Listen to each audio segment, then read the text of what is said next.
is. There she is. And she's riveted still. Welcome to Jill's.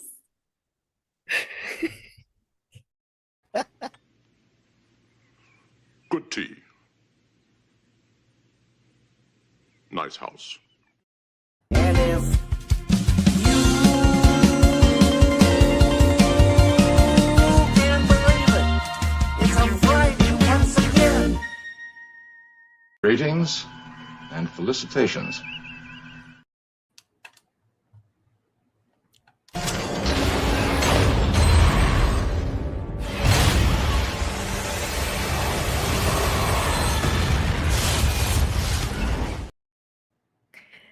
Hello and welcome to Plomeek Teatime what number are we? 153. And today we're going to talk about Space Battleship Yamato from 2010, which is a live action rendition adaptation of an anime series. Lots of different stories that this comes from, but this one is rather condensed, but I've never seen the anime, but I have people on the panel today who have. And specifically, hopefully Canadian Spider-Man shows up too, because this one is for him. And so this one, I think it's really great to not just have a spaceship, but it's a battleship in space. That's fun. And an aircraft carrier. And the idea of saving humanity from some aliens who have some negative designs. The Gemini. Yeah, right. But they have I guess brother or sister aliens who are not so bad. So that's kind of neat. I like that dichotomy. And so yeah, the spectacle is really good in this movie, and I like the story. And because I get to love this movie because I don't know the anime, so this is the only thing I know right now. So, but you guys are going to tell me all about the rest of it. I do know that the villains aren't supposed to look like the bugs from Starship Troopers. That's so far I know that much. But yeah, we're gonna talk about it. I have a lot of problems with this movie. I have a lot of problems with it because of the anime, because of the backstory and everything that goes along with it. The movie's ending is really frustrating. And as I said backstage, I believe this should have been broken. If they were going to go this route, someone should have taken it and did all 3 seasons, all 3 series properly.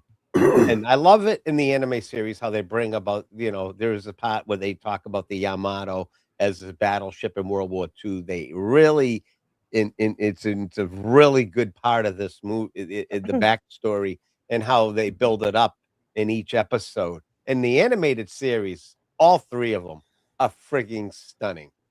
They are all amazing. That's my opening on I believe you, definitely. And I gotta say thank you so much to Sig Valdison for the $5 super chat. And thank you for showing off your Yamato there, Dutch Gradient. Wave motion gun. Yeah, you got it all. The wave engine. And wave motion engine. It's nice. It even has a side door to open to allow you to see how the fighters cycle in and out on those giant wheels and platforms before they drop out the bottom backwards. Well, that's also how Eric Koda gets back. I love the names of the characters. You also can see all of the anti-aircraft guns that are lined up on there. We see a lot of them firing in this in this movie.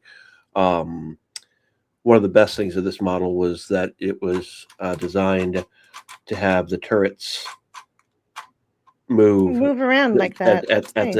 And you notice the small gun turns as well as the large one. Unfortunately, in the move.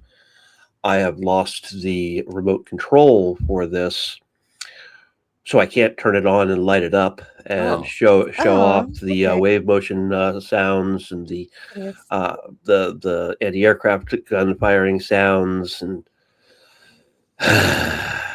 it makes me sad. Sig Valdison says, we're off to outer space. We're leaving Mother Earth to save the human race.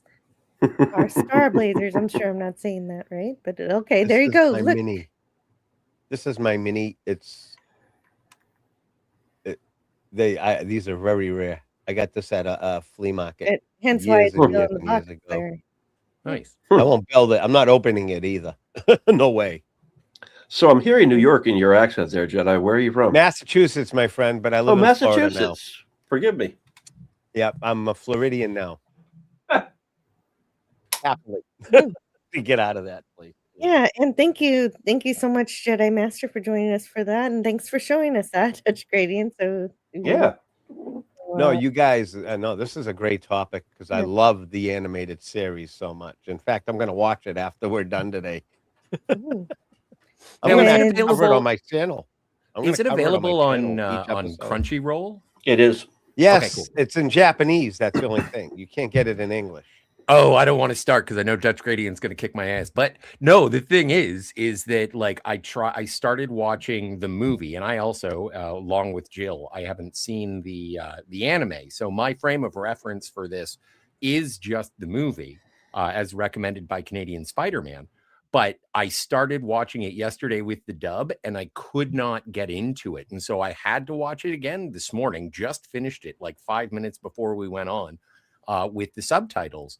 And absolutely enthralled by it. Like, it was great. And I do understand it's a truncated sort of annotated version, not annotated. What do you call it? That's the one of the anime. But if it is, like, I would love to see this story sort of expanded in animation. And Jill, we have subtitles won't bother me at all. It'll definitely help. We have 5 people in the studio, according to StreamYard. Yeah, there's 2. That's okay. Yeah, that's that's my helper who lets me switch between. I was hoping it was. I was hoping it was Canadian Spider-Man. Well, Canadian Spider-Man says he slept in, but he's here now, so he's on his way. Spidey, having a second, I can switch between this pretty easily, and that's why I have. Oh, I guess if you did watch the dub, I specifically wrote this down because I wanted to know how to say Roger in Japanese. So I'm gonna bounce back and forth between. Honestly, yokai? I like that. That drove me nuts. Them saying Roger. You should be saying I, sir. It's a naval. It's Navy. You don't say Roger. You say I or I, sir, not Roger. That bugged me. I think it's kind of just like a quirk. It's a personality trait of the fiction that they're presenting. I liked it. Although for the first couple times that they were saying Roger, I wanted to hear like battle droids from Phantom Menace. Roger. Yeah. Roger. Well, but I would say, do they not say Roger in the Japanese Navy? I figured that was what they would do. They say "ai." Hi. Oh, that would have been good too. Konnichiwa. Anyway, but I don't know. I'd have to look that up. The animated series too, I believe the interpersonal relationships between Derek Wildstar and Nova, how they developed. Yeah. I mean, you have to watch it before. I know you guys have not seen it, so if I talk about things, I'll explain it in the robot IQ9 and all that. That's Analyzer. Yes, and it was the animation story was so much better than this movie because it went away from the rigid. It just was so compressed. It just you missed so much. Yeah, I liked Analyzer. There wasn't enough Analyzer in this movie. Definitely. Yeah, that's true. Mark Harkness is here. Hello. At least this isn't the script that Disney was going to use. That would have made it an unofficial sequel to the Final Countdown. I didn't know that. What does that mean? That is confusing. Oh, I don't want to write a sequel to the Final Countdown again, but that would be rad if they traveled through time and ended up in space. Oh, the hero would have been built around the sunken battleship Arizona. Oh, interesting. Yeah, Okay. and then they would have changed the story, and it would have screwed the pooch. Yeah. Leave it Yeah, that alone. Yeah, yeah, that's what Disney does. why Americanize Disney's it? That's exactly. It strange. was a Japanese thing, man. Leave it alone. Yeah. All right, I don't mind them Yeah. dubbing it, but you know, Yeah, see, Well, at but least that's- this one is still Japanese. Well, and that's kind of like when there have been Exactly. rumblings for a long time about making a live action Akira, and I'm just like, no, don't touch it. Leave it. So- Akira is Akira. Just the So way it is. Jedi was saying he was talking about Nova and Derek. What's his last name again? Wildstar. Wildstar. Derek Wildstar is who we know as Kodai, the main guy. understand. You and Nova, who's a blonde white girl in the cartoon, and not angry all the time, and not a fighter. She's a That's who sweetie. Yuki Mori is. I wouldn't Well- say that Yuki is angry all the time in this Oh, good movie. Lord. She's just angry at first because of Yeah. some indignancies that she has. Oh, You see the Lord. real Nova. You see the Nova from the anime series, and they're totally he'll. Yeah, But they're that's okay totally because I don't know opposites, these man, characters at all, complete so I can opposites. enjoy them for who they Yeah. are in this movie. Oh, and the doctor. The doctor Yeah. in the cartoon is a But bald, we haven't. older guy with Does he glasses. have a cat? He does have a cat, and he does have Good. he does have an alcohol problem. Wow. Doctor. Oh, I didn't think she had an alcohol problem. I just thought she You was never like see her she without a she was bottle. like Oh, that's true, but she wasn't drinking it at that point. She was just running around. It Yeah, was the- more like she was looking for somebody to party with. Yeah, the cartoon. He's always drinking from that bottle. He's always sloshed. What's the name Okay. of the engineer, the chief engineer? Because he was my favorite. As always. Chief, yeah, he. Oh, I have that name here somewhere. Tokugawa. Tokugawa. Yeah, that's the one I have too. That's the name I also have here. He was awesome. Yeah. I don't remember the Yeah, he name of was the good. engineer in the It cartoon. was good. Yeah, he was like a good uncle. Yeah. So, Mark Harkness says there's a certain lack of blue in this movie, and I'm not talking about the oceans. So that's probably the Is it the spicy? villains. Is the anime spicy? Oh, that's a good question. Is it? I don't know. Jedi. I don't recall the anime being sexually spicy. Do you? No, the anime series. No, it just there's a few moments think- with her and Derek, maybe a kiss here and there, holding hands. I'm I going think down the the blue- cast of the people who played the animated series right now. I on think my the other blue screen. they're I was looking they're at my talking notes. about is probably the villains. Oh, Should've been yeah. the more blue. Gamelons. The Yeah. Gamelons were blue in the animated series. Leader Deathlock. He was. I loved his character, General Bane. I mean, he had a lot of incompetence around him. The Gamelons were like bumbling. They were powerful military, but one space battleship literally kicks their asses across the galaxy. So Mark Harkness has a lot of chats here. I want to read a few of them because they seem helpful in Mhm. understanding some of this, and I want to just get through a few. The actual battleship Yamato. Displaced 72,000 tons. That's roughly 15,000 more than an Iowa class. In 1945, Yamato set sail on a one-way mission to Okinawa, only enough fuel for one way. And it was a token gesture. The admirals knew it was hopeless, but the army had casualty shamed them in front of the emperor. Yamato was sunk by more planes than the Japanese had at Pearl Harbor. Yep.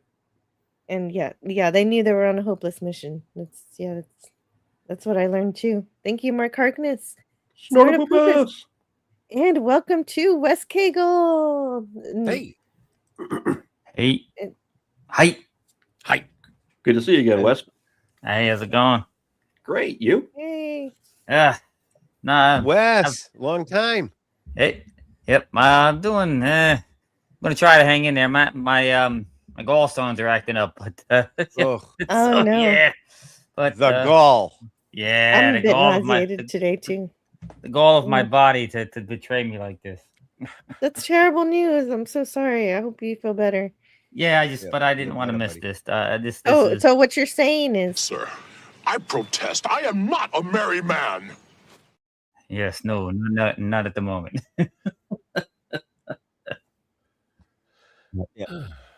well, but thank you for joining us for this movie. I had to vote my opinion. Yeah. Well, and Wes Cagle, have you watched the anime? I have watched the 1970s. As a matter of fact, I watched the 1970s anime as it aired, for the first time in America, and I watched the remake, that the Space Battleship Yamato 2199.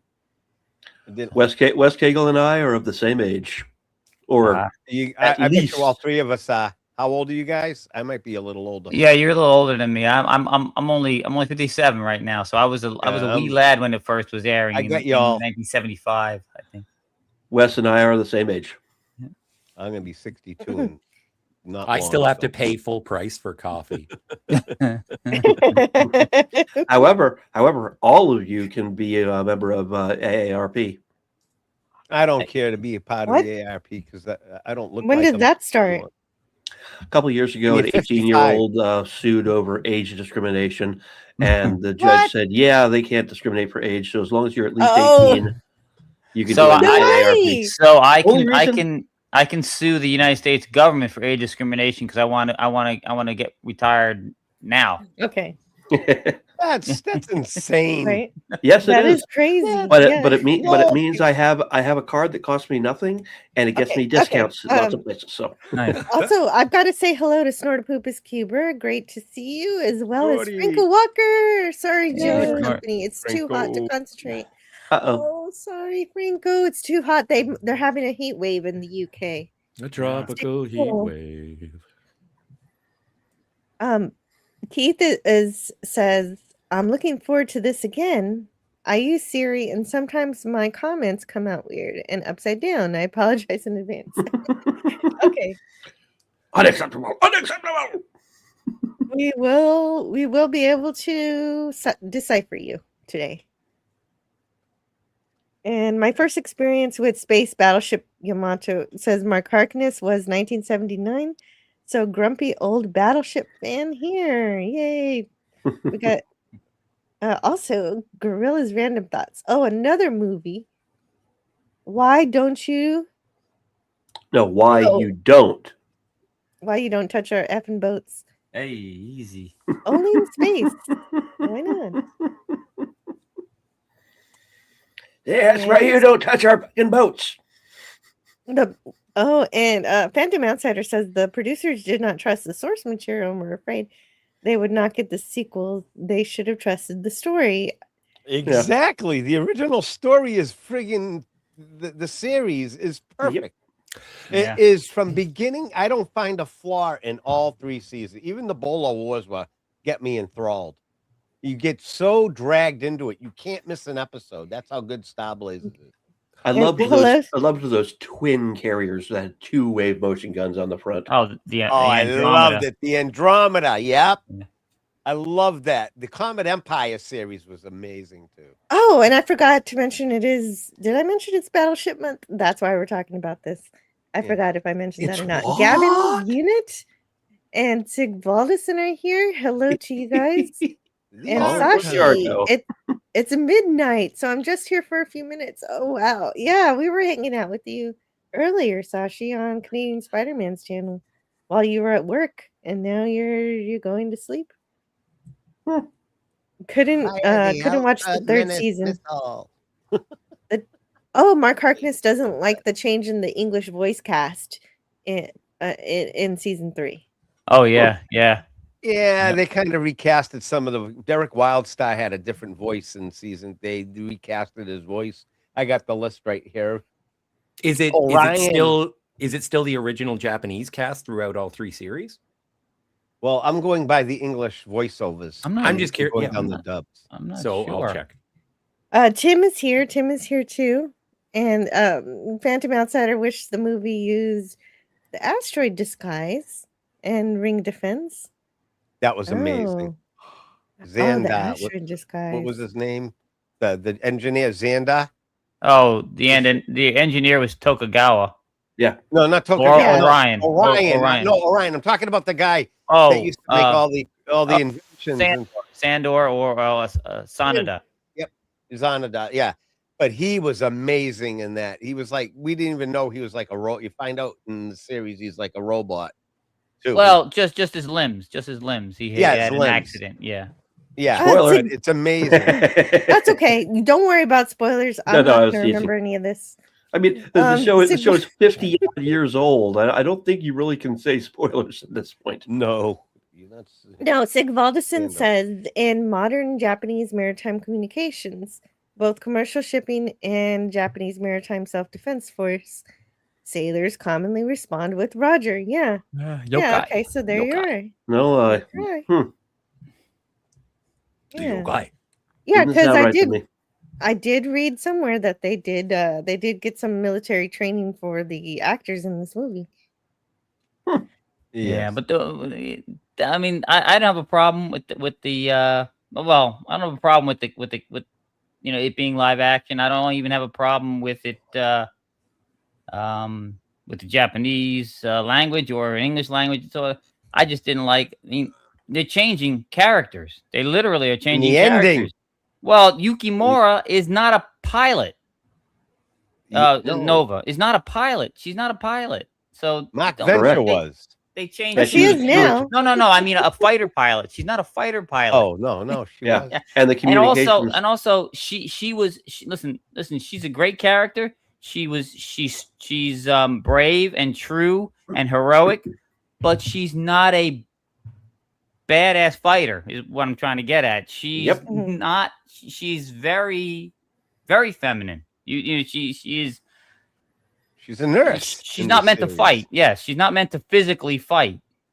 Well, I still find her feminine in this movie. She could just deck you in the face and knock you over. Phantom Outsider it's not says the role that they wrote her fucking wrong. Excuse my language. in the anime, the doctor also had a pig that he brought on the ship. Who has a pig I love the instead of pig. a cat? The doctor. And Dr. Sane is not. He had a cat and a pig. Dr. Sane. Dr. Sane's not a woman either. Dr. Sane was a guy, a short guy. Also the woman on the bridge handling communications. The communications officer wasn't a woman. That's Eager. Yeah. He's supposed to be a guy too. Yep.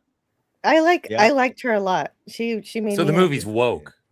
No, well, I don't woke. Listen, I'm just joking. It's just written improperly and properly casted. I've said this before. They wanted more female characters because Nova was the only one. That makes sense. Yuki. But in 2199, the remake, they gave us a whole ton of new female characters, but they were new. They just added them.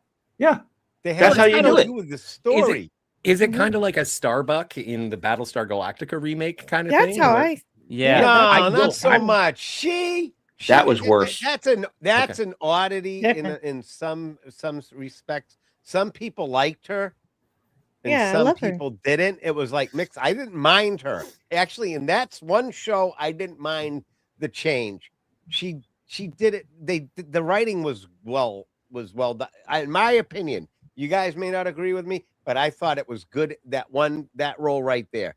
It didn't really affect me, but of course, the original Starbuck is from the classic. You're never gonna change. He's the king, of course. For that movie, for that series, it was decent. Yeah, one day I'll watch the anime and I'll agree with you guys, but Mark Harkness. You will. Points, though. Mark Harkness there. Sorry. He made a good point that they gave us a female in the remake. They gave us a female fighter pilot, but if they didn't change Yukimori into it, they just added it. Yeah. Oh, that's cool. Canadian Spider-Man says General Tokugawa was a famous, important Japanese general. Yes. Yeah, he's the one that founded the Tokugawa shogunate. That's what it's called. That. I'm with Snortopupus. I didn't care for the BSG remake either. By the way, tie-in Battlestar Galactica remake with Star Blazers. No, I'm not kidding. At the end of the show, there's a huge battle in which the Battlestar like crashes into the base star, and troops start pouring out of the ship to fight the Cylons. Oh yeah. Okay, I It know what is you mean. almost They, scene for scene the battle from Star Blazers, end of season one. In the Comet, what about the one with the Comet Empire? In that one when they Was that the finally one? have It was. I know it was one of the. No, it's when Yeah. they crash into the Dustlock ship. Yep. And then they board the Okay. ship, and then it comes down, and this is where they made peace. Dustlock. Yep. Oh, I'm really giving spoilers away, but I Dustlock's really ready didn't to think kill about Derek it, and Nova, and Nova like hugs him, and he finally understands what love is, and he pulls away, and and then he helps them fight. Actually, try to defeat the Comet Empire. He becomes good. Dustlock. That's where they bridge. I'm sorry for the spoiler, but that moment is really great. I have no idea what's happening. Well, I do want to it is from this adaptation. I'm watching it and I'm just like, this is the best Wing Commander movie I have ever seen. And it's like, oh my God, this is a pretty good Halo movie. Like, well, yeah, it's also pretty the good influences that were obviously taken from the original anime, not just for this adaptation, for swaths of science fiction pop culture. It's just like, oh, so that's where they got it from. Like, it is from the translation from the anime, which I'm not familiar with, but to the movie, it's like, wow, this was really influential for a lot of intellectual properties. Yeah. Snortopoopas Cuber says the historical Yamato spent most of her time serving the fleet flagship and almost no time in combat. The carrier sailors derisively referred to her as Hotel Yamato. Wow. Oh, goodness. Okay, so then we also had, I think Snorty is the oldest person here. And Snorty says, I am not a person. He's a bear. Okay. yes. Siggy is 61. Siggy's my age. And how's Harvey, that deadbeat squid? Great to see you, sir. What? Me and him he calls me a heretic every time he sees me. Oh, gotcha. Nobody likes Zoidberg. Well, if you need Harvey, go make sure to go to Fred Night Frolics tonight. I hear there's new songs going on. Oh, good. The Battle of Lady Gulf was the only time that the Yamato actually fired her main 18.1 inch guns at U.S. So she actually did use the guns. I read. Yeah, just once at the Battle of Lady Gulf. Yeah, that was in October of '44, and then there was her one-way suicide mission that we already heard about. That was Operation Tengol. Tiger Stripes is here. Hello, hey, Tiger. silly old bear. She's saying hi to Snorty. Yes, folks should look into alternatives to AARP. I only have it because it gives discounts. That's all. And Emperor Goodwin is here too. Release every Zig for great justice. Oh wait, wrong Japanese IP. What you say? I'm not sure. Move Zig, move Zig, move Zig, move Zig. 69. Wow. You know what you're doing. Take off every Zig. I can't believe it's a Friday once again. Yeah. I'm glad it's Friday because I got some fun tonight. Yeah. Later. When we go around later, I'll tell you what's going on tonight, what I'm doing. Okay. Also, John the Beagle Dad is here. Hey, John. I ordered 2 more Lego sets. Speed Champs is a fun product line of F1 cars.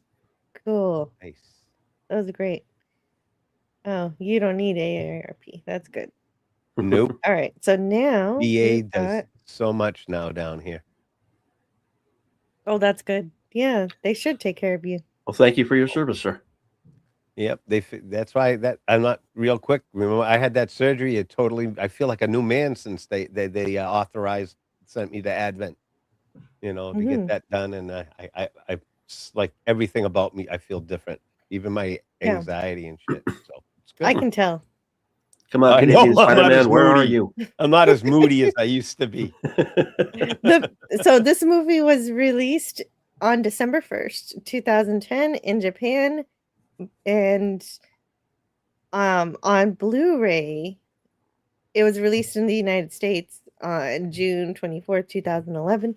So I guess we got a little later. I guess it didn't have a theatrical release in America. I guess just in Japan, maybe somewhere else. And this is the director of this movie. So I don't know how to pronounce a lot of Japanese names.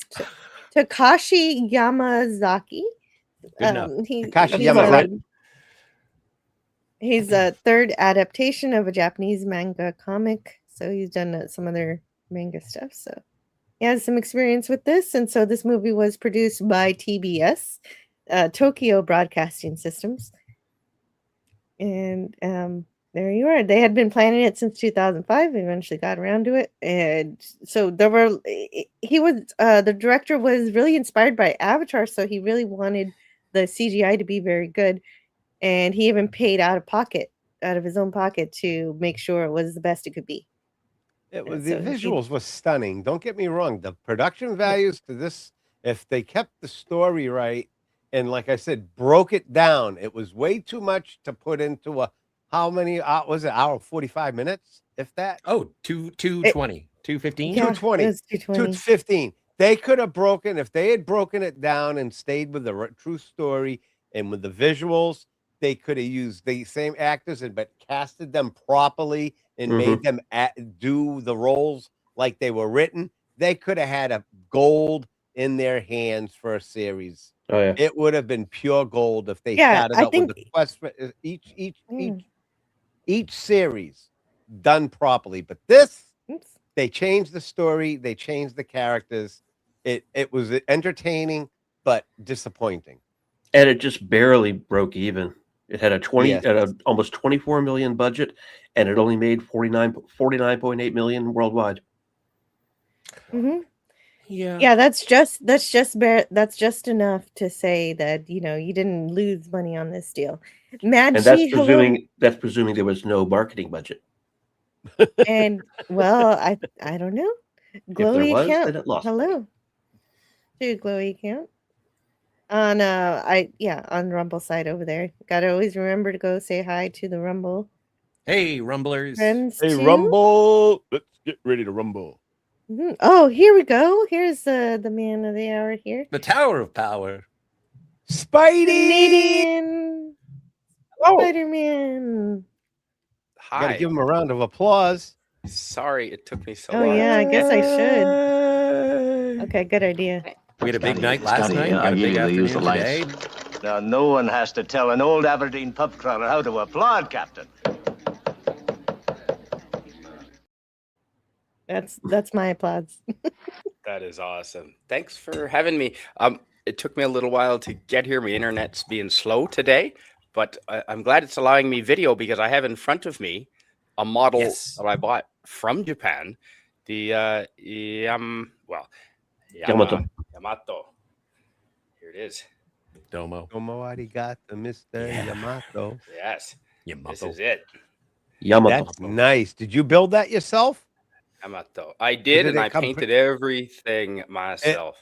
Bring Yama it a meaning little closer. mountain. Yama That meaning is mountain. so nice. The detail on that. I love it. It is.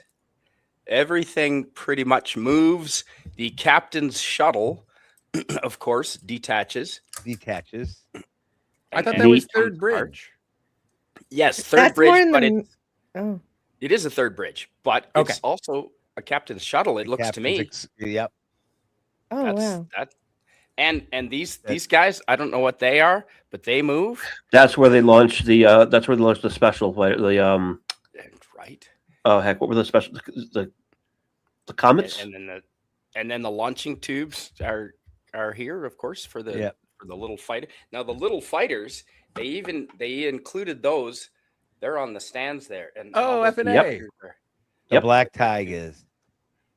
Actually, those little holes are where those arms come out from. When they're not deployed for launching fighters, those little arms are basically small catapults. When they're not in use, they get retracted inside. That's what those holes are for. Okay, I see. Yeah, that's where the And Cosmos Zero fighters launch from. And I love what they did with the stack. They turned that into a missile launcher on it too. Yep. The red stack. Yep. They just the genius of the writers. They took the old battleship and they turned it into a space battleship. I just, as a kid, I thought that was fascinating. Yep. Wouldn't that be like the designers, like the visual So true. designers, as opposed to the writers? Yeah, the visual designers, just the idea of who wrote the story and brought it, and said, hey, let's take this old battleship, let's turn it into a space story. I mean, that is like, I wish I had that idea. It's not any battleship, is it? It's the Yamato. That's what makes it so unique. Yeah, it's really neat because in our day, battleships are obsolete, but you can bring them back by putting them on a spaceship. They're bringing them back right now. Yeah. We're going to be building 6 different ones. It's going to be not like cannons, but it's going to have different kinds of armaments, but it's going to be a battleship like really tough. Battleships can take a beat. Missiles, love it. And the anchors, even the anchors here, I think they can be used to spin the whole battleship around, just like in the movie. The rocket Battleship. anchors. Yeah, the rocket anchors. But yeah, and these turrets all move, and as you move them, the guns, the barrels, move up and down. I don't know if you guys saw that. That's pretty cool. See, they start up in this position, and then as I rotate it, they drop down. Here's a question: Can you make them level? Yes. Okay. Point up. No. I mean, like level them. Then you'd blow up the ship. Right. Yeah. The model I have, the front turret can be leveled, and I'm looking at it going, okay, now you're blowing the entire prow off the front of your ship. Yeah. What are you doing? And even these little cannons here, they all turn as well. Oh wow! No, I didn't. I didn't use very much glue on this. I huffed most of it. You have to glue and snap the model together. Nice. It still stays together. Is that why your hair's a little poofy today? There looks like I picked the just wrong got out of week bed. to stop quitting glue or sniffing glue. I rolled out of bed and brushed my teeth and turned on the camera. And I don't know why I brushed my teeth, because I'm like not talking to you physically. But I do it Because too. it's a I good brush my habit, teeth that's too why. before I live I do stream. it for a stream though, Jill. That doesn't make sense. Oral It's a good hygiene is habit very to important. be in. looks like you stuck that's- your hand into a light You know sock. what? I also put on deodorant. It's crazy.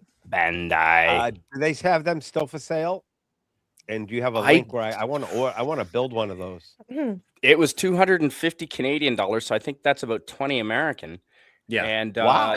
I got this about 4 years ago, so I bet you it is still for sale. But look at this. This is Japanese, and Ooh, I look can at- speak it badly, but I can't read it very well at all. I can read a few characters, but yeah, that was.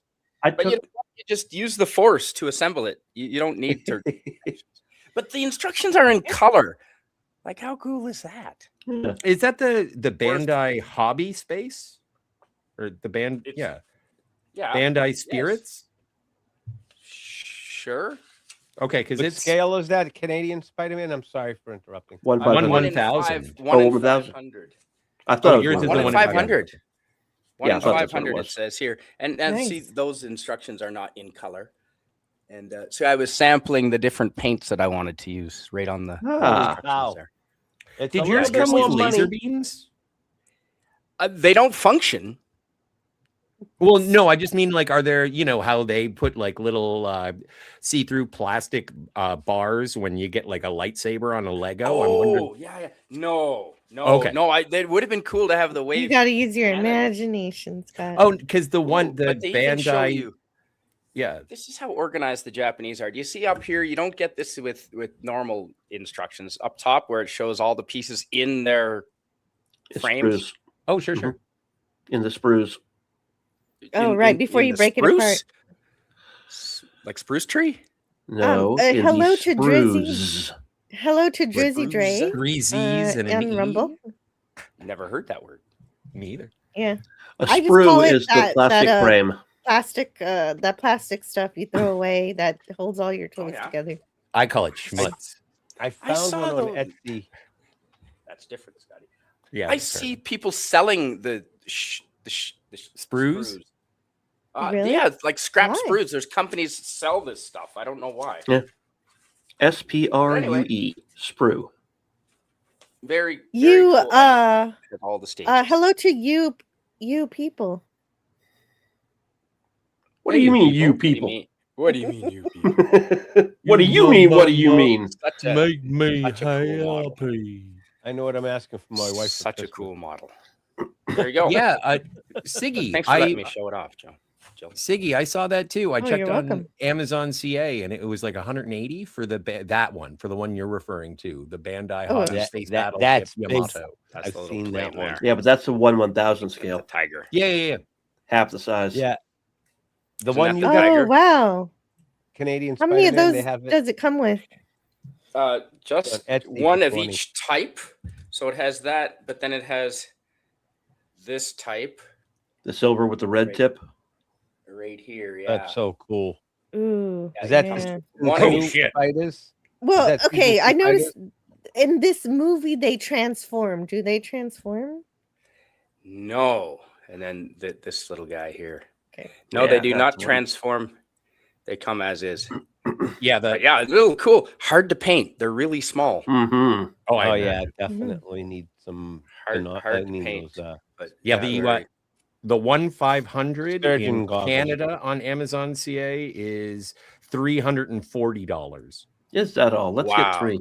Let's Yeah, get it was a Scotty, few years ago. they're expensive, Scotty. The bigger they are, and the The more harder they fall. detail. Yep, there you go. Big buck. Cool. Thanks, Joe. I saw like Yeah, you're welcome. Etsy for $20. Worth That every one on penny. Oh, The dude. toy. No the toy that I have is also from Bandai. Is it? Wow. Do you know the scale? Nice. 1/500. It's Wonderful. virtually identical to Spider-Man's, That is except awesome. I didn't have to build it. I just bought it, It took and a a long time bunch to of it, paint. and a bunch of it is metal. Metal. Yeah, Ooh, I like the metal. not all of it, but a bunch of it. I see that Phantom Oh, Outsiders none here. here. Hello. Well, yeah. And Yamato is the ancient and poetic name of Japan. True. It Yeah. says Mark Harkness. Yama meaning mountain also means name in Spanish, which is cool. There are words that mean different things in different languages, and Yama is Not one of spelled those words. not spelled the same. Well, no. Yama in Spanish is LLAMA. Yes, and yeah, like a llama. Llama. Mhm. And again, the last time I'll say it, but the Yamato is pronounced Yamato, not Yamato. Yamato.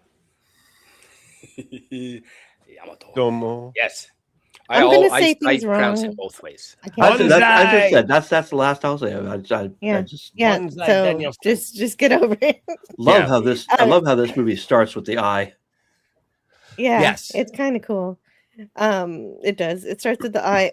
Also, there was a song that Aerosmith made just for this movie. It plays That in was this movie. Aerosmith? It was made by him. Well, Steven Tyler, he wrote the song. Okay. Love wrote the Lives. song. Yeah, Love That was, Lives. I'm is the trying that's a song. banger. Yep. I love he wrote that it. song. He wrote it based on an English translated script and several clips of the film. Huh. Well, and there is a when I saw that and I heard the song at the end credits, I was like, oh, it's trying to be Captain Armageddon. Avatar. But then also it was when Kodai is making the speech, I was like, oh, this wants to be Independence Day. Like it pulls from so much, but it's also probably it probably influenced the things that it's pulling from. So it's like an Ouroboros. You don't know chicken and the egg, which one came first kind of thing. It's awesome. Yeah. Ouroboros? Yeah. Oh, Ouroboros. and Yeah, the snake Wait. that's eating itself. Yeah. when you see any of the fighter planes, the fighter ships in this movie, none of them have glass on them. So that's the production Force field. decision. Oh, Yeah. They look now real people. what did you guys Um, think of the character of the captain? Like in terms of his performance? Well, if Cold. I base it on the anime series, it's like I said, I have a lot of problems with this movie. Yeah, but I'm just asking specifically about the performance of the captain. I found him cold and distant, but I don't know. I if said that's- cold.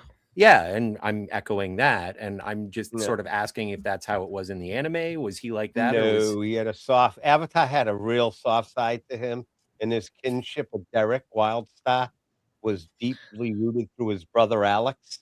When you watch the animated series, you will see the relationship, and at the beginning, Derek Right. is really resentful towards Captain Avatar because of the Battle of Yes. Pluto in Mm. episode 1. Yeah, and You that know that's but this is next to Mars, not Pluto, but Yeah, this so is a that's wrong battle. right away. Yeah.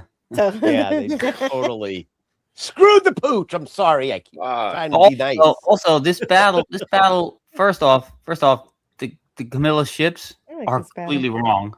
They're awful. Yes. But the horrible. battle's supposed to take place at Pluto because it's a diversion, because they already knew the Iskandarian ship was on its way. Yes. They made it a surprise. Like, oh my Stasha God, had look at already this thing. Where sent did it. this thing come from? Stasha had already sent her sister. Oh, they knew about it already. Yeah, they knew it was coming. yes. The Battle of Pluto was a complete diversion. There's That's one no- of the reasons. That's one of the Exactly. reasons why Kodai was so upset with the captain, because he felt his brother died for nothing. Mhm. There's no indication that they knew anything about the capsule until it hits Kodai in the head. Exactly. Correct. Exactly. Yeah, in the movie, yeah. in this. Oh, go ahead. Yeah, no, and Kodai's not a scavenger. He's in the service. Mhm. Well, this Exactly. is where, for me, ignorance is bliss. I thought this battle looked cool, and that I learned. I had to find some Japanese sites and translate them to learn that they didn't use storyboards. They used CG, 3D CG software to storyboard the battle in this movie. Yeah, and using Maya. the entire the battle wasn't terrible, but the sacrifice of Kodai's Kodai. brother, Susamu's Captain Kodai. Susamu's brother, It was pathetic. was much more dramatic, in It was- the anime. Yeah, it was Oh my pathetic God, in this yeah. one. He's like, "We'll hold him off, sir." Boom, dies. It's like, Yeah, and his oh, ship that was that a already good job. beaten up. Yeah, I see thought- the whole thing. yeah. See, he basically Too he quick. sent his crippled ship in to be a diversion. That's not how it happened. He actually could have left. He turned his Was- ship around and attacked the Gemelus head on, Yes, so that Two. the captain's ship can get away. So his ship Yeah. was Bought fine. time. it Yeah. was very reminiscent of an actual battle in World War II in the Pacific. I forget which battle it was, but a destroyer essentially, they realized that they were really outclassed by all the battleships and heavy cruisers. So one destroyer basically drove right through the ranks of the Japanese ships, blasting away at both sides. The Japanese reported later, because it was a night battle, they couldn't see anything. They thought they were fighting a battleship, and in that that small destroyer sense, they sacrificed did- himself to let the rest of the Yeah. fleet get away. In that small sense, they did kind of get that right, because the shock cannons do almost nothing to the other ships. Oh yeah, and that's so they that's are proper. That's- extremely well, outclassed. yeah, that's proper to the anime. That's actually what happened. And in the Boy, they look anime, real. they Alex comes in and says, "I'm gonna help you." Avatar's like, "That's an order. You come back with us immediately."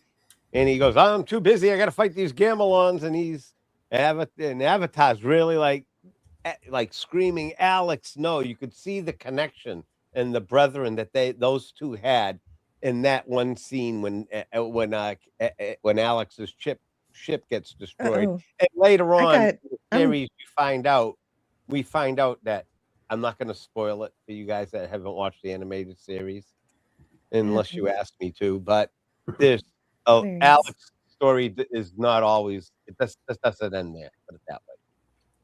In Okay. the series. So, well, and maybe it's not as good of a sacrifice, but for me, it was pretty good. I've Mhm. never wished more than to be of use to you. So maybe, I still kind of like it, even if it is truncated, but I don't know how it's truncated because I haven't seen the anime. And if he had to do that just so that one ship would survive, I mean, I could see that happening. And Nice, smart. so I'm going to see what's happening in the chat because we have a lot there. That's such a good image. Mark Harkness is assembling. He is going to soon be assembling a Yamato. And there's a reason. Snorty's not on camera. He refuses to pick all the seal out of his teeth. Okay. Oh, Tommy's here. Hello, Tommy. Great to see you today. This movie was well done. Yeah, I really enjoyed it. Yes, but again, I'm going to attack the story. I cannot stand the way it was wrote. It really upset me. I think some of the lines are nice. It's a simple story. And I know it's supposed to be more complicated, but I enjoyed it as a simple story. James Edward Olmos was the greatest of all time. I cannot argue. Well, he still is. Not really good in that still series. Is. Battlestar Galactica. Lauren Green was great. Will always be Adama. Lauren Green. And how did a damn good job. And how did they take Colonel Ty, the only man ever to actually stand up to Commander Adama, and turn him into a pathetic old white guy with an eye patch? Yeah. Yeah. That did annoy me about that. That annoyed me a bit. Colonel Ty was a badass in the original. Katie Sackhoff. Katie Sackhoff. Yeah, and so the Earth fleet's demolished, and of course people are flying destruction. Somebody gets thrown into the vacuum of space, and Captain Okita says, "We have no ship that could beat them." And of course, that's when Captain Kodai does his performs a sacrifice to save Okita's ship. And then we get the narrator introducing the movie, the infinite reaches of space, a realm of silent light. So we got some poetry here. Stars die and stars are born. Yes, the universe is alive, but at the moment, the end is near for one planet. And of course, that's our planet. And the aliens are throwing meteoroid bombs of radiation on our planet. Planet bomb. And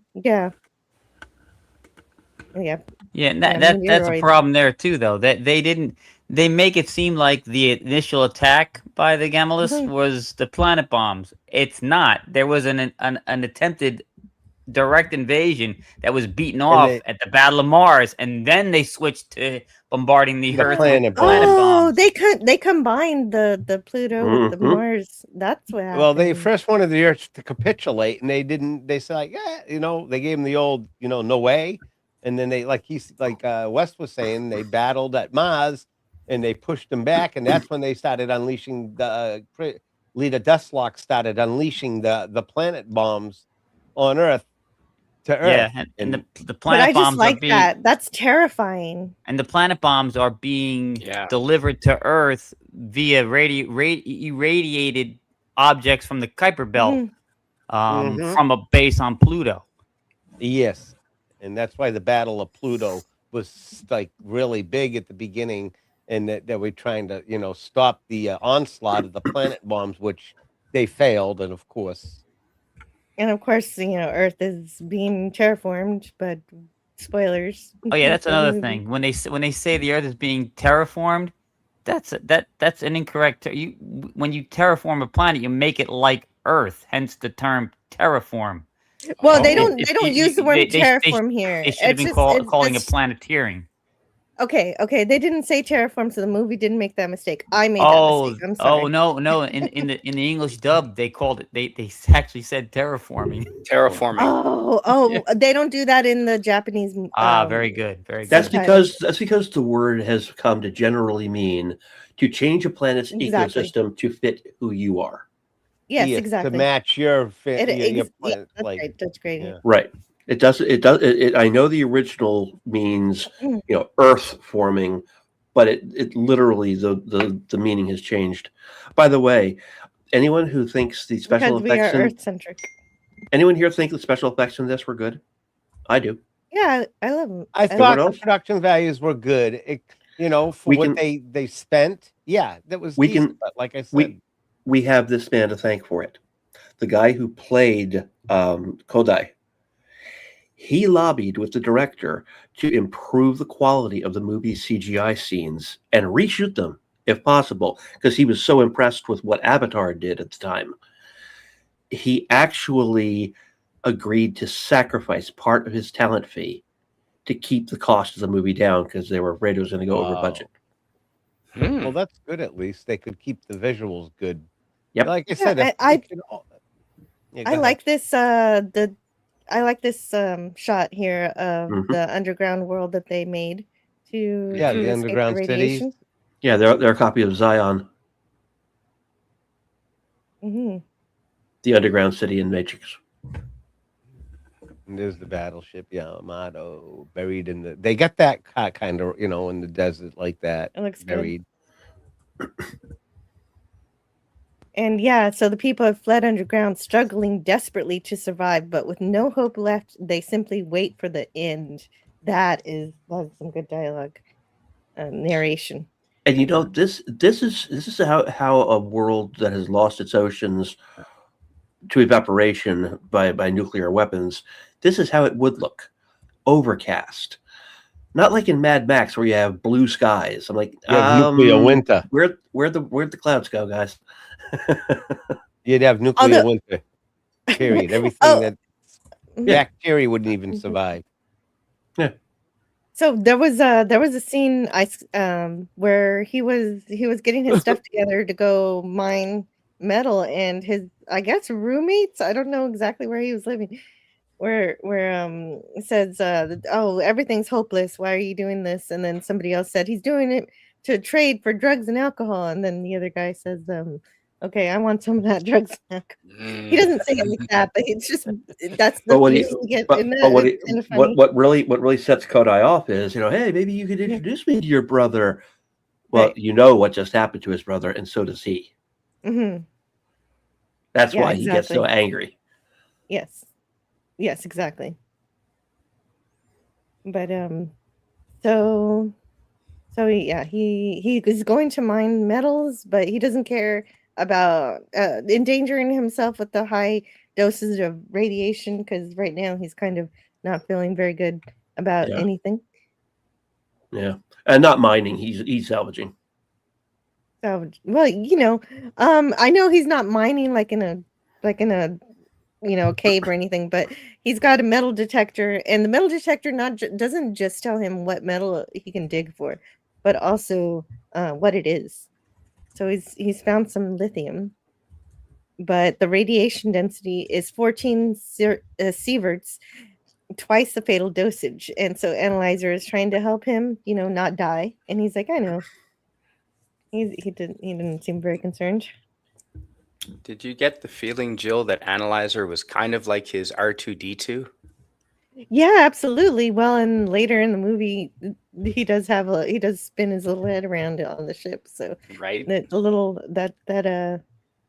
is when you see him. When you see Analyzer become that robot with the red metal and the rounded head, that's where he looks most like his original character from the cartoon. Cool. Of course, he's a lot smaller in the cartoon. We've got this recurring memory of Kodai with his brother and running through the field, just playing and enjoying life. Yeah, there go the Kodai boys again. They just never stand still.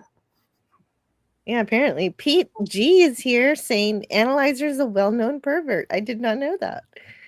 Yeah, it's one of the things that they changed from the original Japanese cartoon when they imported it to America. They completely cut all of Analyzer's harassment, specific kind of harassment of Yuki, of Nova. Yeah, he hikes up her skirt all the time. So we get a bunch of fan service. Yeah, we get a bunch of we get to see Yuki's underpants. Whoa, Gavin wants Genesis. Yeah, it's terraforming is a Homo sapiens only term. Yeah, that makes sense. It's like when you say earthquake, but you're on some other planet. You should say a different thing. I get it. And the animated remake I thought was amazing. I bought physical media for that, and I don't always do that. Yeah, Space Battleship Yamato, 2199, the name of the cartoon, was brilliant. Space Battleship Yamato 2202, not so much. Yeah, they had done it perfectly in the original, in the Iskandar one, and then the Common Empire one. They dropped the ball by altering the story so much. Yeah, it was. Lord Corey is here. Hello to Lord Corey. And we've got a few. Okay, just checking what's going on. He says, "We out here." Does that mean we are out here, or we're out of here? I think it's a greeting. And Analyzer says flying object incoming. And like I said earlier, something does indeed fly from the sky and crash and into Kodo and knock him over. Like, it doesn't smash him in the head, but it smashes nearby and it creates a shockwave that sends him flying, and then he gets a concussion, thus being knocked out from being knocked over. And it knocked his helmet off. Yeah, but that ship was supposed to, it was a manned craft, and it was it was Starsha's sister bringing the capsule that hits Kodai in the head. Yeah. And as a matter of fact, you're supposed to see her on the planet, and she's clutching it in her hand still. And by the way, Mark Venture is supposed to be with Kodai here. Yes, he is. Or Daisuke. Yeah, Daisuke is supposed to be with the Kodai in this scene. The one who's his friend, the one who's always side by side with. The pilot of the Yamato. Yeah, they're friends. And remember, they're still in the service at this point. What's his name in this movie? Daisuke, Shima Daisuke. Shima. I know him. Shima. Shima. Okay. So then.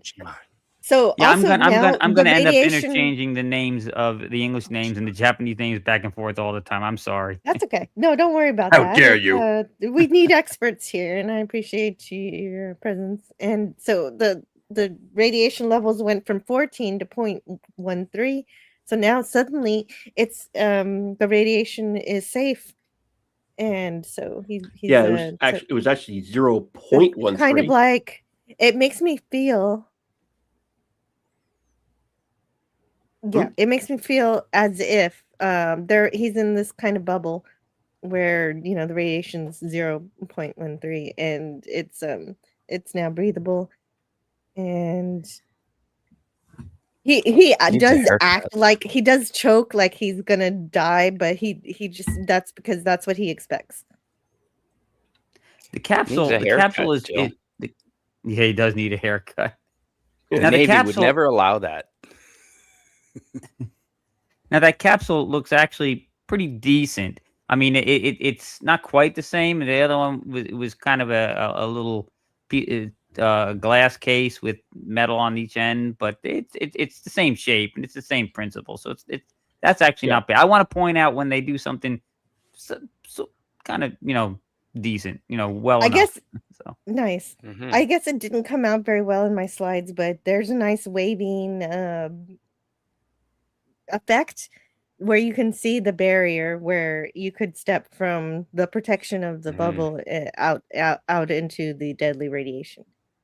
So I did like that, and I do like the effects. And he faints, of course, and the spaceship comes to pick him up. But of course, it's not there to pick him up. It's there to see what the heck just crashed. But he gets to be saved too.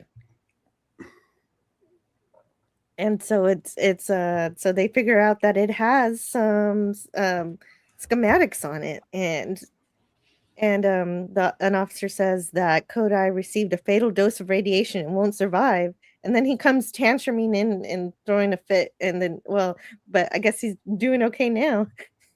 Yeah, see, the capsule's not supposed to have the schematics for building the engine. That was already brought to Earth a long time ago. The capsule's just supposed to be the component that starts up the engine. Because if it had schematics on it, there's no way they're building that ship because they're already building the Yamato. Right? Yeah. So there's no. I didn't understand that. Yeah, no. They got that makes sense. That was That makes sense to confusing. me. They did it really quick. Yeah, no, yeah. It was just like, yeah, I was thinking that too. These engineers are better, like insanely fast. Yeah, they had been building that engine for more than a year when the capsule came to Mars. Gotta say that bugged me. Well, this movie has to do everything at I know, but 5 times speed. But it should all it would have taken was like a couple lines. It should have been logical, or they should have said or they could have had like a montage or something and just like fade to like a year later or something. And everybody doesn't understand how he's still alive. Not only is he still alive, but he gets to be angry at Okita for allowing his brother to die and saying that he used him as a shield. And that annoyed me too, because this is where Okita should have said to him, "You really want to dishonor your brother's sacrifice like that? Your brother gave his life to save us. I wondered. I ordered him to do that. It's like, come on." Yeah, I wondered why Okita didn't defend anything. He just he doesn't defend when this first confrontation happens between him and Kodai is yelling at the captain. He doesn't defend himself just like happens here, but he does explain to Kodai later, what Alex did for the battle. I liked it when I watched it, but when I'm describing it now, it does seem kind of ridiculous that Yuki just comes over and just punches him in the face. Like, girl power.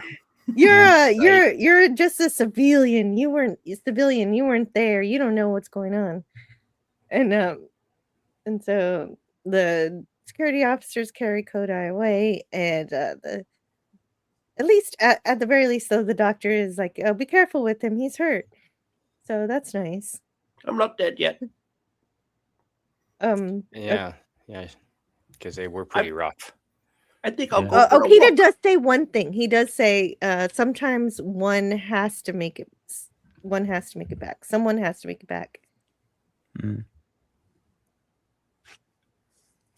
And Okita asks her how he's still alive after that radiation. She's like, "Yeah, he should totally be dead."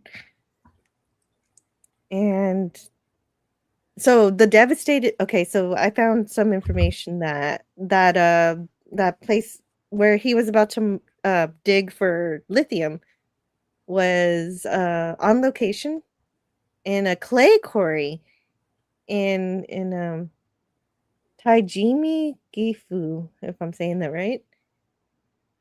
And that's what it was. That's what they used for the the Fallout world that they had. Wow. Mm-hmm. Cool. And so then the Defense Force leader, I don't know exactly what to call him. They're talking about Earth being outmatched, and we don't know what they want or who they are. So they're completely ignorant of everything. So they've got to do something about that. He's the Defense Force Commander-in-Chief. Commander-in-Chief, thank you. Yeah. That's Todo. Yeah. So Okita wants to not just send off elite people to survive, but send off a crew to bring hope to Earth. And so that'll be what we use Yamato for. And he agrees. The Commander-in-Chief agrees. And so the public, he tells them about the planet Iskandar. So this message has all of this information. So we've got to go to the large Magellanic Cloud. So it's like a satellite galaxy outside of the Milky Way. So that is some intense warp power that this engine can do. If it can go that far. That's kind of wild. I like that. But the warp isn't like the warp that we know. It's kind of like teleporting the way it looks in this movie. Mm. Yeah, I thought so. Yes, literally warping. Instead of going at warp speed, it literally warping. Yeah, that's it. It feels more like Rick's portal gun than And they have to do many warps along the way. One is not, not even gonna do it. So.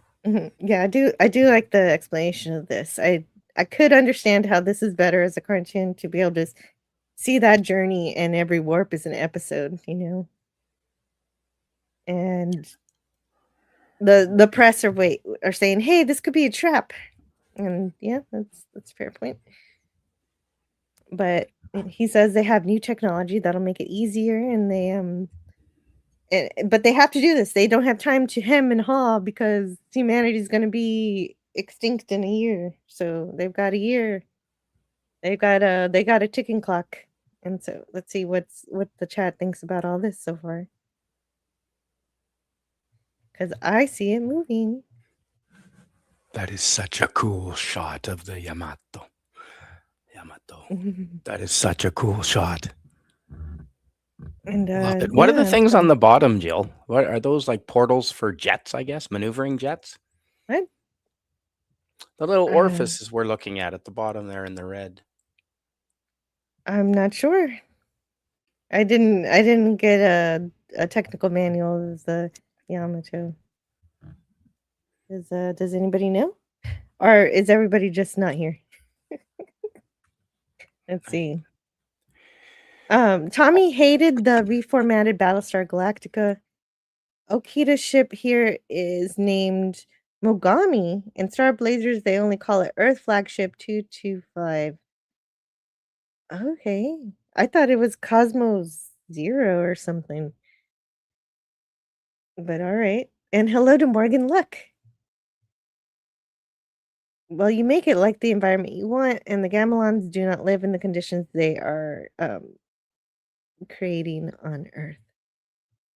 Says Phantom Outsider. Yeah, I thought that was weird. They weren't making Earth like their own home planet. They were just blowing the crap out of it. Yeah, that's really strange. Well, I don't know. It's an interesting concept. Yeah, I haven't seen planet building like that. Sometimes you got to break some eggs to make an omelet, I guess. Yeah. Yeah, you got to destroy before you can create. Yeah, again, it's not. He's right. It's not planeteering. They're just wanting destruction because they were repelled at the Battle of Mars. So they're like, well, we can't conquer them. We're gonna wipe them out. But they're not at that stage yet in this movie because they don't say that until the end of this movie. Mm. So it builds to that here. If they're already at that stage there, then that does change things. Yeah. The Cosmo Cleaner is the ultimate MacGuffin Deus Ex Machina. Yes, I thought the same thing as I watched that in the movie. As soon as that came up about having to go get this Cosmo Cleaner, I thought, yeah, that's a MacGuffin. Oh yeah, but also it was an adequate enough mystery throughout because it like at the very beginning it starts off and it's like, so how are we going to convince people to do this? And then he says it and I'm like, oh, is this a lie? I'm not 100% sure. And then when Kodai ends up being acting captain and the real captain says, oh, there's something I have to tell you. And I was like, oh no, is this going to be like, I am your father or something? And so that was dangling. And then at the end, and Kodai knows that it was just like, we only had coordinates and schematics. We don't know what we're actually after. And then it does become, and the girl, Yuki's going to save everybody because she has the life force. And I was like, all right, well, that is kind of a Deus Ex Machina, but it was seeded throughout the movie that I was kind of, it eased me we were it, that I was expecting okay it. with it. Yeah. Yeah, that's what that was what the goal was. It is yeah. Yeah. It's like at the end of Search for Spock, they were like, no, we couldn't find him. Like what? Yeah, Well, and I didn't. I like that it was something slightly different than I was expecting. I didn't want to jump ahead to that, but they've got the Cosmo cleaner all wrong as well. It's completely, it's incorrect. It's not it's not a life force that transmits onto Yuki. But we'll leave why they got that wrong for when we get there. Sure. Okay, because the commander in chief is saying his speech to encourage civilians to volunteer to help with this mission. And of course, saying there's not much time, and the offer from Iskandar for us is our last hope. We cannot simply stand by as the Gamalas destroy Earth with its meteorite bombs. We have been given this last chance. We will, with our own hands, restore the green Earth. Shall we not then obtain this radiation device and restore this beautiful Earth as it was 5 years ago? And of course, Kodai decides to rejoin. And once again, the doctor is fascinated that he is not dead. And she begins to perform a complete medical examination. I think it's adorable. Now, here's the thing. Why is the doctor handing out uniforms? I don't know. Here's the thing. She's got lots of. Oh, because maybe that's part of it. She's got to make sure she can judge whether or not somebody is fit for service just by looking at them. So the capsule cures Kodai of the lethal radiation that he took. Yes. Why do they not hand the capsule over to Okita so he does not die of his radiation sickness? But no one ever told us. No one ever told us that he was dying of radiation sickness. We had no idea. Kodai wasn't already dying. Kodai it prevented him from getting the lethal dosage. Yes. The captain is. Analyzer told him he had already received it.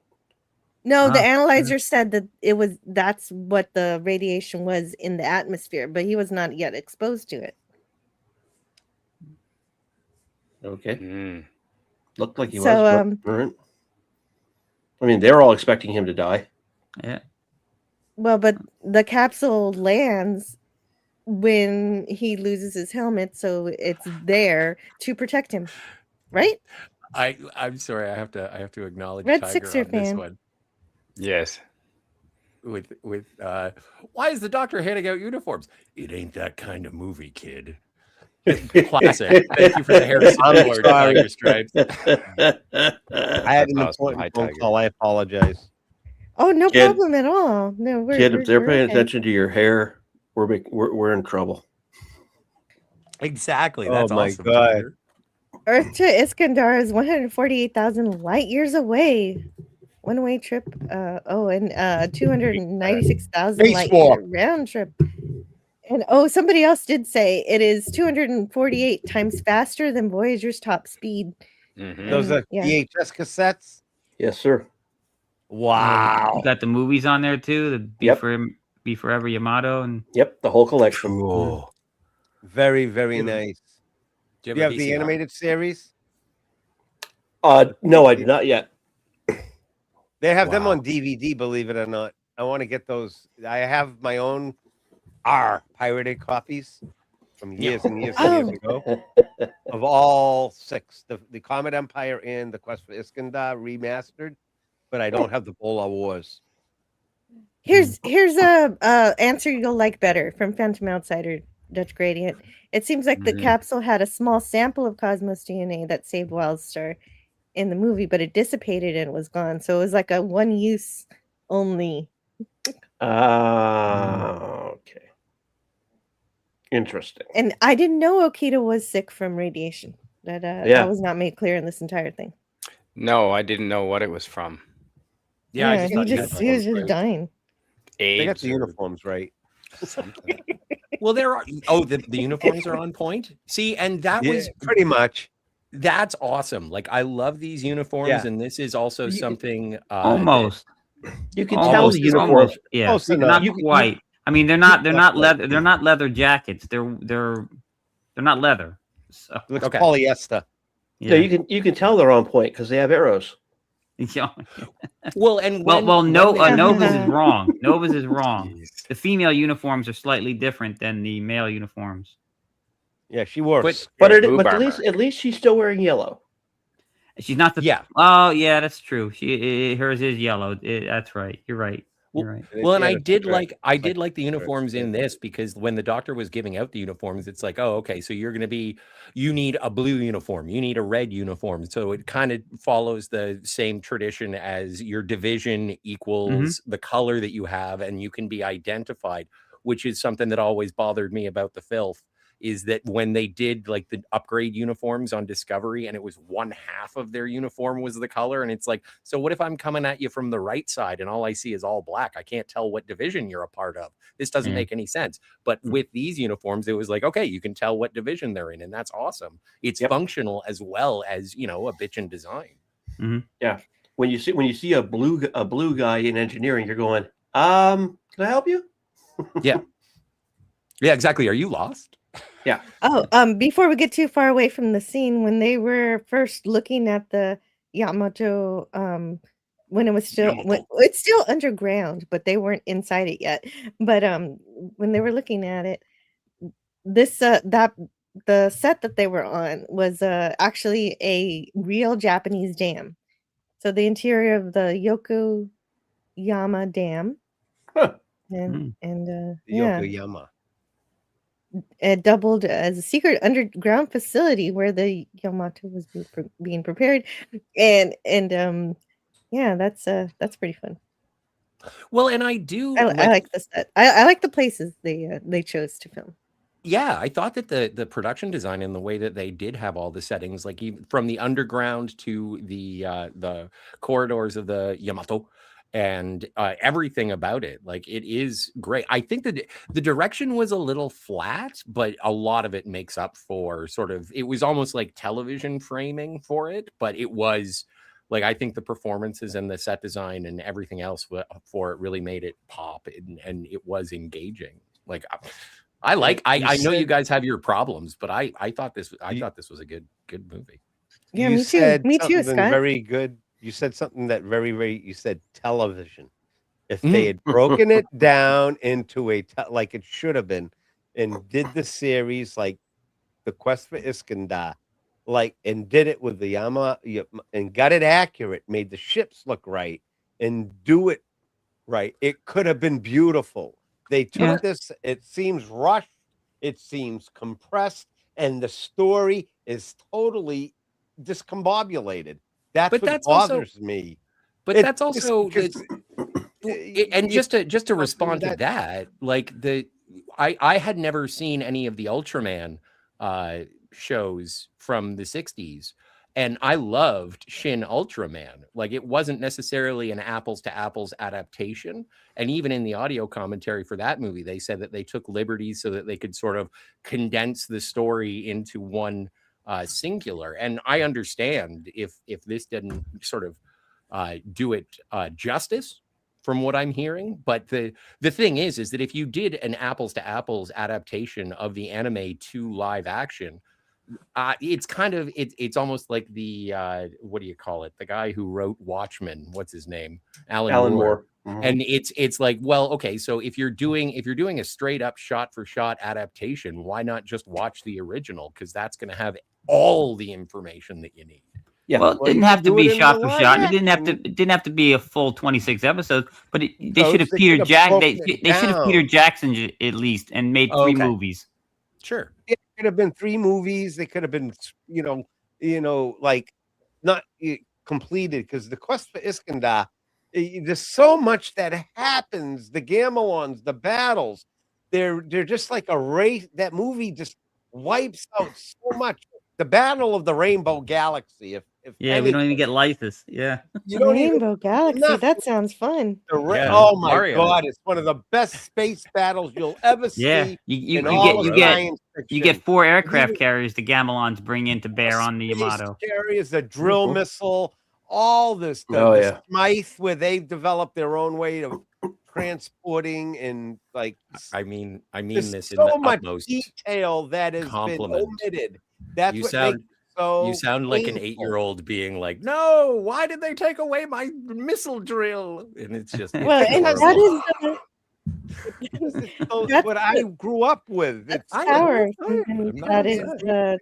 that is my so brain. good that you want it to be as good as it should be. Yeah. And Exactly. I don't have I don't have that knowledge, so I get to just enjoy a really fast-paced space battle movie, and it Oh doesn't yeah. bother It's like what it I get was.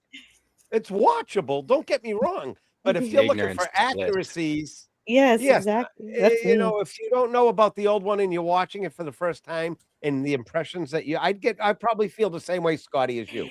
I And just the saw same it this standalone, is never knew about the anime. I'd probably say, hey, this is not bad. But this is like okay, I actually like this movie, so I don't actually want to compare it to J.J. Abrams, but this reminds me of an argument that Scotty says all the time. If it brings you to the property and it gets you to watch the better stuff, then it's worth its creation. Jar Jar I Abrams. can't believe I use that argument that I hate because I don't think that J.J. Abrams movies I should cannot just help but be touched. I, of course, remember that argument as well. You say in a deeper doo-doo. And now I'm gonna go jump in the lake. Yeah, go But- scrub yourself. Go scrub yourself crying game styles. But You should anyway, follow me, Okie Day. Yuki's got to deal with Kodai being squadron leader. Yeah, right now she's still bitter and stuff. So she's basically. There's the question I have here. They changed what the gamelons or the gamillas, as they call them in this, look like. Millas. Mhm. Do you think that might have been because Avatar had just come out and had Yes. blue-skinned people? Yes. Oh yeah, maybe. That's weird. No, they okay. Because the gamelons were blue-skinned people. Avatar was influenced did influence this movie in terms of wanting The special to effects, be in terms of wanting to be good, having good CGI and all that. Mm-hmm. Well, and also, I was thinking that those guys looked like. Remember when they did the stupid remake of The Day the Earth Stood Still? I thought that those guys looked like Gort. You want to make me angry? Yeah. Oh my God, the gamelon. I know. I'm I'm allowed. sorry. I'm allowed to I'm bring sorry, up stuff, Marty. aren't I? Without inciting rage. Well, it might incite rage, like you, No, right. but we could still Well, understand your what else is argument. new? All right. Yes. No. There's Avatar. After the first Avatar, I was good. One was enough for me. Yeah. They overdid the CGI. They overdid it. Practical effects mixed with proper CGI, as Godzilla -1 proves, true to the heart, what $20 million can do with good actors, even with the subtitles. That movie moved my heart. Yep. That movie stirred, and they found the formula, Toho. I wish these people that make these frickin' movies and remakes would not steal from the soul of what the original story was. To put out schlop. Is it stealing from the soul, or is it just sort of condensing to try and give the gist of the story so that it introduces I call it a new bastardization generation of the original. I'm sorry. And I don't know. Again, like I suppose that this is like this is what Star Trek fans, Star Wars fans go through all the time when they're seeing the new versions that are adapted. But like I was just talking to my nieces, and they're getting into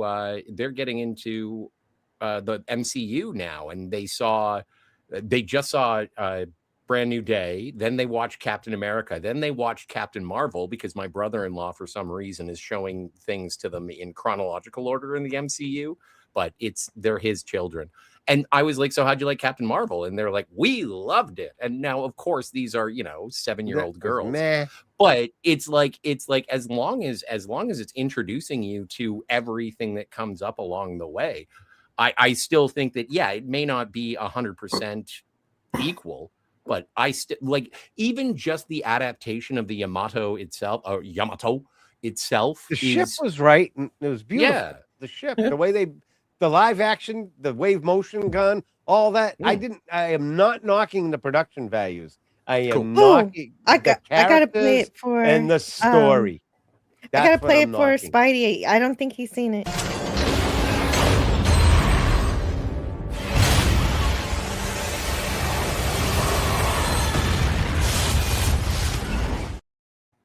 Looks good, but the sound was wrong. They got the sound effect wrong. Yeah. Oh, that sucks. That's something.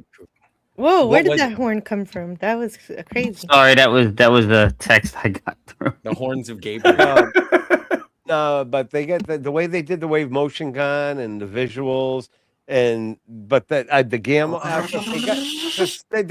If they had paid more attention to the detail, they could have done this story if they were and the things were more accurate.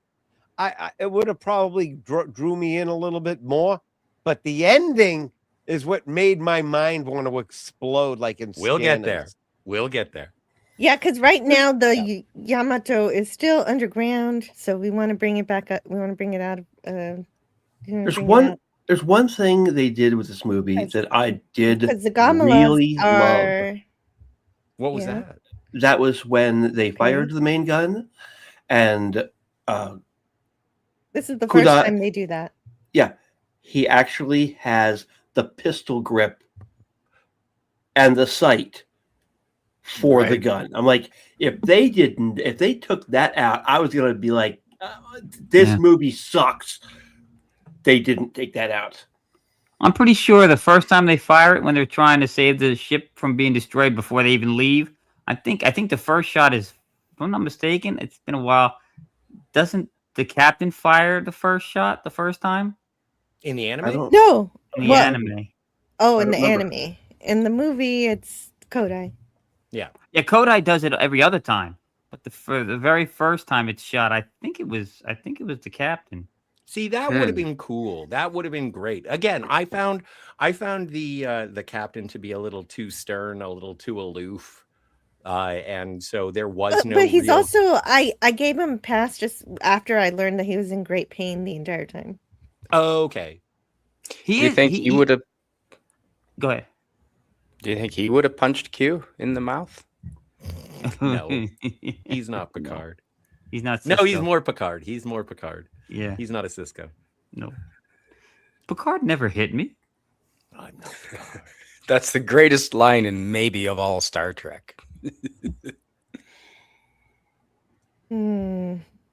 Also, like, and the thing is that I don't, because I'm not familiar with the anime, and you guys are talking about Derek and whatever. It's like, I know these characters. I don't know any of their names. Like, I'm writing this down as we go. Okita, Kodai, Yuki, Gawa. Like, but I'm just like engineer, main guy, love interest, captain man, tech sergeant. Like, but I like these characters. I did like the Target thing too, so I'm glad that is a good. I like how they have to put on the sunglasses every time they do it too, and that's also right out of the anime. Oh, really? Yeah, they have the goggles. Yeah, they do have goggles. That's cool. My eyes, the goggles, they do nothing. They do nothing. Hightail it out of there now. But at first, they have to make sure that the ship even survived, and it did, of course. It comes out of the that's clouds. true to the anime too. They weren't sure. They thought the ship got vaporized. Mm-hmm. Well, and so we haven't gone to warp yet, have we? Nope. Not yet. No. Mission control is just saying Godspeed. Ground control to Yamato. You've really made the grade. Warp test in 24 hours, Scott. So you don't have long to wait, because 24 hours in this movie is about 30 seconds. That's right. Yeah. And so they really did do a great job with the ship. Yes. He reunites with Shin. Yeah. I'm not complaining about that. I have no complaints about the production values. Like I said, there's two things. It's the story and the ending and the writing and the characters. Yeah, they are all nervous because Displacement. this warp is untested. They haven't tried it yet. So, but it was the same with the gun too. So all of this is new to them. It's all new technology. Yeah, but okay, so And stupid question. The gun worked, so now does the warp work? Right. Which is kind of Star Trek the Motion Picture. But so the Yamato was that in service before, or is this like the first launch of the Yamato? First launch. Okay. It had been on in the bottom of the ocean since World War II. So. Yeah, and it was reconditioned and turned into a space battleship. Yeah, they'd all work underground so that the Gamelons would not detect what they were doing. So cool. That's such a cool premise. Oh yeah. Is that borrowed from something else somewhere?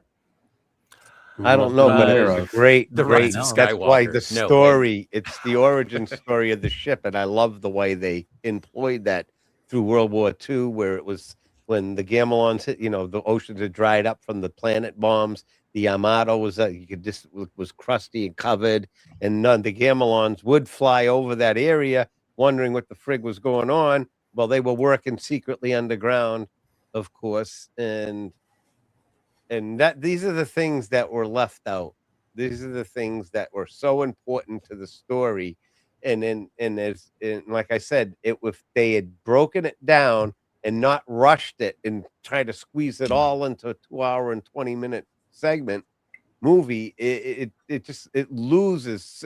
You're missing so much, is what I'm trying to say. Like I said, if you're just seeing this without the other, then you're going to be fine.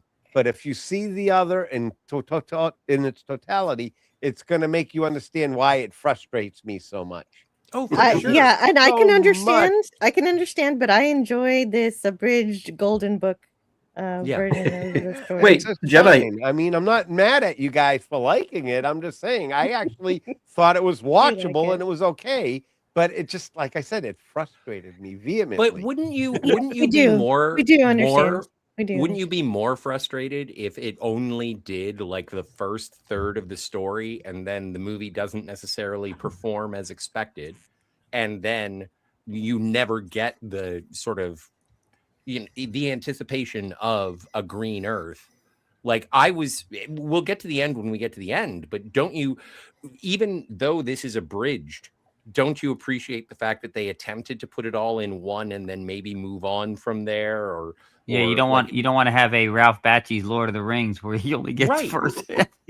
Yeah, like I'm happy that this was self-contained, because if this was left on a cliffhanger and I was just like, what happened to Yuki, I would be pissed.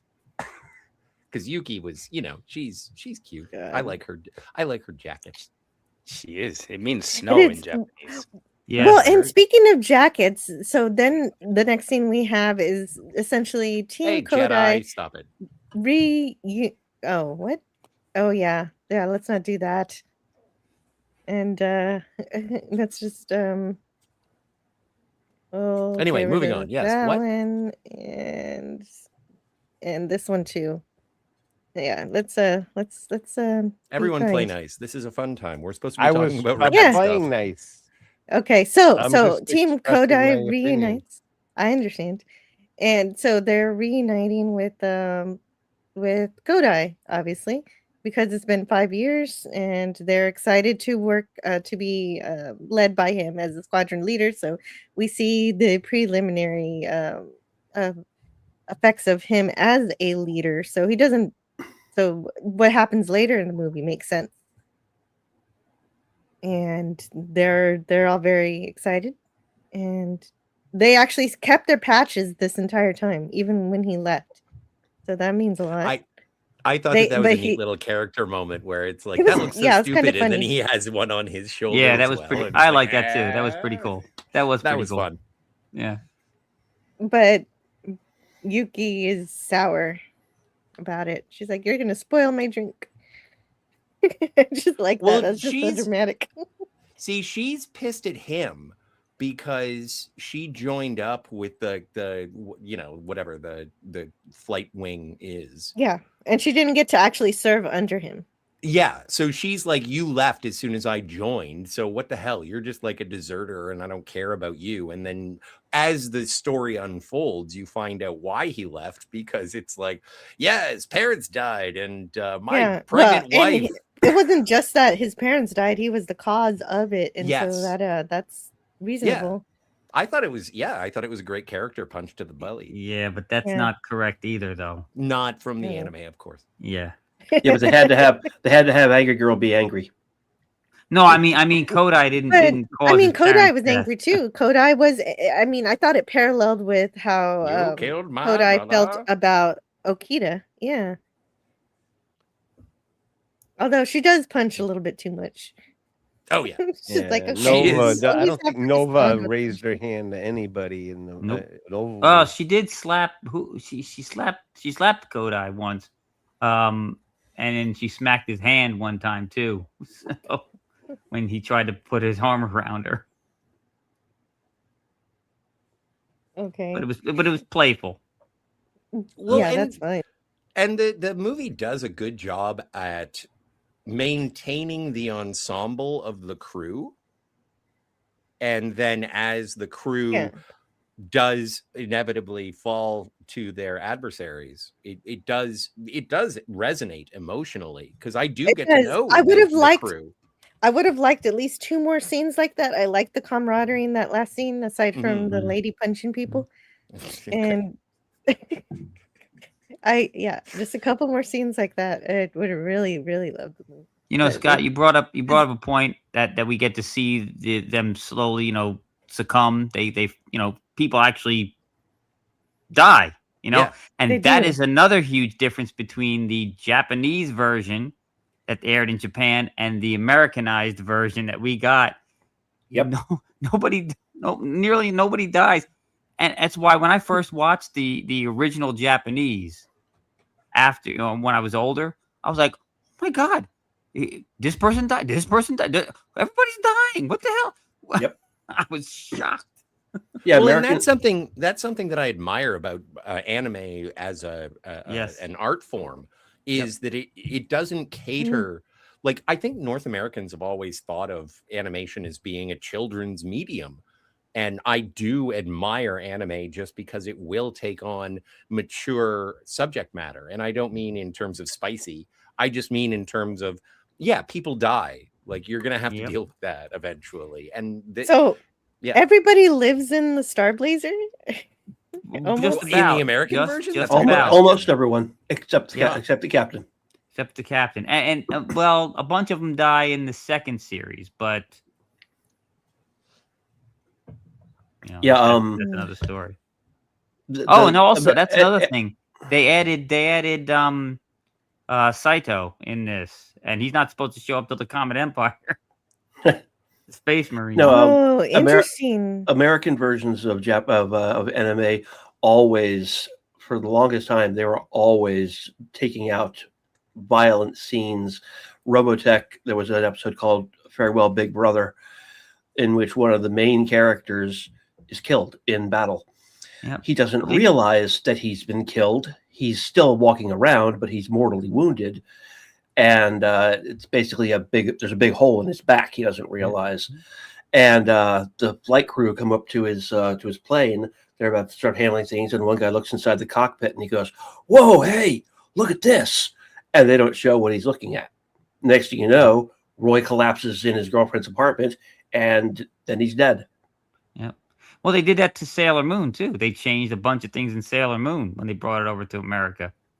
They cut an entire episode because it dealt with weight, and they didn't think that the American girls. And they don't want to fat shame. God forbid they show things that speak a little truth. But also got to get offended. You think back to it was what was it? It was just the 30th anniversary. I think it's the 30th anniversary of Transformers the movie. 30th or 40th? 40. And 40. Yeah. No. 88, right? 86. 40th. 40th. And and everyone was talking about, it's like, oh, if you saw this in theaters, you were traumatized. That is very much an anime plot point in a film where it's like when Optimus, spoilers for Transformers 1986, when Optimus Prime dies, it's like that is something that nobody, like no child of the 80s had seen, that sort of reality of violence. And it's part of the reason why they edited out Duke dying in the G.I. Joe movie. And so I, again, as an admirer of anime as a genre, it is something where it's like, no, these are realities, and to sort of nerf them is a disservice to young fans of the fiction. The better children's literature or shows will give them the truth and won't sugarcoat everything. I mean, heck, the very first book of the Chronicles of Narnia, The Lion, the Witch, and the Wardrobe, Aslan dies. Oh, really? Well, he gets better. He gets better, but so yeah, well, that's why he's an allegory for Jesus. So yes, he is. So who wants to warp now? I want to go to warp. Let's go to warp. Oh, yeah, this is so good. Although, and you know what? Crystals ain't working, Captain. Like I do.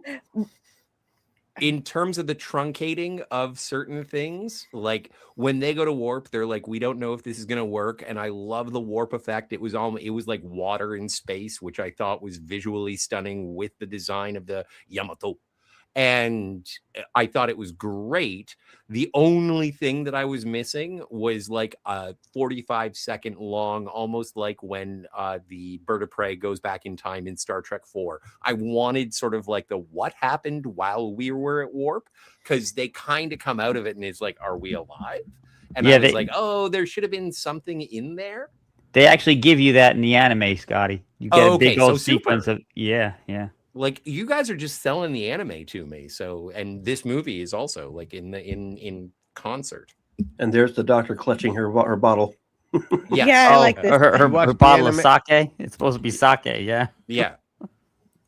Well, is this the part of the movie where they say they don't say it, but they say where no man has gone before, but they don't say it. They say it in other words. They say with great power comes great responsibility. Yeah. And ludicrous speed, go! I would They've have gone to plaid. Yeah, exactly. Oh no, baseball one's gone. Oh no, they don't say it yet because they're not out of the solar system yet. So they say it later. I got excited for that line, and it's not here yet. But anyway, you're right. We got our first warp, but unfortunately, okay. So what we're doing, I think we're next to Jupiter now. Yes, there's the warp. And yes, because we always go on a straight line, hitting every planet on the way out, because they're always lined up perfectly. Yeah, exactly. Well, you don't know what was happening in the navigation station. Well, but I did appreciate. Ihara knew what she was doing. Like I appreciated the fact that it was like Jupiter is a landmark in our solar system, and it's like, oh, there's the big red dot on Jupiter. It's like I know Saturn. So Saturn is as well. Saturn is as well. I apologize. Somebody has a favorite. Yeah, that's what it sounds like. But I did name any other planet that has a hexagon you can see from space. A hexagon? Yeah, on one of the poles. Yeah. I'm not familiar with Saturn. Look it up. It's true. Google. Saturn has a hexagon. Yes, I can confirm. Poles. All right. So, but okay, so as soon as they come out of warp, though, of course, the Gamlas are right there waiting for them somehow. But they can't use their wave motion gun because they just warped, and they need to recharge the same energy, and it's going to take 20 minutes. Belay 20 minutes that phaser order. Yeah, that reminded me of a line in Top Gun where the admiral, the guy comes up and says, "Sir, there's a problem with the catapults. We can't launch any fighters. How long? 15 minutes, sir." Bullshit, 15 minutes. This thing will be over in 2 minutes. Get on it. Yeah, I remember that. That's all I could think when he said 20 minutes. I'm like, bullshit, 20 minutes. This thing will be over in 2 minutes. Get on it. That guy is so short in real life. If you go, that guy actor, I met him at the Hanover Mall when Mark Otter was there, and he is short as me. He's shorter than me. The Is guy that that plays Principal football. Strickland? Yep. He is a shrimp. He is no taller than 5'7", 5'8". It's unbelievable. I'm still pretty sure he could kick my tall. ass. Yeah. While they're waiting for things to recharge, Ihara figures out where to warp next, and Kodai and the Black Tigers and everybody are to attack the enemy's warp capability. Yeah, they're there. There's the enemies. And before we do that battle, you said we got to say hi to somebody? I just saw iLord. Oh yeah, I said hi to him. Okay, but no, that's okay. That's okay. I've got 11 behind, so I can see what's happening. Yuki means snow. Oh, I didn't know that. Okay. I would like to. Cool. I would like to plow some Yuki. Wait. Well, that was clever. Ish. And in Japan, they really had nothing to fear about not getting more movies. That's how 21.99 was released in Japan in theaters as episodes, bundled as ARC movies. Oh, that's fun. That's the set of movies I have. That's what I get confused. Yeah, when I was looking up 21.99 got released, I think 3 episodes at a time. Was it 3? I think 3 episodes at a time in theaters. Because they're about a half an hour each. The 21.99 series. That's what we're talking about. Okay, yeah. Yes. It's so great. Like on one hand, I do have to say, on one hand, Part 2. I'm like, guys, can we review the movie we're watching? On the flip side, I'm like, thank heavens people who know about this and the legacy are here to sort of educate me. Like, you guys are doing a bang up job in terms of, oh, come on, they could have done this. Yeah, because honestly, if anybody's watching a deep dive of this, and if we just only talked about the movie, they'd say, but what about the anime? Exactly. All right. This is great. And you if they guys are doing didn't, what are they doing watching this? Yeah. That's why it gets frustrating to me that wait, this is frustrating to you? What? The movie got frustrating to me because the animated series is so freaking good, and they could and they had a golden goose, and they kind of messed it up. Is what I'm saying. Like, well, think about it though. Lucas Cuber says nobody wants to go to Uranus. Or Uranus. Yeah. I like circling it. I like Futurama's handling of that. It's like, oh no, we changed that planet's name years ago to stop those jokes. Oh, what do you call it now? Your rectum. That fixes everything. Yes. Yeah. Okay. So, and also, Yuki, you know what? I just want to. You guys, I'm starting to. I liked Yuki the first time I watched this, but now I'm like, why does she go out first before everybody else? It's like she was trying to die or something. Angry girl's angry. No, I didn't get that at all. Like, I thought, and the thing is that she's okay. So if we're gonna go, I'm gonna get in my ship now. I'm gonna get in my fighter now, and then if you need me, I'll be ready. And everybody else is like, well, I don't think. Well, they're kind of like, we'll wait for the orders, and she's like, I'll wait for my orders in the cockpit. And when the orders do come, she's like, I'm on it. And I thought that it was pretty rad, and everyone else. And also it gave Yuki a little bit of an edge on it. And it's not a matter of she wanted to die. It's just that she knew the urgency of the situation, and everybody else sort of saw it as a reunion. I liked it.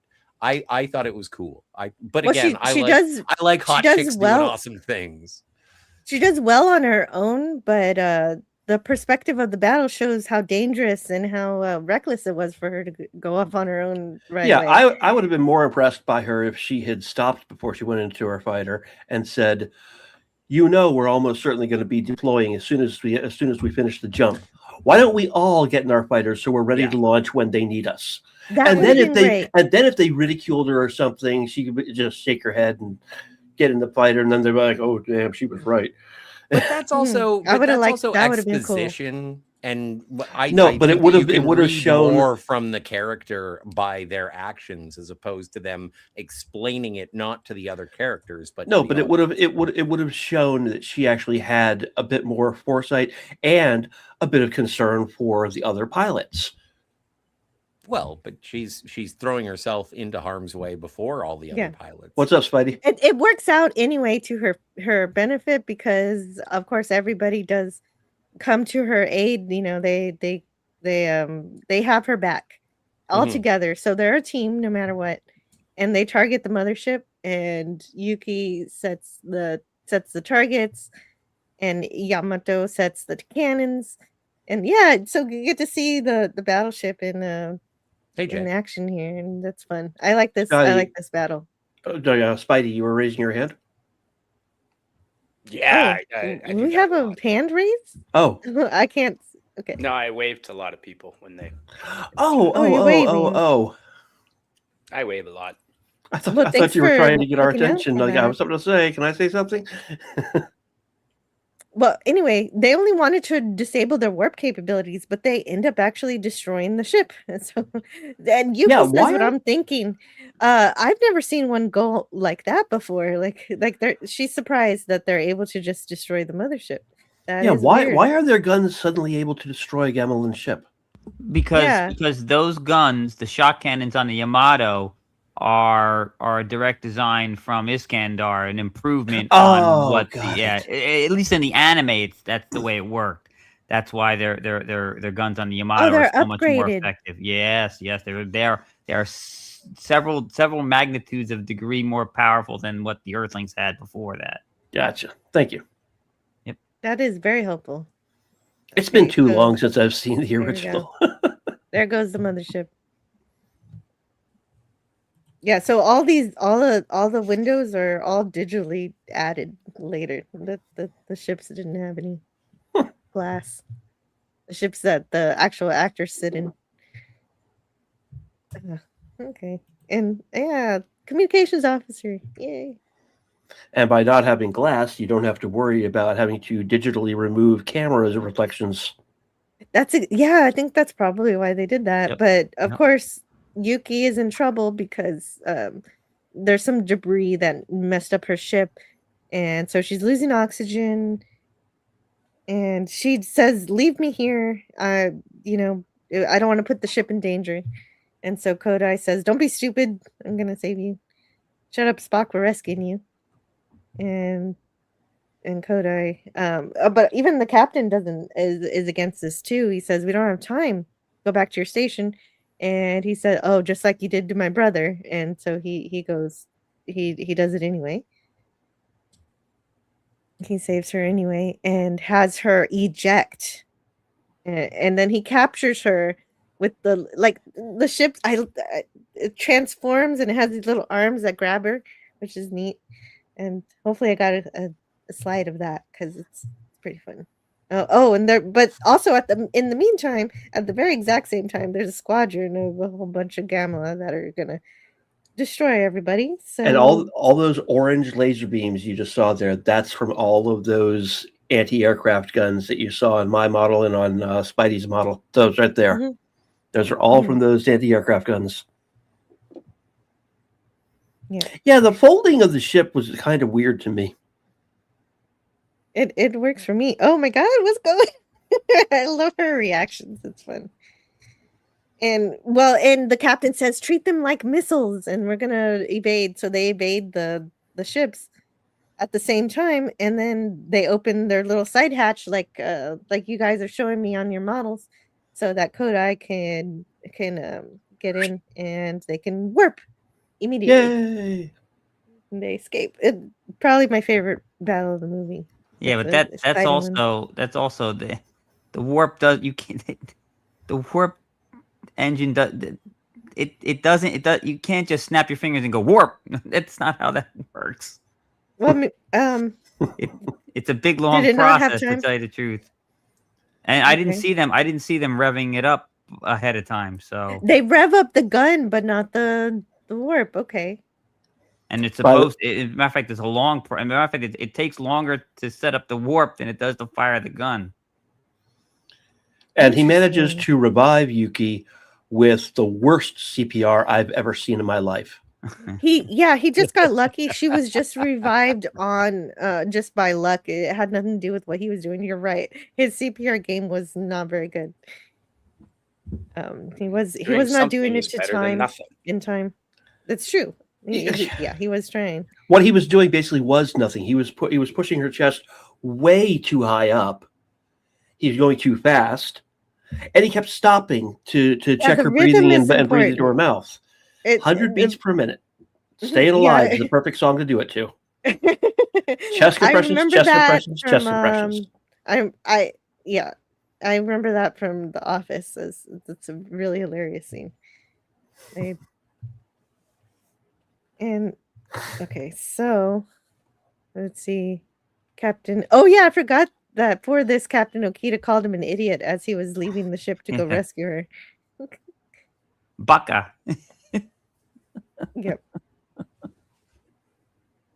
And the other fighters, yeah, okay. So I had really described all of this.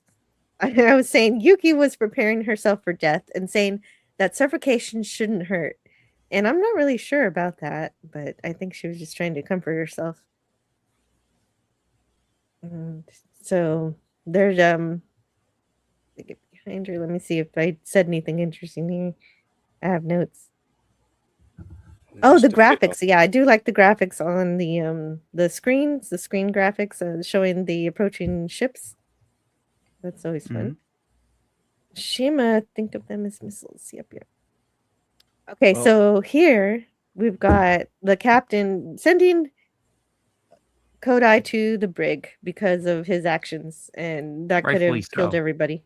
Yeah. This is the kind of thing that you want to see on a starship is consequences for the actions, and it doesn't last for long. He doesn't stay in brig for very long, and once he gets out, nobody's like, you got to go back to the brig or anything. But he at least shows everybody that this was not the thing to do, and under his command. But it definitely reminded me about a Battlestar Galactica remake. Mm-hmm. Yeah. Oh, you decked the exo of the ship for no good reason? Okay, well, we're going to put you in the brig. Oh, but now we need you as a pilot, so you're free. Yeah. What? Yeah. But at least, it sent the message without putting somebody who is actually really valuable away forever.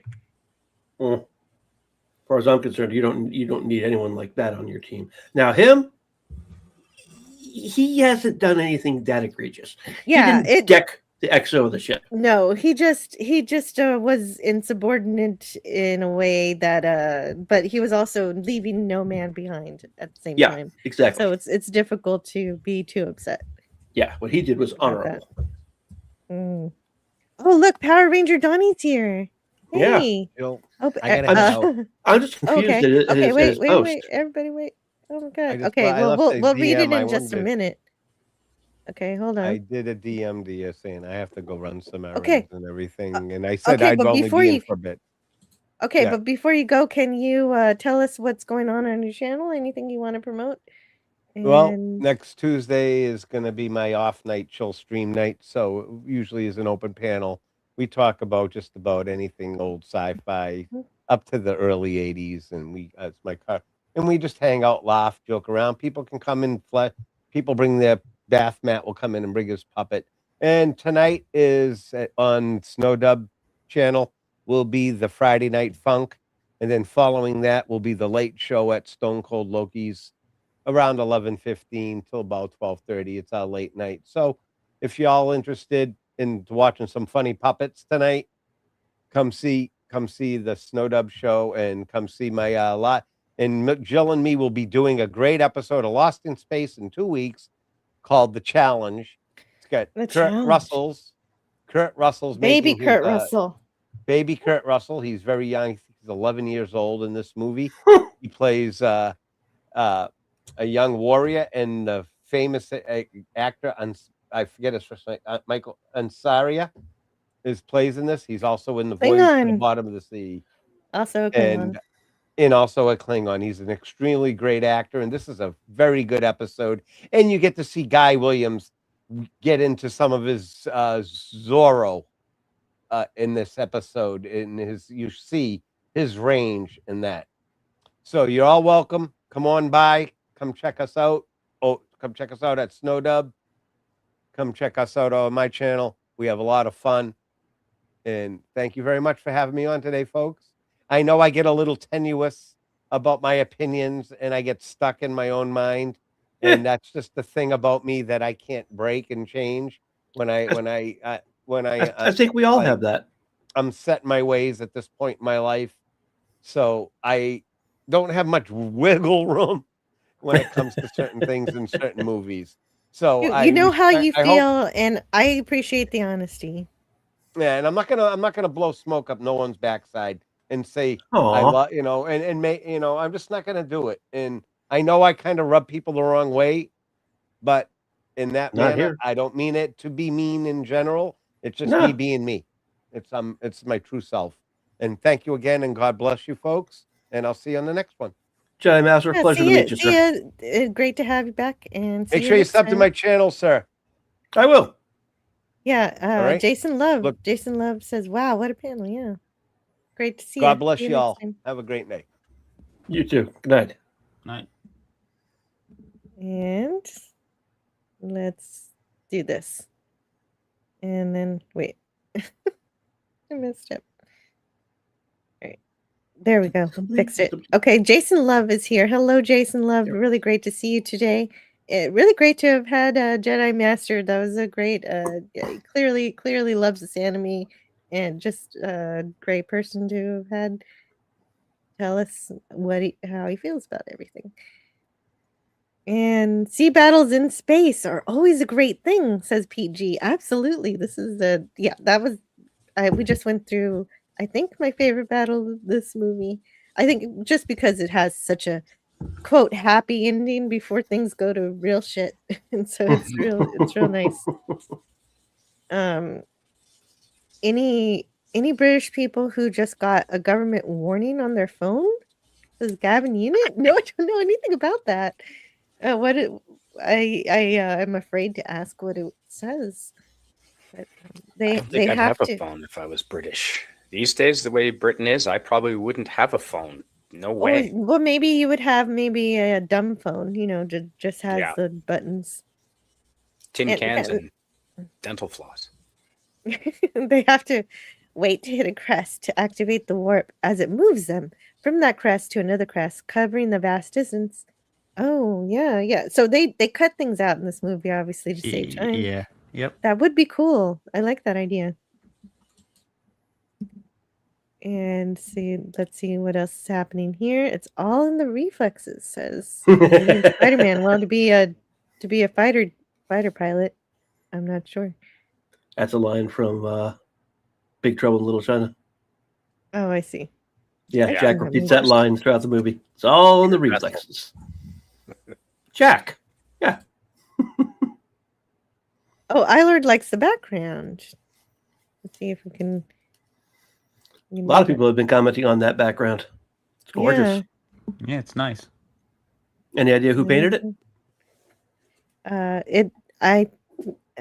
I'll get back to you on that. I'll put it in the description later. Definitely. I found a wallpaper. I just looked up. Looks like a Van Gogh.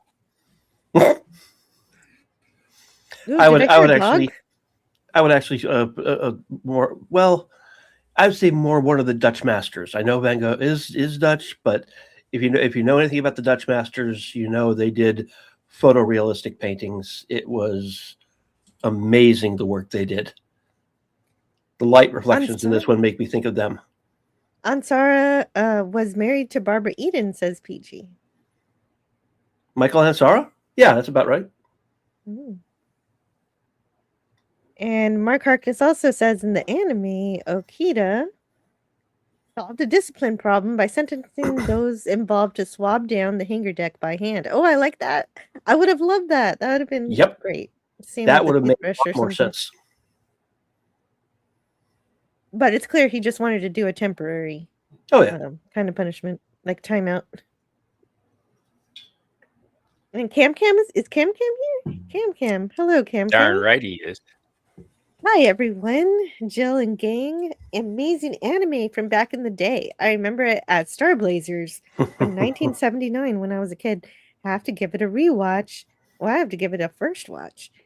Yeah, when And they were yeah, airing it it, was when they were airing it in pretty. 1979, my father was actually recording the episodes on VHS so he could watch them when he got home from work. Wow. Yep, that's how good a show it was. Good. He was 36 and he was watching that show on TV. Mhm. Yeah, like I said, I think I was 5 or 6 when because 79 wasn't the first time it aired in Nope. America, if I'm not mistaken. It aired in 75, I think. Yeah, It started- 74 or yeah, 75. 74, I think, is when it first run in Japan itself. So it's obviously delayed because they got to dub it and everything. Yeah. Okay. Where are we in the story? Let's see. We're at Welcome back. Kanathu. It's a ugly planet, a bug A bug planet. planet. It's hostile to life. Oh no, this is where Chief Tokugawa visits Kodai in the brig and says, "Hey, you must like the brig." So, giving Yeah. an indication that he's been there before. This is not well, his and they first know each other. brig. Yeah. Yes. Yeah. Yep. And I love this. Like, this is kind of like my Liam from UFO. It's just like, oh, I want him more. Liam? Who's the guy? You know the guy who looks like Chief O'Brien from UFO? Oh, Alec. Alec, Alec. my mistake. Well, they both have an L in the name and an A. It doesn't Yeah, count. Alec- I was wrong. Alec Just- I Freeman. was wrong. But They Alex both have an L and an Freeman A. is- Yeah. Alec Freeman. Yep, yep. But yeah, no, I like he shows up and he's sort of reassuring and he provides backstory, but he does it through friendship as opposed to like heavy-handed expository dialogue. Yeah, it's nice that he's a friend. Mm-hmm. Well, and also it's like you're going to be as good a captain as your brother or better, and well, actually, you're going to be as good a captain as Akita. So I like that. And Kodai says, "I'm not like anybody. He's Yeah. I'm not going to be the next Tom Cruise. I'm going to be the next me. yeah, that's what it felt like a bit. Yeah. But then the doctor shows up with some of her wine. I'm not sure what kind of wine this is. Is this rice it's wine? sake. or what It's is it? wine. Sake. It's rice wine. It's sake. Yeah. It's rice wine. Yep. Yeah. Okay. So I Yeah. did get it right. I can't read the bottle. This is actually yeah, But exactly. I'd They love do some have sake. wild turkey at one point, which is nice. But the thing is, this is a very boozy movie. Thing is, the guy playing the engineer, Mhm. if he were shaved bald and had glasses on, that's what the doctor looked like. Oh, okay. Yeah. It was, and the doctor, they cut this from the anime when it came to America too. The doctor always drank sake. Matter of fact, the doctor was Yeah. often drunk on Yeah. sake, and it was comic relief. So Mhm. Yeah, Well, she and- was here for a good reason too, because she reminds him that not only to be grateful for the captain for sticking around to save him in the last instance as he was saving Yuki, but also that he's not the only one who lost somebody. Like she tells him that the captain lost his son in the battle too. Hey, yeah, on the but ship. that's actually the captain lost his son, but not Yes. at the battle, not at that battle in the beginning of the movie. His son was already dead when the series starts. in the series. Okay. Yeah. I Yes. thought because what's his name? Kodai loses his brother, but Yes. Okita lost his son, who was the navigator on the ship that Kodai was the captain of. His son was in the service as well, but he had been killed before the beginning of the series. Okay. Either It Yeah, was like yeah, one of but the it- early it, battles with the Gammas. It's kind of I think something it's that still- works for this movie. Oh, it worked. Yeah, no, I I'm think- not saying it doesn't yeah. work. Yeah, Yeah. I'm just In pointing terms out of the difference supporting again. I do like the no, and differences, don't worry. keep Yeah. doing that. Yeah, Keep and doing not all differences are god awful. Some of them are god awful, but not all of them are bad. Sure. I did like the cut. It was a weird jump cut where they were talking up here and then just instantly zoomed here. They're on Like, the there was ground, no yeah. transition. I thought- And by the way, was you weird. see the doctor doing something the doctor in the cartoon never did.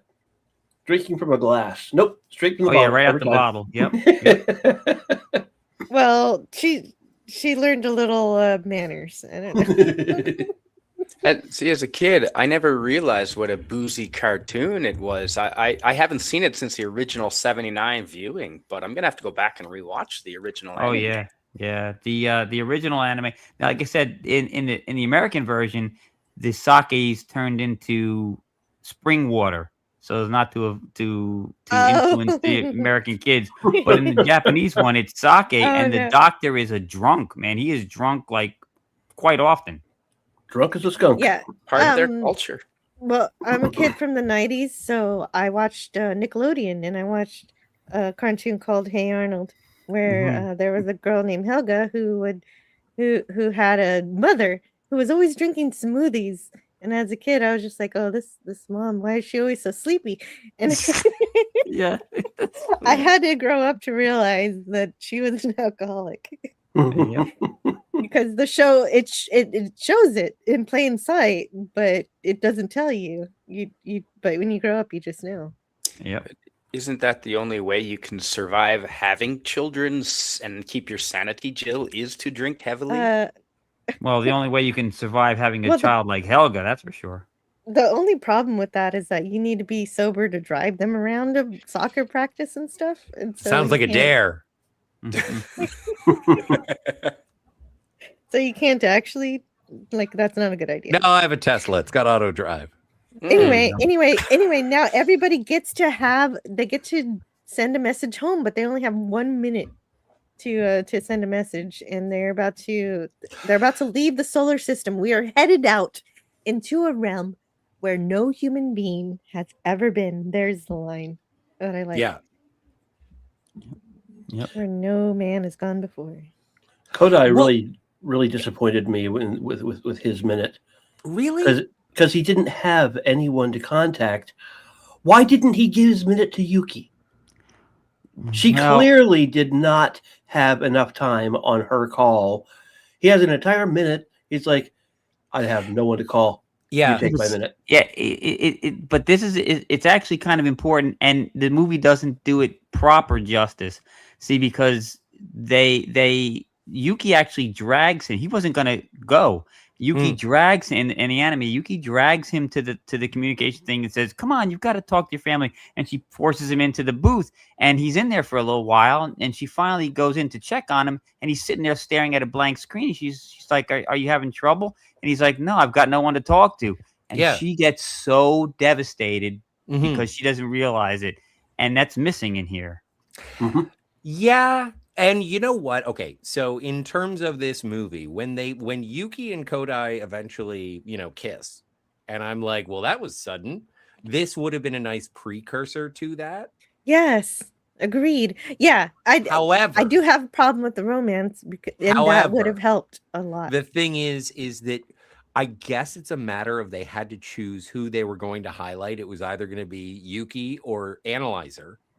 And they chose Analyzer. So when Analyzer, like when gunship R2-D2 dies, it's like that becomes it sets up why we care about Analyzer, is that when Kodai gets to talk to his family, he talks to Analyzer, and so there is a little bit of that sort of Han and Chewie situation that's going on, or Luke and 3PO, but it's like you had to pick one. And as Jedi Master was saying, if they had more time to flesh this out, like if there was more of it, then you'd get more of Analyzer and Yuki. And I'm sure that you get that in the anime. So that's why I'm excited to actually invest in the anime. Like, this sounds fucking awesome, guys. Yeah, it's a very gradual growing closer of the two of them in the anime. It's really good.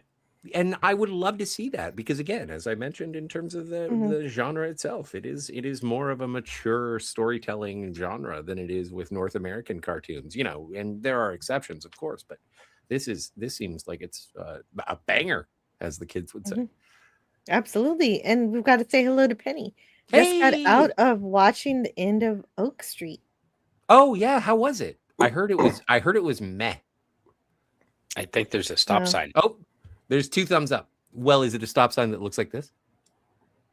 Does it? Does it have nacelles on the street lamps? It should. It should. It should. Oh, Mark Harkness would watch Star Blazers and Star Trek on the same channel in 1979. That's awesome. Very cool. Mhm. See, and that's like, this is a thing, and people say it all the time. It's like, oh, I envy you. You get to watch that for the first time. Like, everything is brand fucking new to you. Sorry about the swears. But I think that I'm in for a treat based on what you guys are telling me. So. Mhm. Oh, And yeah. what? In the anime, as they're preparing to leave the solar system, Avatar breaks out a bottle of spring water from a spring near his home, and he and Wildstar toast to Earth. End mission and success. Avatar is Okita. And Yeah. that would be such a fun sort of juxtaposition if they're all drinking booze all the time, and then it's like, what's in the bottle? It's like, Well, water again, from Earth before again, all of this started, kind of thing. I thought, if I'm not, I can't remember. Is it both spring water in the Japanese version and the American version? I thought it was still sake in the Japanese. He's saying Akita, so it means from Star Blazers. Yeah. Oh, okay. Phantom Outsider is under the impression that the Doctor still drinks sake in the U.S. version, and he only had. That's what I remember.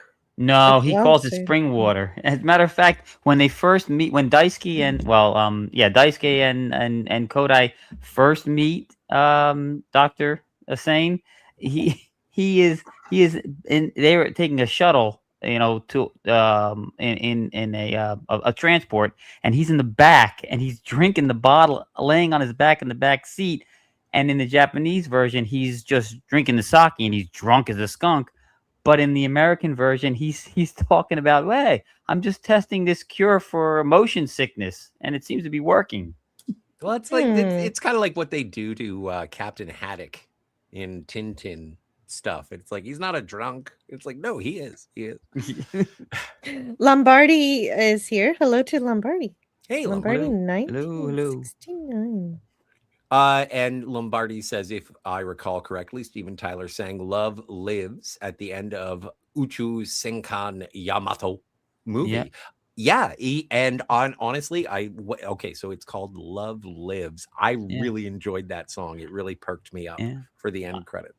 I did not realize that was written. I thought that was just a song that they imported from an Aerosmith. I didn't know that was written specifically for the movie. I didn't know. Yeah, isn't that awesome though? Yeah, that is cool. It is. It was written specifically for the movie By Steve Tyler. Yeah, that's pretty great. I And like that a don't lot. wanna miss a thing. Yeah, that one was also specifically written for that movie. I don't want okay, I'm sorry. Also has his daughter. Uchu Senkan Yamato. No, now I want to hear "I Don't Want to Miss a Thing" in Japanese. Uchu Senkan literally means space battleship. Nice. And okay. See, I didn't learn that in my Japanese. That So you didn't never carry- came up in an everyday conversation. Yeah. Well, no, but Spidey, even when you and you're like, okay, so I know the words to this song and I'll read it phonetically off of the teleprompter and I'll do karaoke. And the thing is that the only time you'll ever hear English in Japan is when you're doing karaoke, because they're all singing the American lyrics. Yeah, Yeah. true. Although, do you know what? If you're into bicycles, and this is just proves a point about the other things in the language. Do you know how to say "tune up" in Japanese? Tune up. If they don't have a word for it because they didn't invent it, they'll just use our words and put a Japanese spin on it. So I love it. Well, Macadonalds. Spanish will do that too, where we got hospital or chocolate. The yokai. Yeah, English never does anything like that. Oh, wait. Yeah, enchanté. Rodeo, rendezvous. Yeah, Rodeo? but Tornado. I don't know. Yeah. So, Jill, you're the communications Shima- officer. okay. Are we going to boil down linguistics today?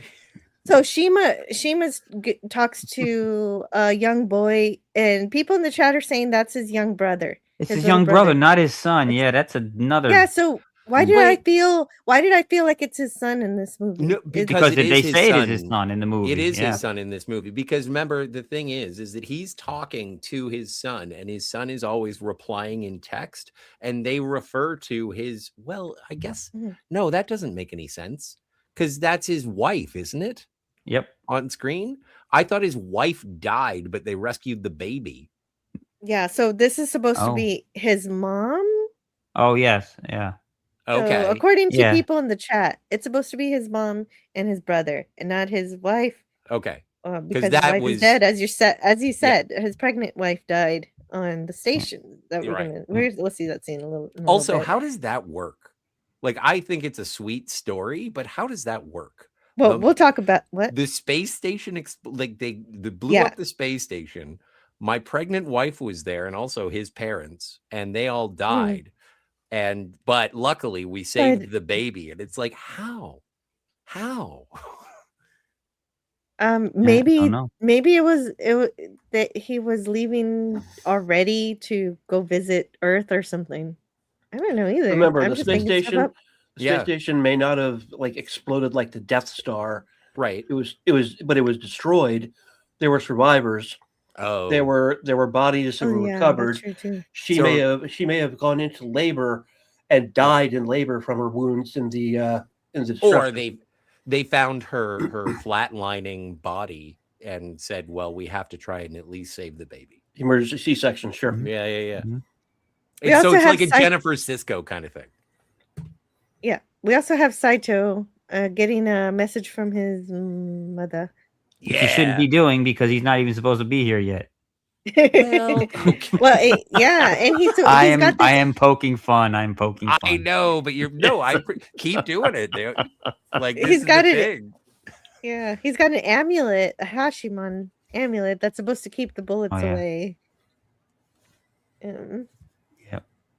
Yeah, I like cool. it. I like He's that. playing it so cool, and I love the end of that interaction where she's like, "Don't forget," and then it cuts off because they only have a minute, and then he holds his little amulet, and he's like, "You worry too much," and then that comes back up in terms of what he's wearing around his neck, and so you have a connection not only to him but his family. It's a nice callback. Great. Like truncated as it may be, it's given me all the people that I'm supposed to like, and all the people I'm digging the characters, even if they're this is great. I love this. This is so faboo. Also, the Blu-ray is very expensive. Well, Kodai is doing some sit-ups, and now it's his turn to send a message to Earth, but on the way over to do that, he meets up with Ando, who's assigned to the third bridge, and of course we know everybody's thinking of what's going to happen later. By the way, I am firmly of the belief that he heard her coming and started counting from 298. Yeah. To time it so perfectly that they ran into each other. That makes sense. No. He wanted to show off to the girl to make her think he had just done 300 sit-ups. 300 sit-ups. It's come on. That. Okay, yeah. I see what you're saying now. That's possible. But yes, that would be very much within his personality type. Okay, guys, breaking news. Breaking news? Do I have to play the breaking news button? Yeah, why not? Okay, so wait just a second. Well, that was pretty good. But let's I got Oh no, if you guys were in the middle of a good conversation, then you don't have to do anything.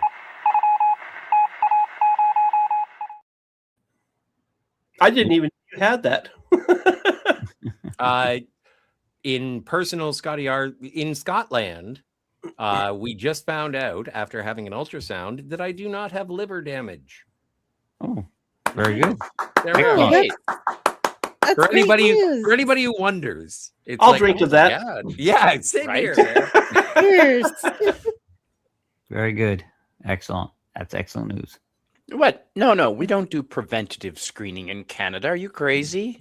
Oh, dude, my doctor. I got a great doctor. They do. They do preventative screening. It just takes 3 years to get an appointment. Oh, dude, I went on an online medical thing and I was like describing my symptoms and they said, "What do you want?" And I was like, "Not made." And they abruptly stopped the conversation. I thought preventative care in Canada was called euthanasia. Yeah, exactly. Yes. Made. Yes. Oh. Kill! But I feel like celebrating! There you go. I don't. I don't even have a drink in the house to raise to you, Scotty, but that's fine. No, it's good news. It's good news. So that is just going to encourage you to drink more, though, isn't it? No. It's going to encourage him to not get liver damage. Yeah, just because you haven't gotten into a car crash, it's not like I'll try that. No, clearly you're indestructible and immune. That's not true. I'm wearing glasses. I know I'm immortal. I haven't died yet. Yeah, Right. well, the immortal William Shatner has taught me something incredibly poignant, and that is live life like you're gonna die because you're. Some people do die and come back. Jesus, that's the only one we're talking about. I 1 mean, million. Lazarus. Spock. Oh, no, he died. Oh, Spock and came did, back. Yeah, but Spock's not people. He. Oh wait, that's he's rude. part. Lazarus came He's back. part people. Yeah, but then didn't somebody kill him? Didn't somebody kill Lazarus? Doesn't matter. He died. He came back to life. That's a miracle, and that's a Jesus miracle to be Yeah. sure. Yes. But he did it. Yep, true story. And then Ra's al Ghul decided to discover that I power. prefer Spock over Jesus. I'm sorry, Jesus. You know, I'm not 100% sure on that, but I like where your head is at. Oh man, Scotty, I think I like Jesus better. Spidey just pulled a John Lennon. Yeah, exactly. We're bigger than Nothing's better than good medical news. Yes. Yes. I plan to live forever. So far, so good, says Snurdy. That's my point, Snurdy. The sun will come out Scotty's tomorrow. Okay, there's one more I have to play now. Bet your bottom dollar that tomorrow. I promise I will never die.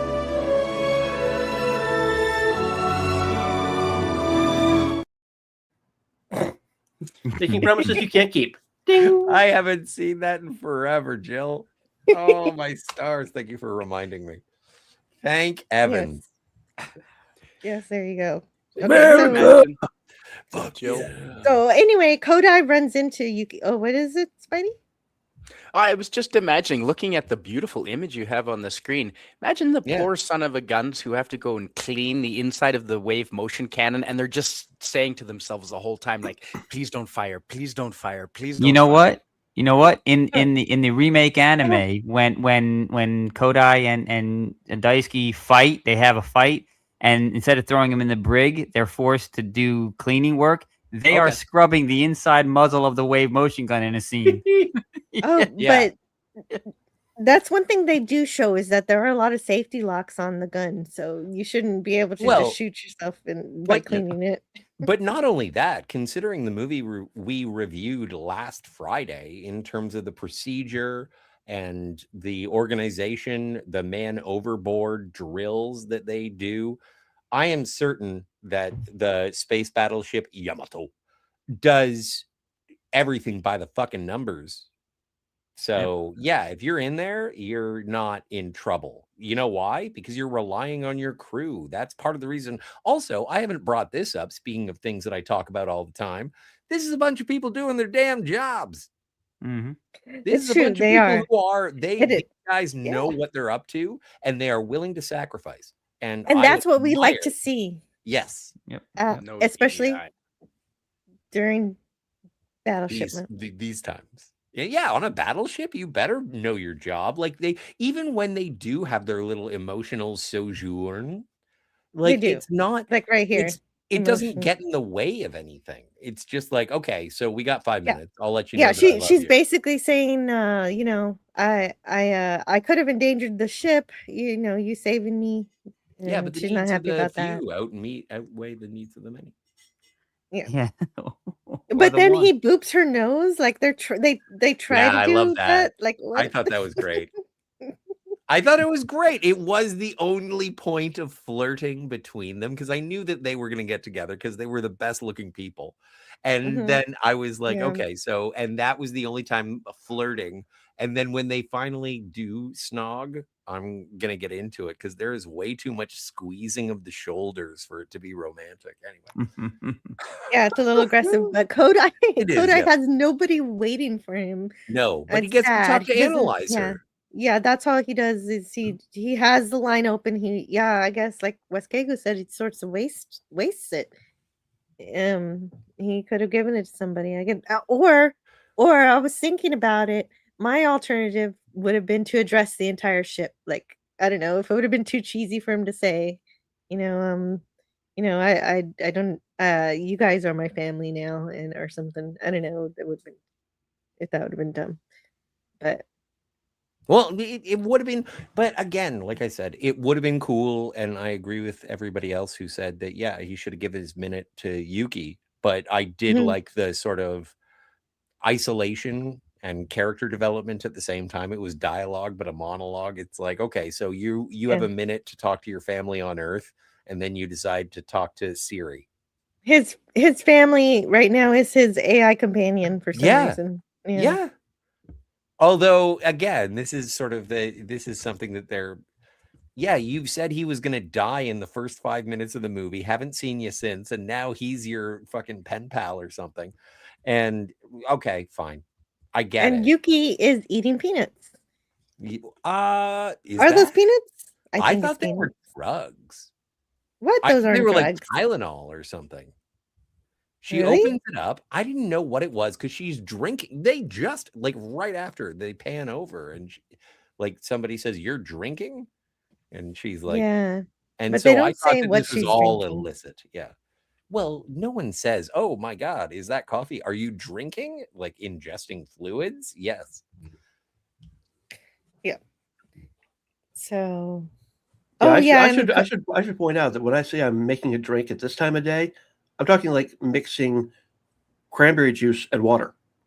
So I have a question about Analyzer because I love the AIs and everything. So, well, in fiction, not in reality, but don't start I'm crying. an AI.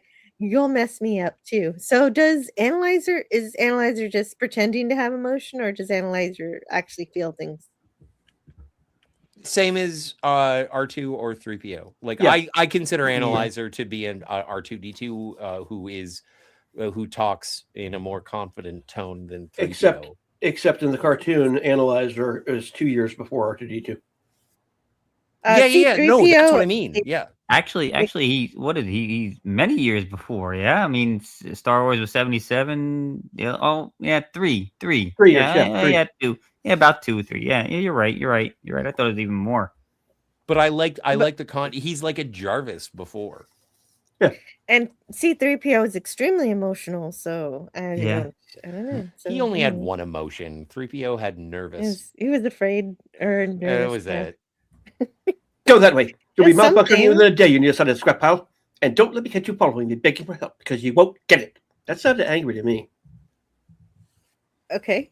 So Yuki is still resenting Kodai for what she thinks is just running away and being a coward. But Shima finally explains what really happened. Like we mentioned earlier, they saved Earth, but by diverting the weapon, they accidentally diverted it to a space station, which killed their family. And so she learns about that. And we learn about it too at the same time. So Cam. Yeah, Cam's Apparently. here. Yep. Yeah. He's been here for a bit. Yeah, we Sorry, I did just say saw. hi. Oh yeah, because you step away, so you miss stuff. I know, right? Anyway, yeah. So rest in peace, people who were lost in Space Station 2. We don't know a whole lot about that. We saved the baby. It got They destroyed. saved the baby. Yeah. And then the baby was saved, but also unable to speak. And so I thought that was a setup, and I wanted to pay off for that, but we didn't get it. Yeah, it sure felt like a setup, didn't it? Yeah, it Like, did. why even bother saying that if you're not going to do something with it? I like the I payoff, think- so I wanted it. Well, I do think they bring it up and it explains the yeah. scene prior. Mhm. Like it explains why the kid was typing. And then also like I do think that it is sort of a self-contained. I was almost tipping over into this movie being episodic because I know it's based on an anime and I know that there are episodes, but the thing is that I was being too hyper focused on trying to figure out the structure of it. And because it's culturally different in terms of how the Japanese make movies and Americans make movies and what have you. But the whole thing is that I appreciated it because not only did it acknowledge what's the guy's name with the mute child? Oh, Hoshi? Daisuke Shima. Kashima. So Shima. Daisuke Shima. Shima. Yeah. My mistake. So Shima, now we know he's got a child. We know what's happened. He's had tragedy in his life, and he is lying to his son to say, I'll be home soon, because he doesn't. Yeah, and I'll be there. I'm coming back with the radiation device. Like everything about the building of that one minor character for however fleeting moments in this film it offers, it's like, I know everything about you. You're a good man. I'm so sorry you're going to die. And I didn't even know he was going to die. Sorry, spoilers. But like the whole thing, Wait, who are you talking about dying? Shima. The captain.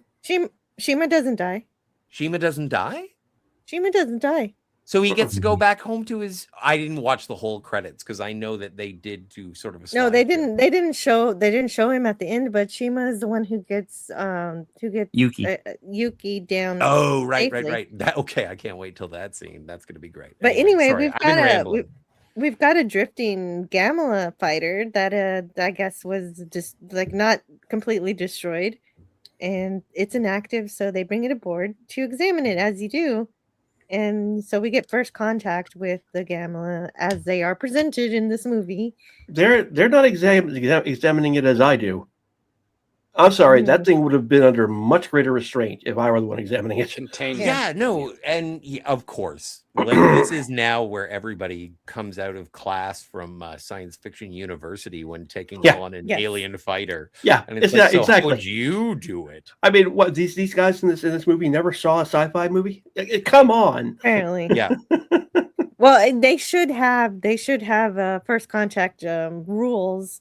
You know, especially if it's an enemy fighter, definitely way more caution should have been employed.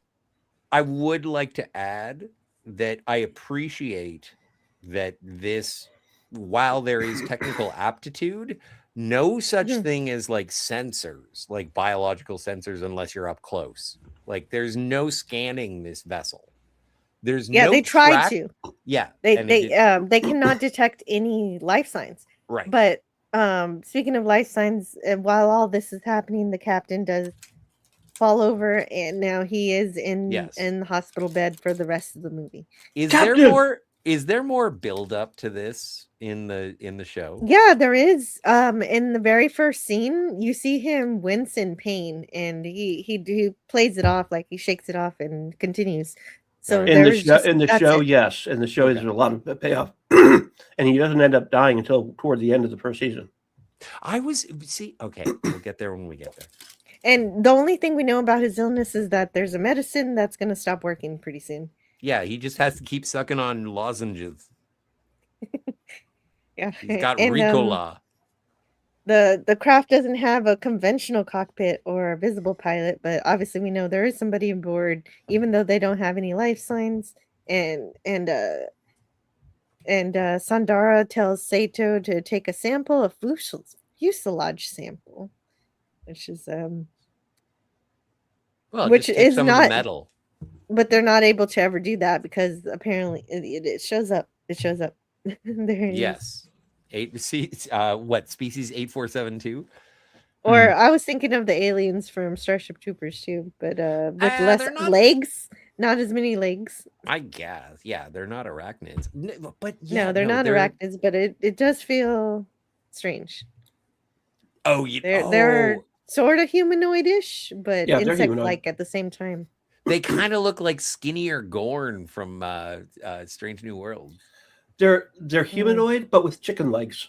Yeah. Yeah, and apparently they can taller, eviler ET.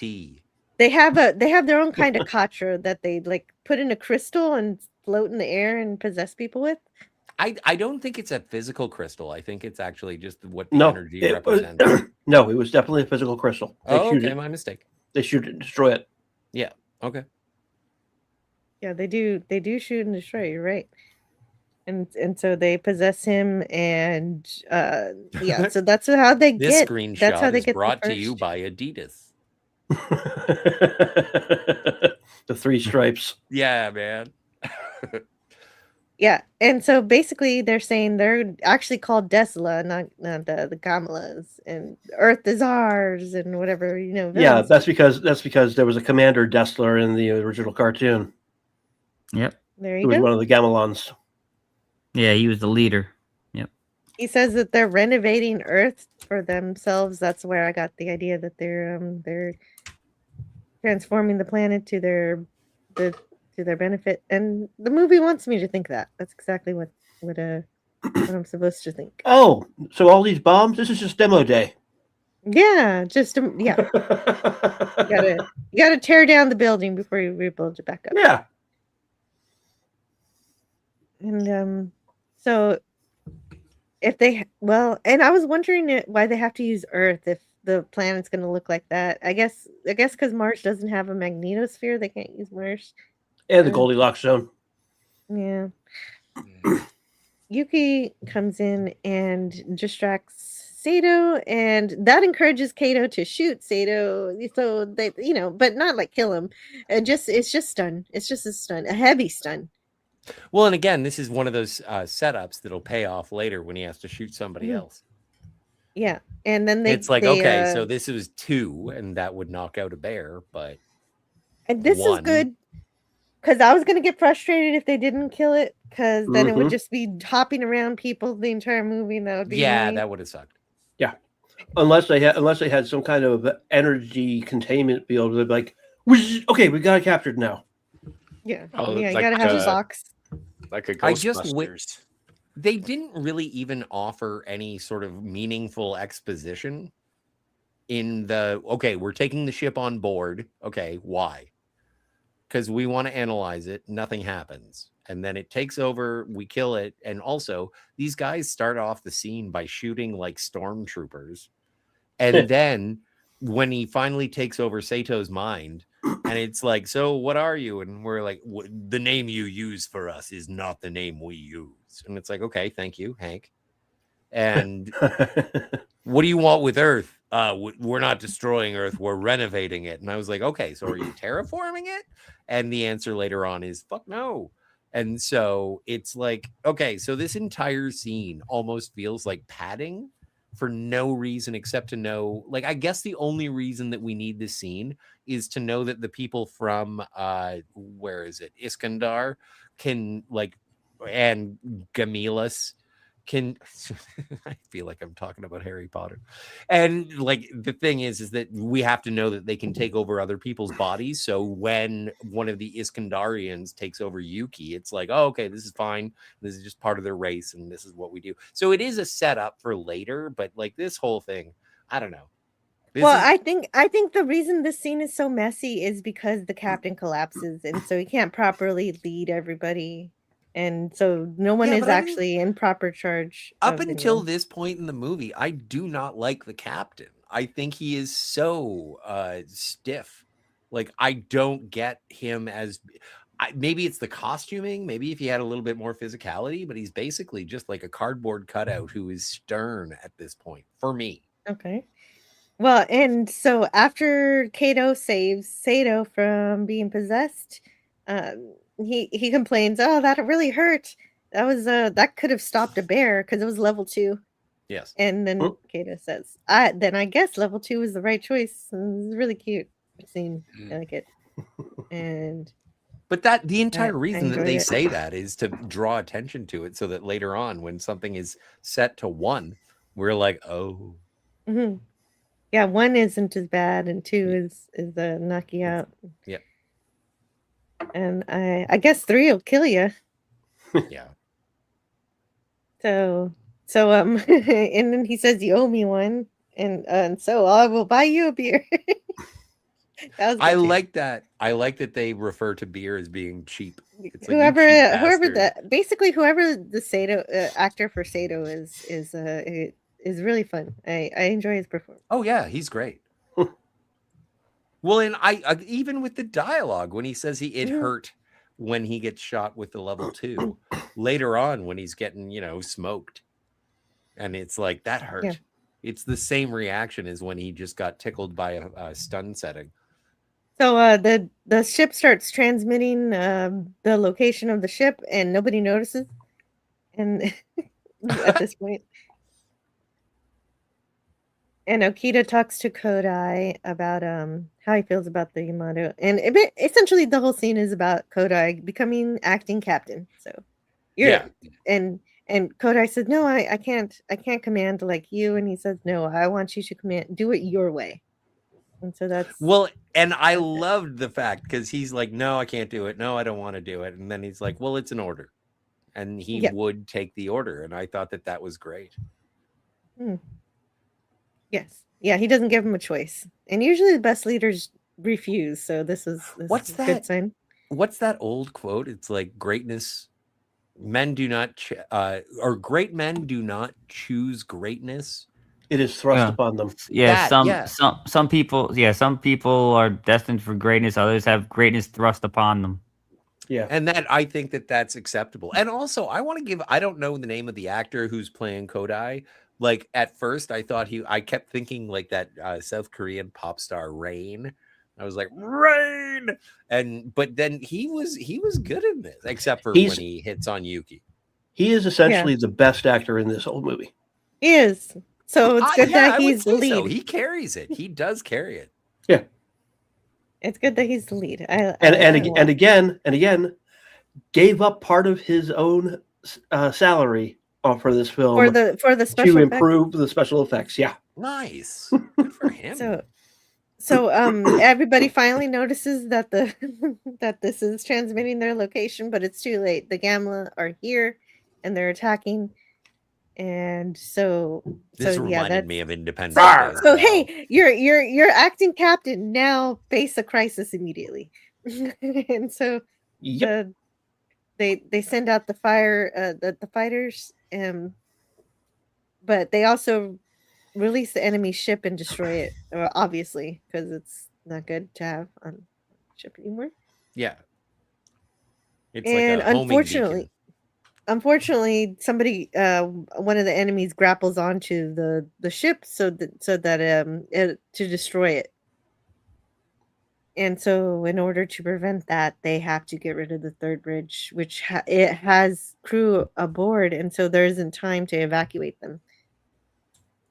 Yeah. Now this is lifted from another scene in another episode farther on in the anime series.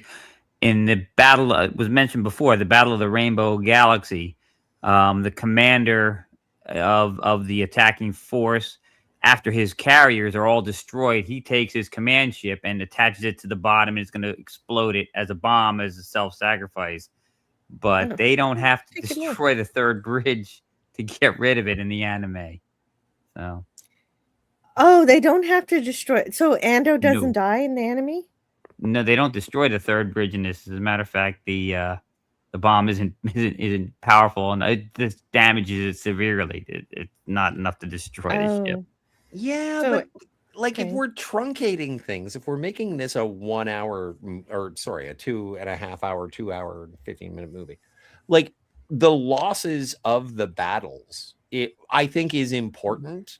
And the only reason that we're introduced to the guy who's posted to the third bridge is so that when the third bridge is destroyed, is that we feel the losses of the Yamato. Yeah, right. Yeah. And so I do appreciate Ando was it. a character to us. Exactly. Like, and again, I'm going to go back and I'm going to check out if it's, I didn't know it was only 3 seasons. So I'm gonna go check it out. And the thing is, I'll find out more about all these characters. But for the movie itself, it's like, oh my god, like even okay. So the conversation between Kodai and Yuki, and it's like, Yuki, you got to go and blow up 6 of our friends, and she's like, I don't want to. And it's like, that's an order to do it. And that's what subsequently, leads to the, rushed romance. But I think that for the purposes of a 2 hour and 15-minute movie, this speed runs a lot of good stuff, and it's still good. Yeah, and you do get the wave motion gun in this particular scene, which we'll see in a second. Right. That's one of my biggest problems with this movie is, why are you not taking the thing that is blocking the muzzle off of the front? Like, can't you do anything about that? But they that's leave not it yet. for half That's later. the movie. All right. Yep. That's not yet. But hello to UK Danger Man. Hey. Repairs. Hello. And definitely check out UK Danger Man and all his wonderful channels. And he's a spectacular Star Trek fan who watches the filth, so we don't have to. Thank you very much for your service. And hello to Real Wade Nation Gaming Clips. Wade. Good to see you too. Yeah, so those are UK Danger Man's channels and Real Wade Nation. Good to see you guys. It's okay, wait. What is Scam saying? It's along the lines of those who seek power are usually the least deserving of it. Yes, agreed. It's usually true. And the anime says Phantom Outsider. Wildstar did not want to command as he was on a self-destructive journey. Avatar pushing command on him made him care about others, and the responsibility kept him alive. No self-destruction. Yeah. We get kind of like a small hint of that self-destructive feeling when he ignores Analyzer about the radiation. Oh no, that's true. That is true. Yeah. And there's still a bit of that self-destruction in his last act. Well, a whole lot. Oh, well, yeah. Yeah. He kind of self-destructs. That too. Yeah. Oh, my stars. The moral of this movie is Death Wish. Anyway. Mark Harkness says, spoiler, in the original, they retcon Okita's death so he can take command for Yamato's final voyage. Yeah. I don't want to talk about the end until we get to the end. Okay. He's talking about the end of the original. Oh, my mistake. Because I don't know what that is. Yeah. Yeah, they retconned it so they could do one of the movies. Okita's favorite saying apparently is, the less time you have, the more you need to use it wisely. Does he say that in the movie? No. No, not that I recall. No, not in the movie, but I like it too. Yeah. So that makes a lot of sense, especially with what he's going through. He knows the that. day you are born, you start dying. I think you're awesome too, Real Wade. I'm glad you're here. Thank you. And so Yuki take out the third bridge. So yeah, that's a difficult decision. He had to make a difficult decision right away. So I did appreciate that. That was the whole reason he's mad at Okita is because he left his brother behind, and now he's got to kill a guy that he just saw, and it was like, remember we used to hang out and stuff. And it's like, I gotta order your death. Sorry about that. Yeah, and right after he said we're gonna rescue you, and that hurt. Yeah, that was pretty bad. I was wondering if some of the rescue team got killed in that as well. Ooh, for sure. That's dark. Yeah, I don't know. But the rescue squad could be gone also. But we don't really get a death count. No, but throughout the movie No, but even at the end, like they do keep talking about it's like, okay, I am Captain Kodai of the Yamato, and we have 36 crew. And then 36 and then 12. Yeah, when they evacuate, it's just like so many people have died. Like it's almost I think that throughout this mission, we do see people get sucked out into space and stuff. Oh, this is the wave gun shot that I got. for the that's the video. I am Damn. fully erect. Yeah. That's a big gun. It's awesome.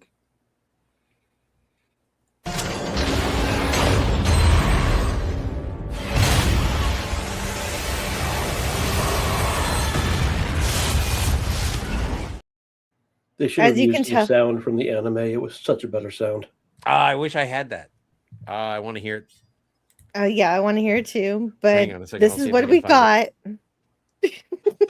got. Let me see if I can find So it. we're Give me a enjoying second. what we have. I know. Just give me a sec. And I didn't have time to get a bunch of clips, but I knew I had to at least get that. Mm-hmm. And yeah, there's the enemy ship on top of that. And so they have to fire on their own people to save the entire ship. Which is awful, terrible. And it would have been nice if there was a solution around it. I always appreciate a good solution, but there was not one.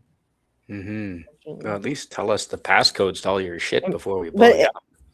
yeah, at least there was a solution in the enemy, so I can't wait to see Ando not die if he's in there. And yeah, so Kodai understands the command, and so of course what it is to command sometimes means that not everybody's going to make it. And so yeah, just like Scotty was saying, he was blaming Okita for his brother's death, and now he's done something similar, and so now he says he's unfit to command. And of course Okita disagrees, and he asks him why he even joined Kodai. Why did you join up again? To find out what manner of man you were, to find what manner of man let my brother die, and to see a green earth again, like it was when I was a boy. I wanted to bring that back. And Kodai says what he could have done, but Okita says you can't find the answer by looking at the past. You've got to deal with what is happening right now.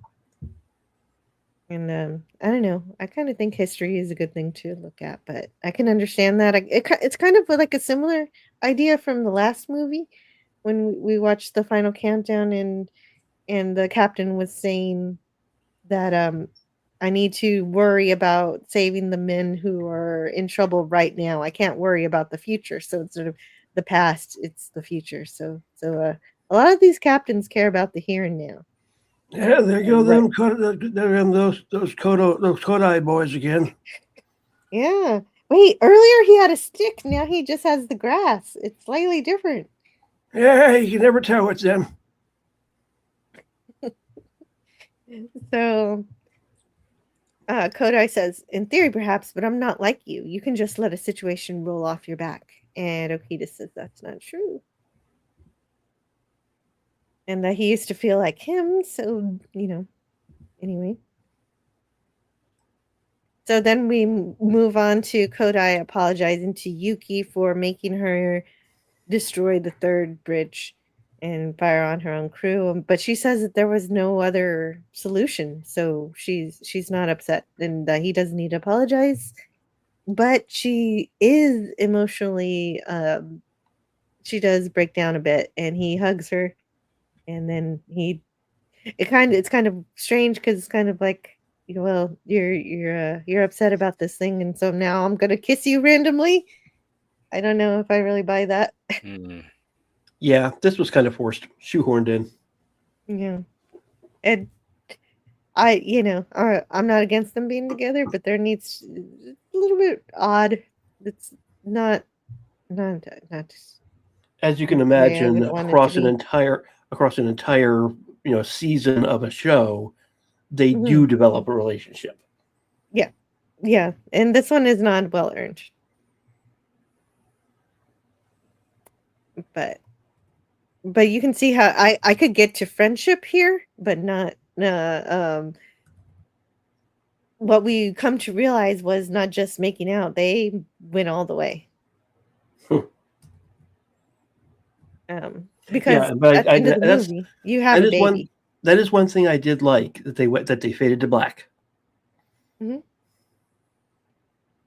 Yeah. Right in the middle of warp, right when the ship was warping. So that's cool. That was kind of cool. It was like the Earth moved. Oh no, just a ship. Mm-hmm.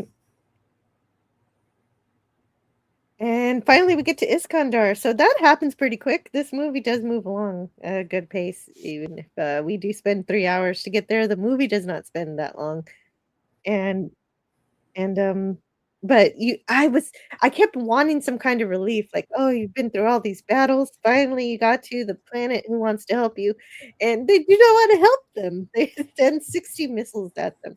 That's rather rude. I just checked Crunchyroll. They don't have the original Space Battleship Yamato. Oh, that's too bad. So the guns try to intercept them, but it just they have trouble. This is where it gets muzzled. So Scotty was expecting the muzzle. And yeah, so then we don't get the wave motion gun for the rest of the movie until the end of the movie. Mm-hmm. But there's a lot of great looking battle happening, but also really stressful. And Kodai orders Shima to warp them away wherever. He doesn't tell him where, just anywhere. But he doesn't like that because if they warp anywhere and there's something in the way, they could destroy the ship. Yeah. And so, but Kodai says we're going to be destroyed anyway, so just go. And they did, and he has to force the controls. Yeah, you could drive right through a star, bounce too close to a supernova, and that end your trip real quick, wouldn't it? Mm-hmm. Yes. It ain't like dusty crops, boy. But they were at least lucky in that sense that didn't happen. They just ended up on the other side of Iskandar. I found the sound. Excellent. Oh, is that what you went away for to find the sound?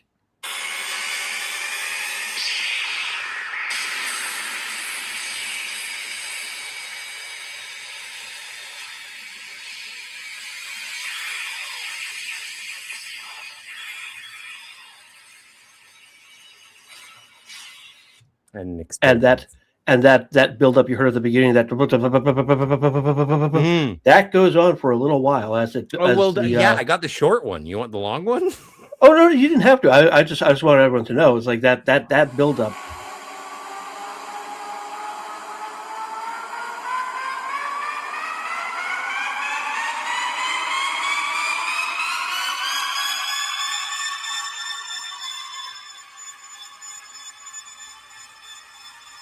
Okay, so so we're on the other side of the planet. For a long time. And so the other side of the planet looks green and blue like Earth, and this other side looks red like Earth. Red like Earth currently in its irradiated state. And again, they botched this completely. It's not two sides of the same planet. Gamulus and Iskandar are twin planets. They are in like so they're separate planets. Yes, they're separate races. And they're yeah. So they're each other's moon. As a matter of fact, in the remake version, the Gamulus revere Iskandar as we revere God. Like, I'm starting to understand why you have a little bit of an aversion towards the movie, because if you're going to put both planets on one planet, I would be pretty pissed if I were a fan of it. And making both species essentially the same species. That's come on. Right. But as a person who's coming to it fresh and new, I was like, oh, okay, so they're like Vulcans and Romulans. All right. Yeah, that's what I thought too, Scott. Yeah, I came from that also. And I didn't get that the Gamlas ever revered the Iskandars or whatever. Well, you wouldn't. You wouldn't in this movie. They basically imprisoned them. The god worship of the Iskandarians by the Gamulus is not from the original. It's from the remake. So hey, Tim. Oh, okay. Oh, Tim. Okay. Oh, Tim's back from his nap. That's right. So, welcome back. Yeah, welcome back. I We hope it missed was a good you. nap. Definitely, yeah. He had a day off, so of course you got to take a nap. That makes sense. I And only got 4 hours sleep last night, so I'll definitely be taking a nap when this is over. yeah, don't ask me how much sleep I got. I'm not gonna say, which is it was not a lot. Hey, Dutch. Hey, Dutch. Yeah. So I do want to start a fight with you. So, Okay. So yesterday when I was watching the dub, Yeah. I fell asleep. No. I know, right? Wow. So I want you at this juncture, if it's not too much trouble, and if I may impose upon you for your knowledge and expertise. You said, I think, that original anime voice actors were a part of the adaptation, the movie that we're watching now, yeah? Yes, I did. yes. I did not say that. I said that. I said it in the chat that we had on X. That's one of the reasons I like the dub so much, is because there were familiar voices from some of my favorite voice actresses and actors from anime shows. As a matter of fact, the one that does the communications, the female that does the communications, her voice is Alexis Tipton, I think her name is. She's in a whole bunch of different anime that I love. And that's why I wanted to start the fight, is because I was intending I was going to watch the dub because it's on YouTube. I could watch it on my TV. I don't like watching movies with my headphones on. But the dub, I was just like, and so when I did watch the subtitles, I was far more engaged. However, it's kind of the same thing, as it's comforting memory and comforting reference to the original. If you have, first of all, the sound effect of the wave gun. Like, I just watched Transformers 1 and they don't use the transforming sound, like that whack, whack, whack, whack, whack. They use it like once at the end, and I'm like, what a ripoff. But in this, it's like, if you do have something that you can hold on to, like the sounds of the original actors that you grew up with or saw originally in the anime, that would be, I think that would be, is it jangly keys or is it just reassuring adaptation? Well, they're not even. It's not even the voices aren't from the original actors from the original English dub. They're modern actors and actresses that have been in anime from the 2000s, different anime from the 2000s. That's what I liked about it, because I'm like, hey, I know that voice. I know that voice. I know that voice too. All right. Well, and yeah, so that's my entire. How'd I do, Dutch? Are you gonna pinch my nipples? Why would I? I don't know, because I have great nipples. Okay, so on that note, moving right along. So we've got Mark Harkness says Gamelons do not feel worthy to step foot on Iskandar. That is way different from this movie where they're trapping them. They trap them in a cave or something. And I'm like, what's happening? And Tim says, been there, done that. Oh, okay. Yeah. 2 hours. Yeah, no, usually I get 4 or 5, but last night I had to do slides anyway. And I also partied at Vulcan in Vulcan, Alberta, Canada. So and that was definitely worth every second. So I was about to say, how'd that go? Spider-Man. Yeah, that was great. Great. Thank you. It was rained out, but we got to see everything. It was pretty phenomenal. Mm-hmm. Was it rained out was it rained out like Gen Con was? No one knows what happened at Gen Con? The roof gave way and rain poured into the gaming area. Oh, wait, where? What city was that? Indianapolis Convention Center, that was last renovated in 2005, I think. Oh my God, was everybody okay? Water basically just started pouring through. Okay. A bunch of games got destroyed. Yeah, I was going to say, what do you want in your electronics pavilion? Lots of water. We're talking board games. Oh, okay. So it's not like PS2s were fried. No. It's the biggest. It's the biggest 4 days in gaming. Okay. Board games, card games, miniatures games. Lots of different kinds of games. Tragedy. That didn't happen in Vulcan, Alberta. In fact, there was a See, bartender who that's getting rained out. In fact, there was a bartender who canned a beer right in front of Spidey, and it was really fresh. That's pretty cool. I think that's was it nine silos? 9? 9 in a line. 9 in a line. Yeah, it was 7 of 9 beer. The 7 of 9. Beer, yeah. Yes. Okay, so people are saying, so on the ship, they're arguing that maybe this is all a trap, and this radiation machine doesn't really exist.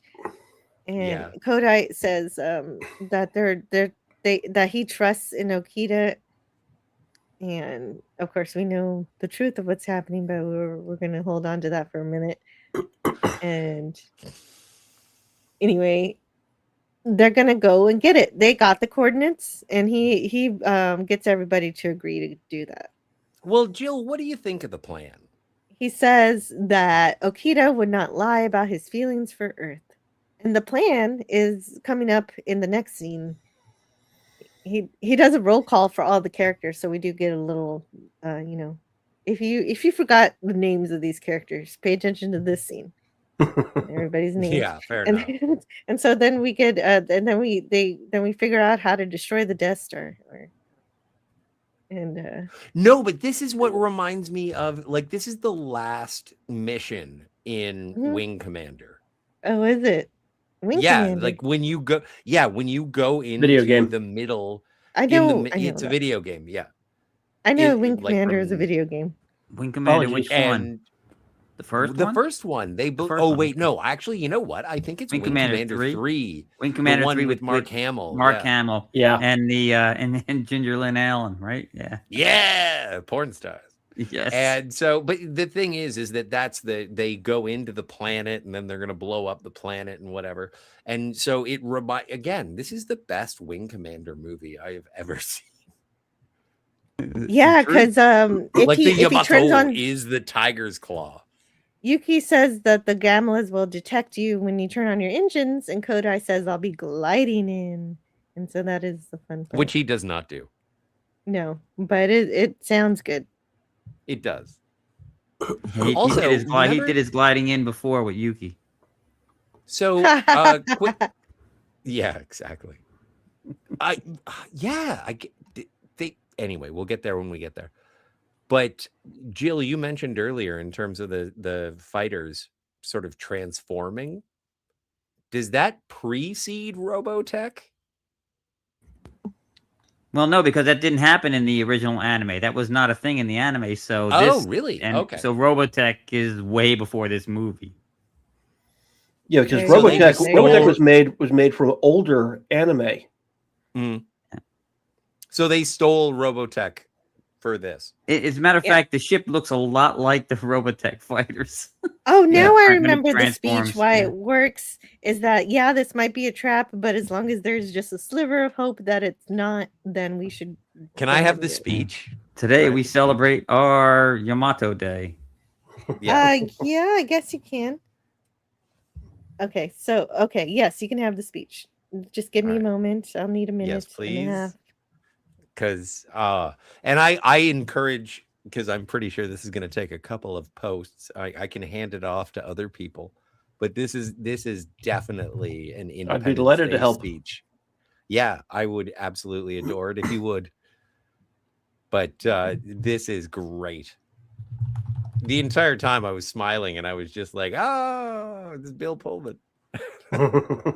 Today, this day, we celebrate our Independence Day. It's like, what?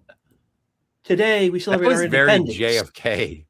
No, it's like today we celebrate our independence. Celebrate our. Like, why didn't he just stop with independence? Today we celebrate our Independence Day. Today. Because I consider myself the luckiest man on the face of the earth.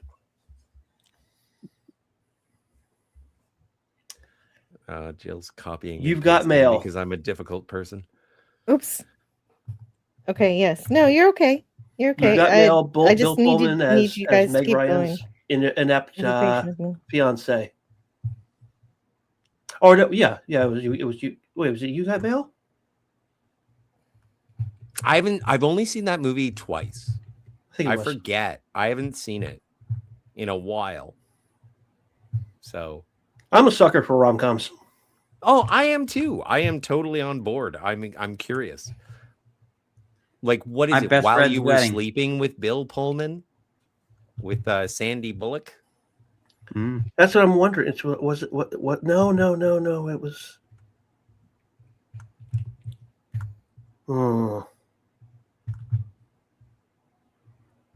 No, it's definitely Meg Ryan.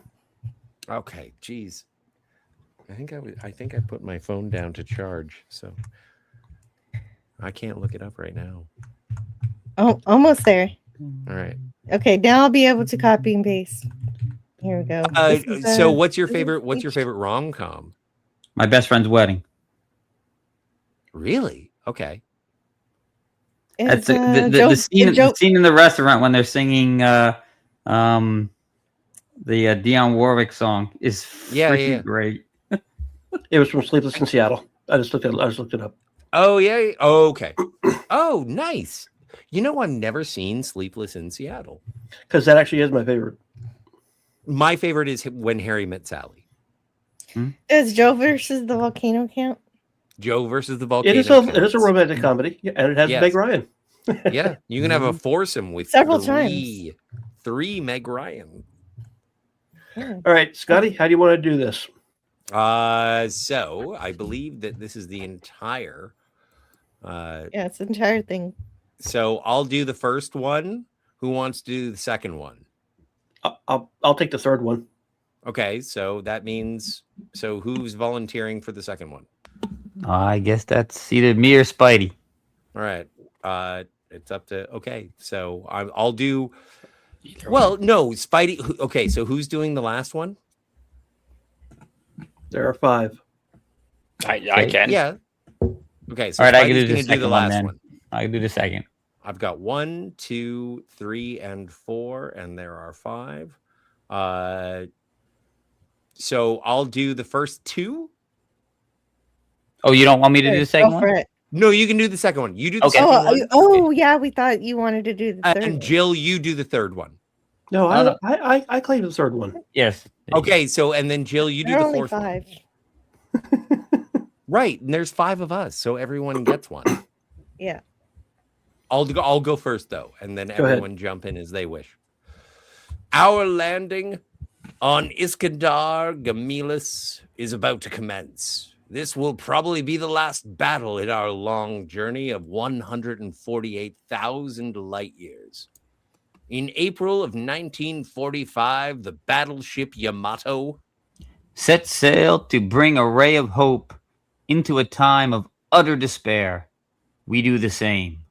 The coordinates we were sent may be a trap. We may only be playing into the enemy's hands. But as long as there is one faint ray of light in the dark, as long as we have even a chance, we must go forward. That is the destiny of any ship named Yamato. And that is the mission we have been assigned. I ask you all to remember that. Let us win this fight and transform a faint chance into real hope. For those who we have left on Earth, no. For the families we love, let us make Earth green again. For this ship and for Captain Okita, I ask you all to give everything you have. Yeah, team. That's yep. There it is. There's Let's go. Speech of the movie, and it was good. I did like that speech. Yes. Let's see. It's a trap, says Tim. It's a trap. Phantom It's not a trap. Outsider says, Why does everyone always say it's a trap? the correct How it speech should have is, ended. Yeah. we are not here to die for Earth. We are here to make dumb bastard gamelons die for gamelon. Yeah, patent to a General T, Patton. baby. Love it. Yeah. Yeah. And whoever said whoever said how it should have ended. Yeah. Yes. If anyone here has not seen the Star Wars Empire and Jedi How It Should Have Ended, watch them in reverse order. Jedi first, then Empire, then Star Wars. Because if Empire ends the way they say it should have ended, there is no Jedi. And if Star Wars ends the way they say it should have ended, there is no Empire or Jedi. Interesting idea. They're all hilarious. That's silly. Keith E says, I'm still listening. Great news about Scotty. I'll go back to lurking. Yeah, that is great news. I'm glad to hear Thanks, it. Keith.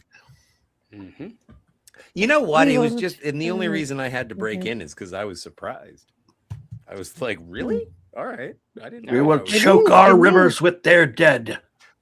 Oh, Seems no. a bit self-destructive. Okay. Maybe. Yeah, man. Not as self-destructive as Kodai.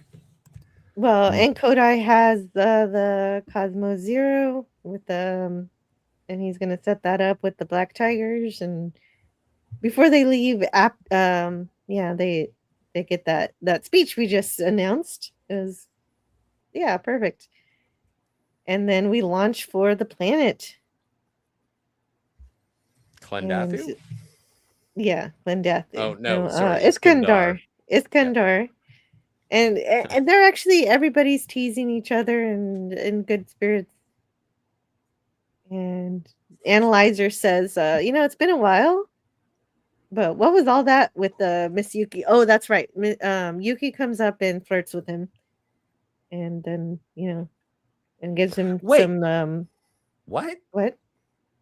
She Never does. Okay. Huh? Oh, right. She kisses Oh, the wait. canopy. What's this?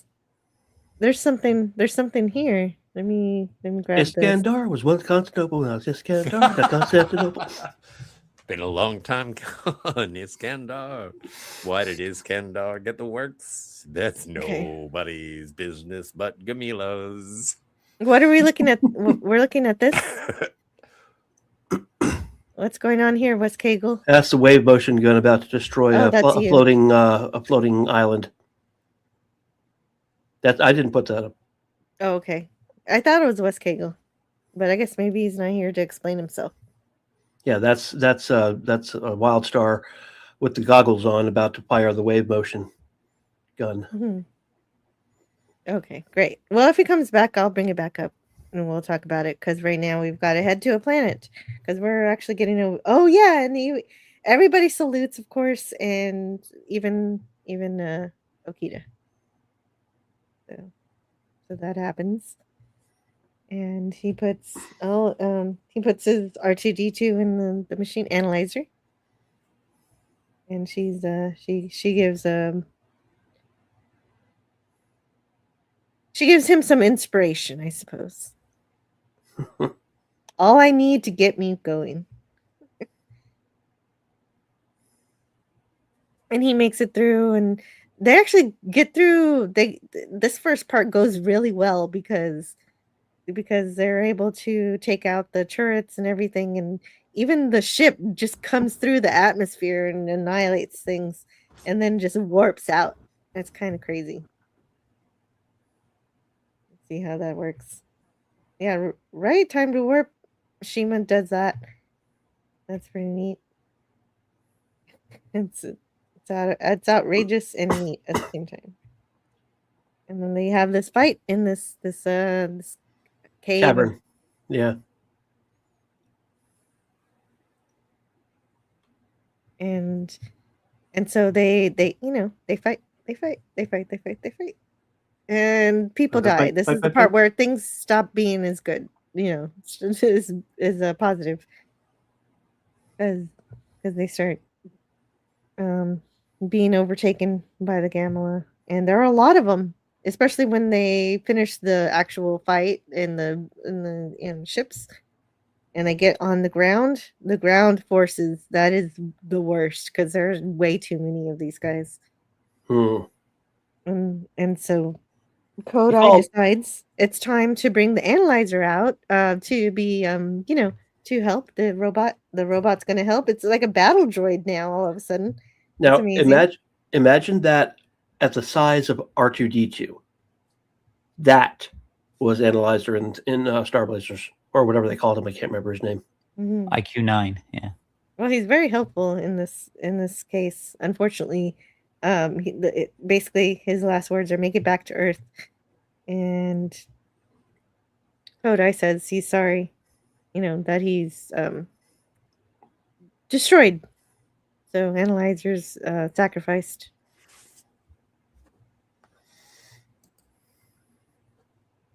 Analyzer, no. Yeah. Yeah. And so they get to the coordinates finally. So we got to our destination, the coordinates that were on that message capsule we got at the beginning of the movie. We're finally there, and Yuki decides to touch it and loses her entire spacesuit and becomes possessed just like that other guy was. But instead of Gamma, it's the Iskandar, or it possesses her instead. And so she suddenly gets very windy. And she explains how they don't have a device. There's no radiation device. That was always a lie. But she has the capability of doing this, or the Iskandar have the capability of cleaning the Earth of the radiation. But in order to get that they're going to transport inside of Yuki. Right? I mean, essentially, that's what they're saying. Yeah, pretty much. Way did Yep. you? And again, it's deviated from the anime. In the original, it was an actual device that they had inside the ship, and in the remake, the ship itself becomes the device. Mm-hmm. Yep, and she also explains that Iskandar are an evolved race sharing a collective consciousness with both the Gammas and the Iskandar. They're not two different species. They're two manifestations of the same consciousness, two sides of the same coin, and you're telling me that's not true. Yes, it's not true. They're At least not in the anime. It's true in the movie, not in the anime. Yeah, so in this case, are both planets dying? Yes. Gamelon is poisoned. It's dying because it's been poisoned, and there's seismic shifts in Iskandar that is causing the planet to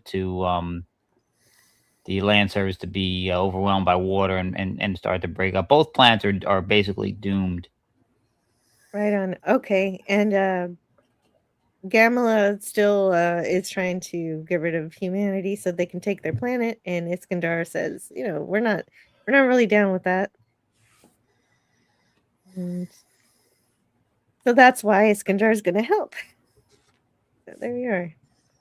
And they want proof, so she proves it by becoming fireballs or something. And those fireballs somehow function to get rid of the radiation in the vicinity, and so everybody can take off their helmets and breathe the air.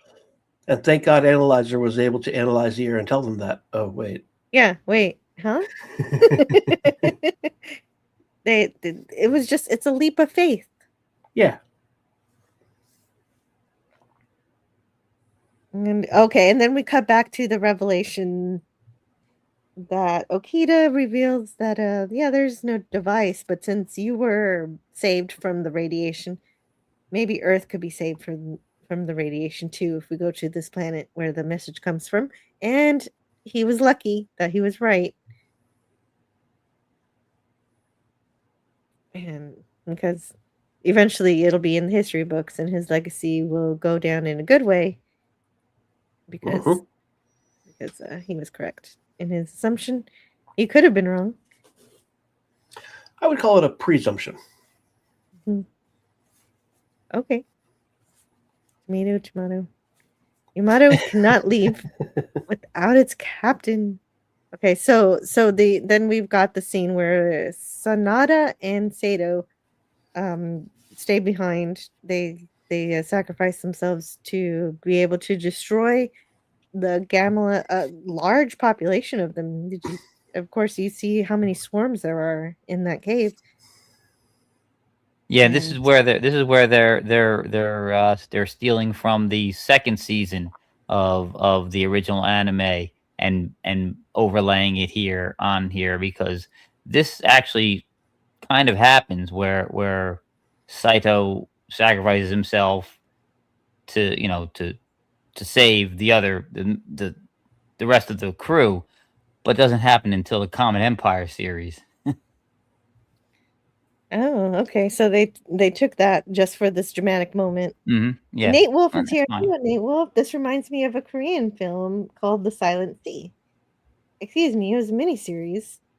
Oh, okay. Thank you. And good to see you, Nate Wolf. And Mark Harkness says she did not care the Gamlas were wiping them all out. She cared more that the wave motion energy was being used as a weapon.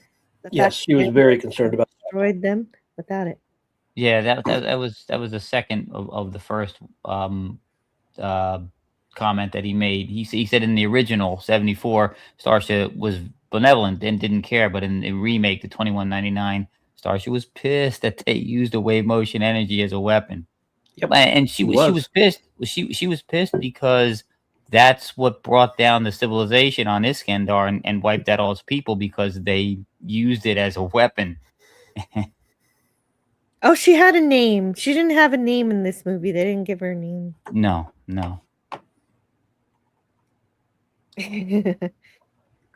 and so Sandar says that Kodai is like his brother, and they of course agree to help. I thought Yuki was. I thought her super magic name was Sexy Hotness. Oh, by the way, Yuki's not a brunette. Yuki's supposed to be a blonde. I said that at the start. Oh, did you? But Okay. dude, that's the same thing that happened in Shin Godzilla, and it was like, oh, we have this one government person who's from America who is the daughter of a Texan senator, and then they show up and it's a Japanese woman. I'm not saying there's anything. They did what they did. It's fine. I don't have a problem. I'm just pointing that another difference. So, but it's also one of those things where, oh, what is it? Even in the style of anime, the way that they draw the eyes and whatnot is that very they find American. attraction in the larger eyes, and they are sort of. Anyway, the way that the art is perceived is that they do admire the beauty of Caucasian Americans. And so that's the way that those animations went in the past. And so, yeah, it would make sense. The only problem is, and this is sort of a Christoph Waltz problem, it's like, how do you find a Caucasian woman who can speak Japanese or act Japanese? So it's a difficulty, but I kind of let it slide. And also, she would look ridiculous with a blonde wig, or like if they dyed her hair. You know, while you were saying that, I was like, no, don't do that, please. No. She's perfect the way she is. I think she's rad. I think she's awesome. And I know she deviates from the anime, but I think that the character of Yuki is great. I mean, you have to also accept the fact that this isn't even Nova. That this character is completely a different character. Yeah. They mourn some of the losses as they're trying to head back to the ship. I like this, and I did like that. Although, you know, it was one of those things where the entire squad gets wiped out. And so I did like that as a beat in the film. It's like, yeah, we're the only two to be able to escape. Yeah, and also Sanada finishes setting the device. It's a bomb that's going to blow everything up. And Yuki Sato, is the MacGuffin now. Yeah, she is. But, you know, it's the one we've been waiting for. It doesn't come out of nowhere. It's still the same MacGuffin, the cure. Yes. Yeah, yes. secure. And Not the but band. when it comes to MacGuffins, I like them to be sexy hot. Yeah. Well, who doesn't? Yeah. True. and so they succeed, but also Fifth element. die. Yep. He looks at his amulet. Well, and that was with the me. thing that his mom said. It was like, "Oh, this'll stop the bullets," and then he Yeah. does. He Well, they sort did of- for a while. no, he just was like, "Ow, that hurt," Just which for a goes little back while. to Yeah. Yeah, it did hurt. And then he has a pretty dramatic death where he falls over like a tree. Yes. After getting like pummeled. It looks cool. Well. Like it's sad, but also pretty badass. Yes. I just, you know what, and the only thing I'm gonna bitch about and is the double machine gun looks good for like a second. You do the double machine gun and then you like stow one and then you get focused. But when you're doing double machine guns for like 3 minutes, you kind of start to look silly. Yeah. In my opinion. It's a bit impractical, yeah. Yeah, it should just be for switching. That makes sense. And then the Nada. I'm sure like in sets off the animation weapon. you can make things look rad by doing it, but well, this looks rad. Escaping it from does. the cave. Yes. And the explosion, and there's a little bit of Calvin Dyson in there. Oh yeah. And then he smiles and does the button. Mm-hmm. Yeah, there it is. Must go faster. Must go I don't faster. know how much longer I can hold this. Yeah, man. And Hank was there. Hank? From Breaking Bad. Oh, really? That was Hank? Oh, Yeah, Dean he's Norris. the lead cop. That's awesome. So everyone thinks they've won. They've got the device or at least the person with the entity inside of her. She's got the Katra of the Iskandar. Yes, to Greta be able to Thunberg save will her. go and make the Earth green again. I don't know How what it's dare called. you. I don't But know we're what it's not called. green. We're blue. It's like Well, an I know. essence or Ugly bags of something. mostly water. Oh, I But- like home soil. Well, and this is the thing. So this is where we start. You're Okay, so distracting we me. just blew up the bad guys. We killed Mother Brain. And Okita is gonna have his death scene now. And he has his death scene, but the thing is, and when he gets back to Earth and he's like, "Oh, it's always good to see you again," or whatever. I don't know how he dies in the show, but I was like, I wanted him to die seeing the green Earth. That is what I would have. That's what he wanted. That Yeah. doesn't even happen in the original anime. It doesn't even happen on the original anime. Okay. No. He dies before they get back to Earth. Ah. Well, then maybe I'm just a sap. I just wanted the Yeah. happiest of endings. I did like that. Everybody likes to return home, or Mhm. something like that. I have the exact quote later. So yeah, they're at Earth. Their last warp. They're back home. And then they're V'ger shows up. cheering. And they celebrate with they call Earth and they say, "Yeah, we've got what we need to fix Earth." But Yeah, that and the- victory doesn't last very long, and The then people start commander's like, dying. "You gotta be shitting me." That's what I was thinking. I thought finally we were just gonna have our resolution or epilogue or something nice and fun, and everybody drinks sake and has a picnic. But no, Yay! no, that's not what we Now- got. Now they're Pamela.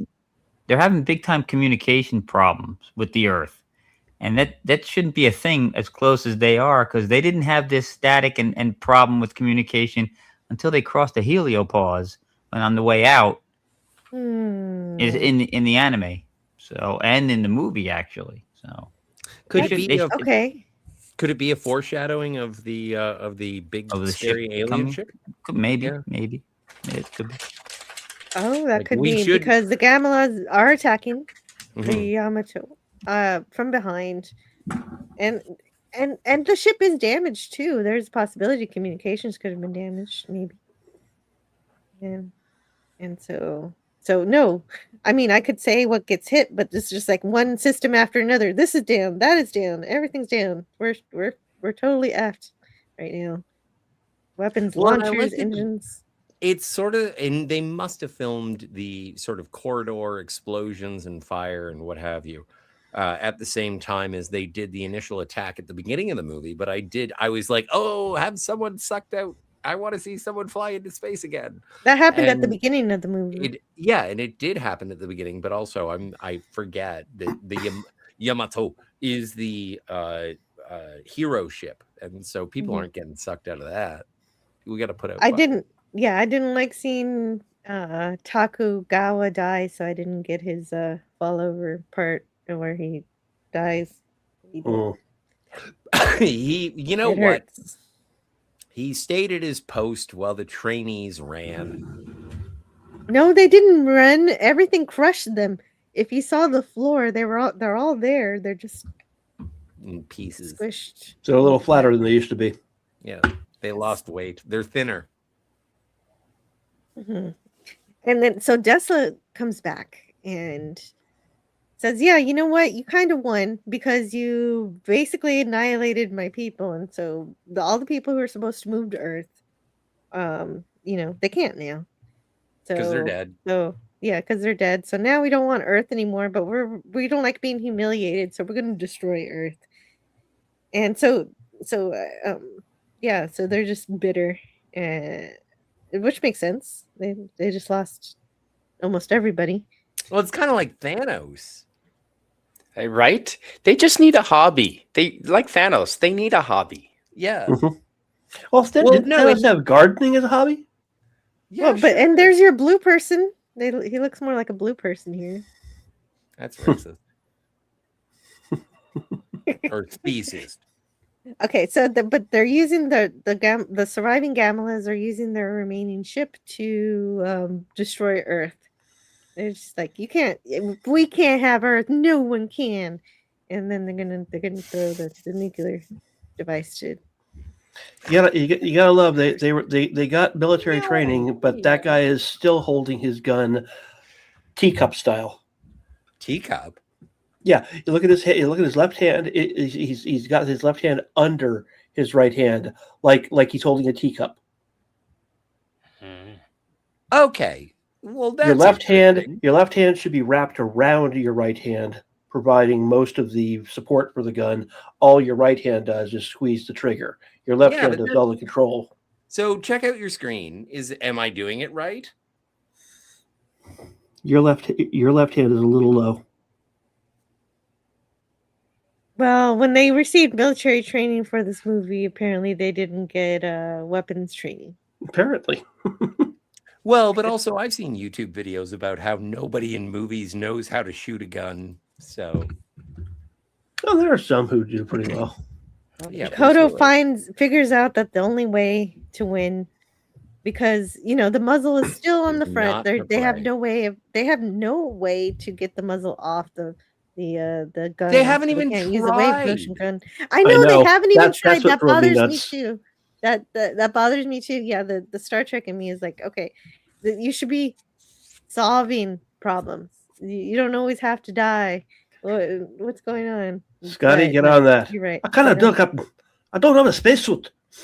Yeah, I'll send Riley or Jordy will send Barkley. I don't care. Just get that thing off my ship. Yeah. Yeah, I was expecting them to try. There was no attempt. Let me make sure that nobody's calling me because I am on call. It's the president. No, the president. Jill. Oh my god, that would be distracting. We need you to lead the space program. I'm sorry. I'm sorry, President. I am conducting a live stream. Okay, no. All right, call me back. Call me back. call me back about space. Space. Okay, so yeah, Yamato has almost nothing left. Yeah, so they don't have any. Yeah, so wave gun muzzled. So the only thing he can do is destroy the Yamato. He's got to get everybody off the ship. They have to abandon ship. Which I And do yeah, Shima Shima doesn't want to leave. because I've heard that the Yamato was the ship that sort of suicide mission or was destroyed or whatever. I don't like vague, so vague in the history of the Yamato, and so it's kind of cool that the Yamato has to be destroyed at the end of the movie. I like that. Does that happen at the end of the anime? No. Oh, it survives? Mm-hmm. How anticlimactic. Well, and Yuki doesn't want to evacuate. So No, I know. And then we get to sit around for 5 minutes of Japanese soap opera. Yeah, she's like, well, essentially, yeah, she says, "Oh, life is going to be nothing without you." Yeah, this was and then he's like, I'm going to be within every life that lives on Earth. Yeah. Because of this, and then he stuns her. And then Yuki says, "But why?" And Kodai says, "Because the movie's about to end." Yeah. Well, but there's also well, he doesn't have any family to call at the beginning of the movie, and now if he had to call somebody, he would call her. He would do that now if she were not on the ship. I still have questions that will be raised at the end of the movie. Anyway, she's stunned, and Shimi is tasked with landing her safely. Like Shima was gonna try to stay on the ship, but he's been given the job to safely get her Yuki down so she can fix Earth. Yeah. That makes sense. Like, does she know that she's the cure to Earth? Yes. So why, like, when they were having this like dramatic romantic moment, I was like, so. Oh, you're right. That romantic moment was kind of stupid. I was like, guys, protect her like she's the fifth element. By the way, I just looked it up because our script is still on the private chat and StreamYards. The large Magellanic Cloud is 163,000 light years away, not 148,000 like they said.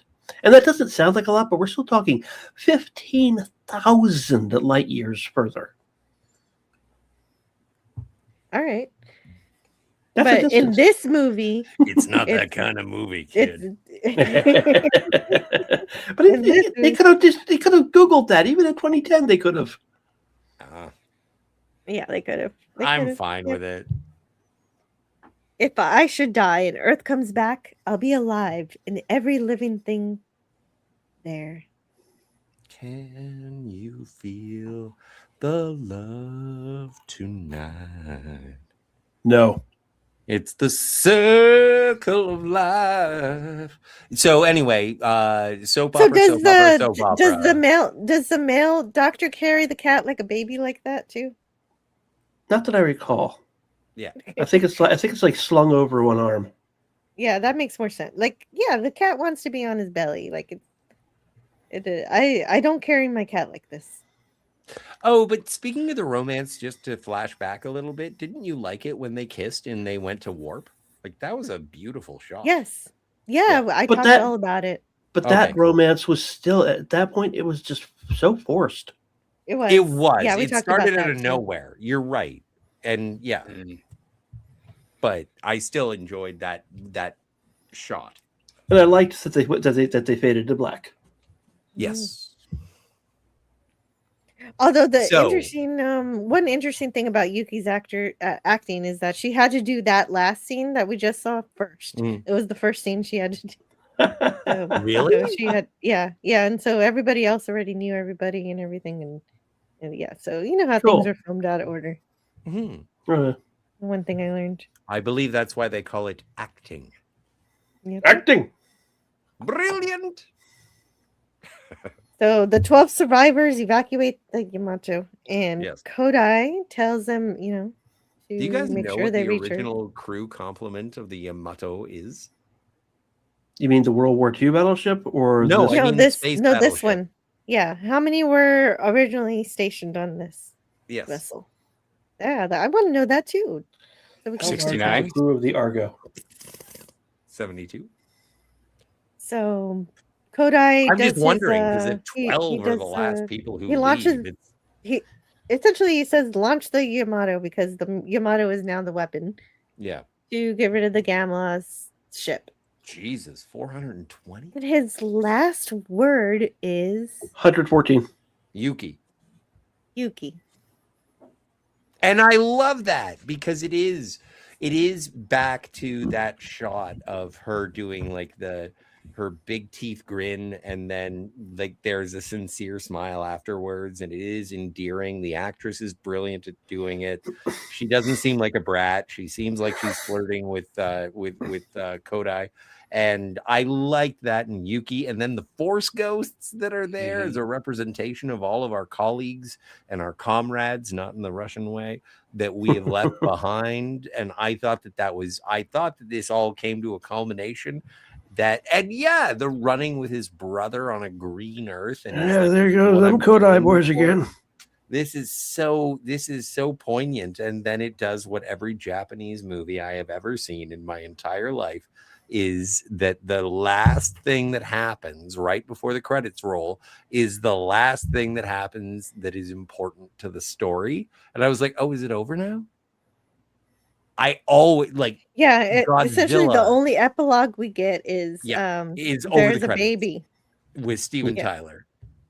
Which There's a okay, baby so now. and also Jill, is that Kodai's baby? Yeah. Yes.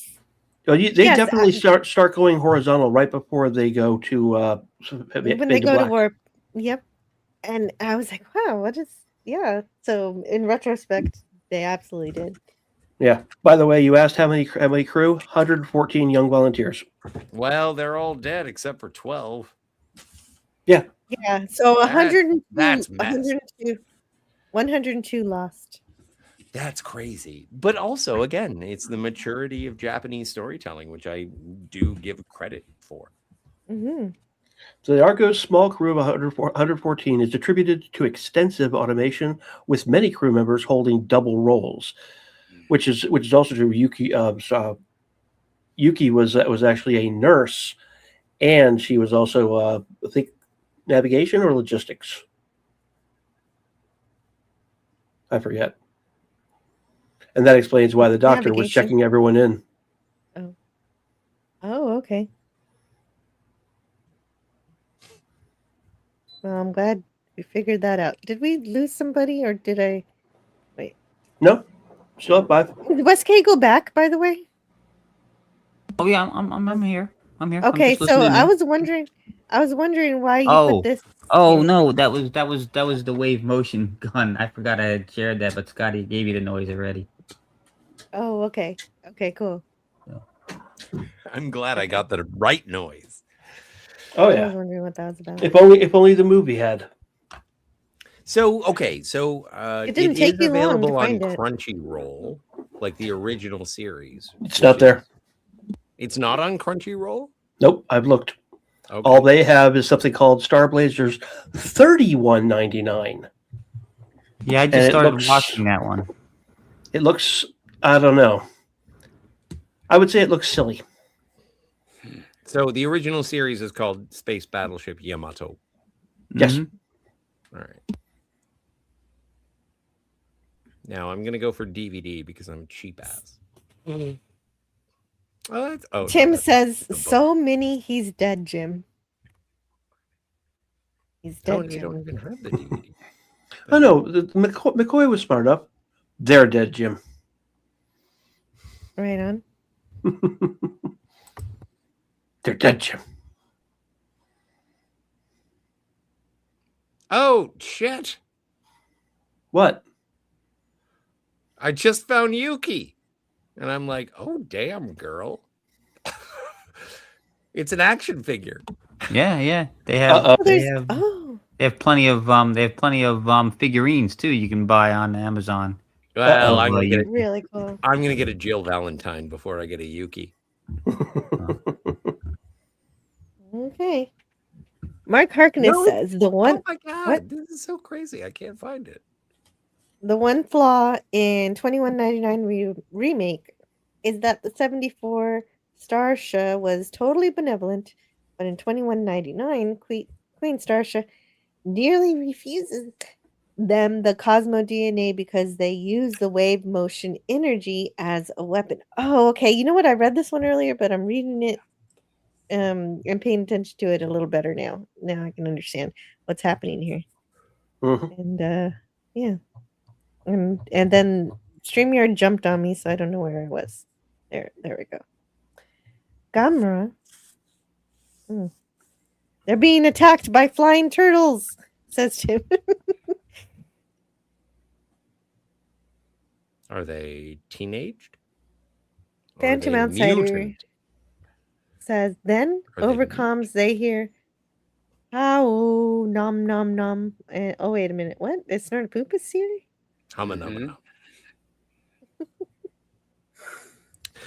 Oh my god, guys, this is so okay. So do I go for Star Blazers? I don't feel like I should go for Star Blazers. I feel like I should be you should be going for the original. Yeah, Space Battleship Yamatos. If you go with the original, you get subtitles. So. Right. Which Scotty Nate Wolf- prefers. Yep. Yes. Nate Wolf Kira has 2 Jill Valentine figurines. Oh wow. Neener. That's not bad. Shush your face. Yeah, the way I said it, I was like, yeah. Episodes 1 to 2. Oh no, that's wrong region. Damn you, region. Everything says Star Blazers. Yamato 2199 DVD. Is that the sequel series? That's the remake. That's the remake. That's the remake. I don't want the remake. Oh, the remake 21, really $21.99 is very Classic good. collection. Okay. Is that what is that? Okay, it's shopping hardcover, with so that's Scotty. the book. Welcome. Sorry. I don't have to browse my catalogs in front of everyone. If you get it, That's if you okay. have, You if can you still have shop. a VH, if you I have a just wanted- VHS player, you can get it on VHS. Am I Amish? Probably. Jesus. Oh man, VHS. That's real. I fun. have all of them on VHS from. Do you have a like player? the 80s. Yeah. That's crazy, man. That's a step too far. You know what? I have a friend who is like 4K steel books, and that's the only way that she'll buy shit. And I'm just like, I'll get the DVD. I just want to see the story. I enjoy it. And the thing is that when you downgrade it one more in terms of the media itself, it's like, yeah, I'm not going to try and figure out how to hook up a VCR to my flat screen. I don't care. Can't do it. And I'm not going to buy a CRT. Anyway, now I'm just making fun. Oh, what is this? What's this? Yuki is supposed to look nearly identical to Starsha's Oh, this is sister. $21.99. Education. I don't want $21.99. What the hell, yo? Yeah, but everybody's been saying it's good. Okay, but, yeah. Scotty, when you see the one that says Star Blazers $21.99, if it's the image that shows a captain with his arms behind him, white beard, and a blonde woman on the left-hand side, that is the original of the series. Okay. Thank you. Yep. Well, while we're on this subject, I've got a sort of a comic book store, crafting store just in town here, and they have the original Dungeons and Dragons books for $100 each, like the Dungeon Master's Guide and the Players. Wow, I need to sell mine then. $100 each. That's a lot, eh? I need to sell. I need to sell mine if they go for that much. I went to a nerd store like 2 weeks ago, and I saw the Death of Superman comic, like the black bag with the bloody Superman shield, and they were selling it for $25. And I was like, I'm not buying anything here because everything is overpriced. So, Spidey, you mean these books? Oh, yes. 100, yes. Those are the ones, $100 each. That's what they go for. Wow. Yours are in better condition. Yeah, I just found out that I can make $125 if I sold my those are Natasha awesome. Yar from Playmates. The Monster Manual? Yes, that's the one. It's I have- right down the road, $100, West. I have $100. I have the Fiend Folio that has all of the improper IPs in it. Yeah, there you go. Oh no, The these are Fiend proper. I haven't seen that in so long. I Yeah. I don't painted. even think they have the Fiend Folio there. I Yeah. painted my Nerf Ladies and Demigods. M41 pulse rifle, and I could And then get the $400 for it. That's the one. That's $500 worth of stuff there you got. Yeah, let's see. 1, 2, 3, 4, 5, 6 books. Oh my goodness. Hey, real Hell quick, in your Dungeons and Dragons player the was it player? I think it's Player's Handbook. Mm-hmm. Turn to the page where you have the chart that tells you the maximum minimum scores for the maximum scores for attributes by race and by male and female. In the lower left corner, I think it's female, half orc, maximum strength. Is it 15 or 17? Okay, so we're talking about the original RPGs here. And, Yeah. what I can't find that. orcs? How towards the front. powerful are orcs? What's happening? I Well, don't know. But Padawani's basically, also when I here. was- These when I books was 11 behind years me, old.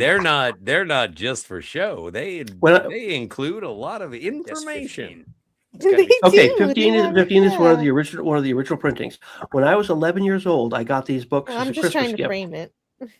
I got these books as a Christmas Yeah, I gift. don't know where these guys And- are going either. And the chart that I just told you to look up, I noticed that the 17, where his says 15, was in a different font than the rest of the table. I don't know. I was 11. I didn't even know. This book is from 1978. So wow. No, So I in- have a and book it's- from And 1978. it's also, as DJ Ronnie G says in the chat, nerd store. So we've got a Oh, yeah, nerd- and you also get nerd the, store going on. That is awesome. I can Yeah. hear everybody's virginity There you go. growing back. What does it say for printing? Third printing? Yeah, no, it's on trees. It was printed on trees. That is so awesome. Oh, It's and they're stone going tablets. towards Uranus. Oh, the Tim- Dungeon Master Tim made screen. that joke Yep, the earlier. screen. Yeah, I love that. Yep. And I have several of the modules here. Nice. Those are good. But I was 11 years old. I didn't know what a font even was. All I knew was that 17 looked different from all the other numbers in the table. And it's because they had to update the book, and somebody was careless, and they just used Times New Roman instead of whatever their modified serif font was. Well, my there you are. my dad worked for the government for a long time in law enforcement, and then he does have a lot of leftover business cards. And so he does every now and then just drop one of his old business cards on the kitchen counter and whatnot. And it's his business card is Comic Sans. And I'm just like, do you what? Anyway, respect I don't that. have the heart to bring it up I'm a to fan. criticize, but it's just like, oh, You know law what? enforcement, I Comic love- Sans, it kind of works. I love Comic Sans, but I would not use it on a business card. I'm properly ashamed of my love for Comic Sans. But so I if wouldn't you use it. had okay, so anti-derivative Jill, super genius, that has to be Comic Sans. So Cam's Crash Courses says, Hey, Cam I Cam. haven't seen what's going on with a lot of people. YouTube sucks for giving you notices. They hide or have unsubbed me from a lot of channels, which surprises no one. It's true. Yeah. Well, Cam, I blocked you for that thing. That thing. No. Scotty No, I didn't block didn't. you. I didn't do anything. I love seeing Cam. It's great. Yeah. Gap After Dark is here too, saying hello to everyone. Sorry, Gavin. That was too much. Huh? Okay, so Is there any plans to make another movie? That's a question. I don't Well, know. it's been 16 years, so I would say no. I would think not. But like, I would say if you like this movie, I would highly recommend Shin Ultraman as a condensation of a lengthy history, but lovingly put into a 2-hour plus movie. But I think that the best thing about this movie is it introduces people into what the original was. Like, I'm certain that the animation of the space battles is far superior to whatever they were doing in the special effects of the 2010 movie. Like, I think that this is a great signpost. Did you like this movie? Then you should watch the anime. Yeah. Because it's probably going to look better. Yes. And also, Agreed. you can listen to it in English. Gap After Dark had written 15,000 miles from Earth is really just like one country mile. I said 15,000 light years, not miles. Slight difference. Yeah. Fountain Mount Cider says, also dramatic scene and female lead is non-plus. No. I hated the fade to black. I want to see the lot, says Gavin. Gavin wants some spicy. I think you can go to Rule 34 and see that. Well, no, but if you ever like Google Japanese pornography, the penises are always pixelated, so it's not. Yeah. Mm-hmm.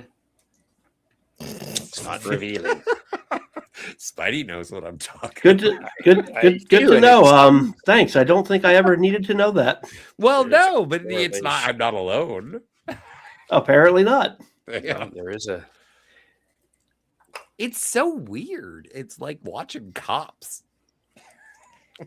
Oh, Phantom You're Outsider watching says Cops tonight. in the anime there were 999 crew, including the captain. That's a lot. There were not 999 crew members aboard this Yamato. No, I didn't know. I felt more the 114 makes more sense in this case. I'm sure you're right though. In the anime, is that many? And no droids. I saw no droids, really. Well, Just one. Just the one. Analyzer, yeah. I was really upset. Did the doctor get all the uniforms back? Some of them are bloodied. I really do like the doctor. In the original, they had 999, as you had to make sure you had enough manpower on hand and had to account in case of losses, as you had to man the ship 24/7 for a year. And that's another thing about this movie is it feels like it happened in a couple of weeks. It doesn't feel like a year. Really, spaceships would be the one area because space and food and rations would be of the ultimate concern, where child labor would probably be acceptable. Well, if it's a generational ship, that would be necessary. Yeah, I don't know how it got onto that.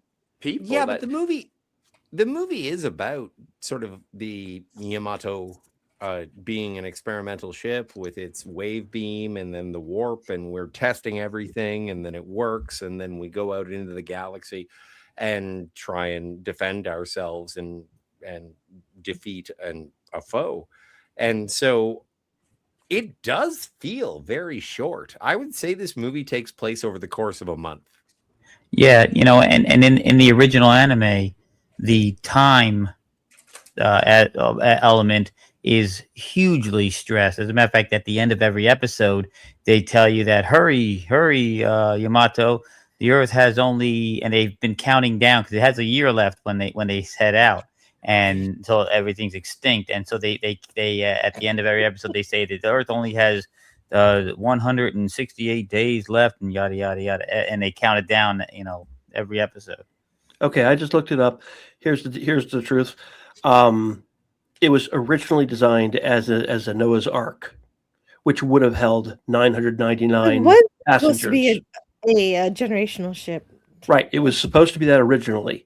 Then, when they got the message from Iskandar, they were like, "Oh, we can actually turn this into a ship of war like it used to be and save Earth. And that's when they were like, okay, 114 crew.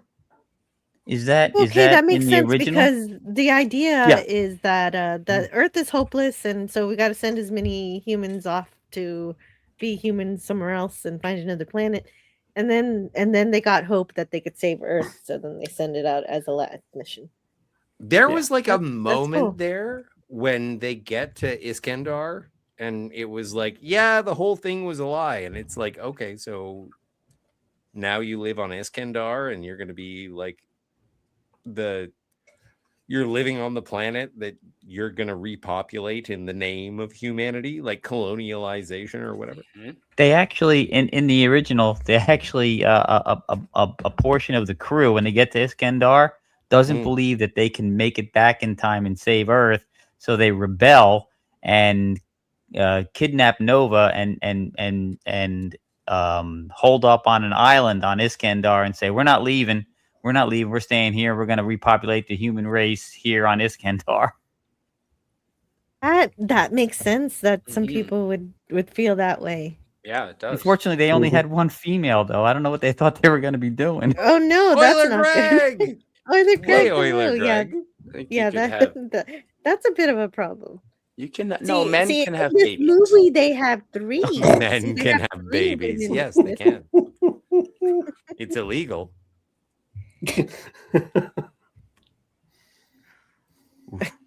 Yeah.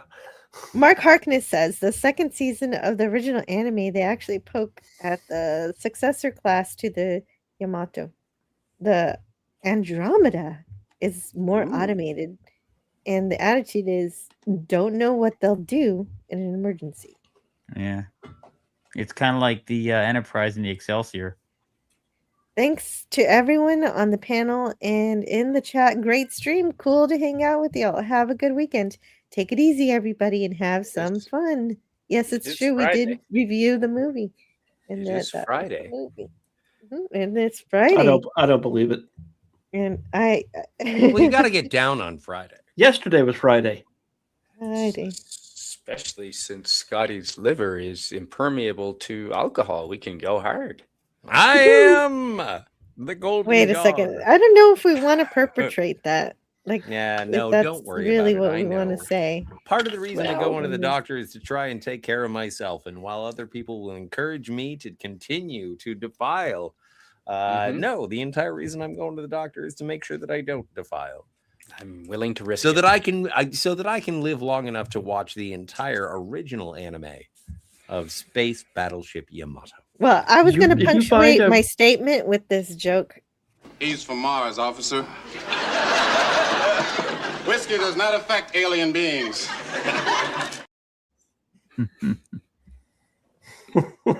Unless it's That Aldebaran had- whiskey. That had to have been Barney Miller. No, that was WKRP. WKRP in Cincinnati, yo. Yeah. Oh, wow. I Yeah. wasn't looking at the screen. Johnny All right. Fever, man. Venus flytrap. Venus flytrap. Yes. And was that less? Was that less in the third one? I didn't see who who. I didn't see who was in the back. I don't usually That was the police see officer. the background unless Ah. it's Bailey.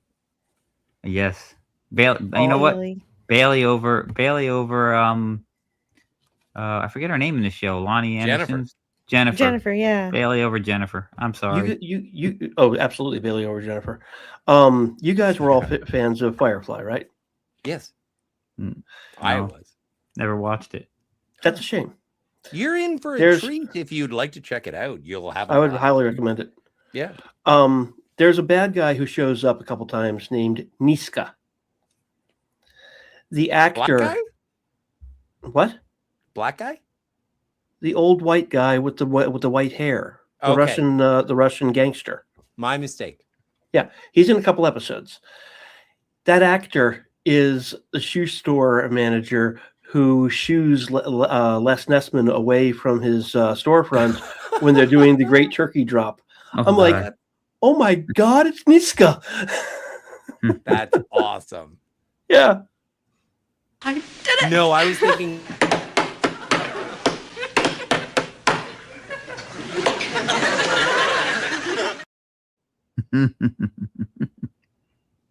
That's funny. Yeah. Well, I'm still waiting. They haven't delivered anything yet.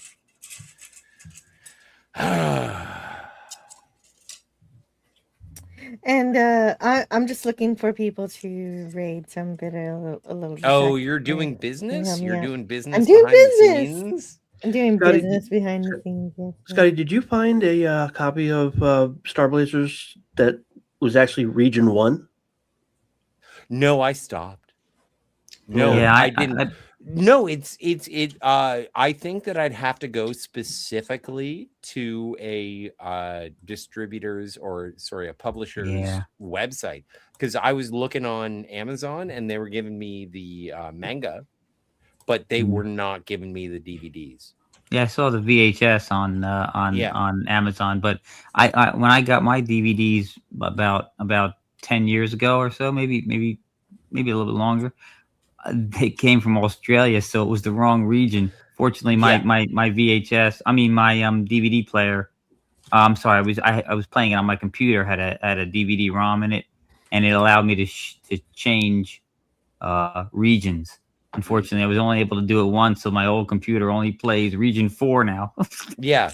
No, I had that on my old Mac, and it was like you can switch regions anytime you want, but you can only do it 5 times.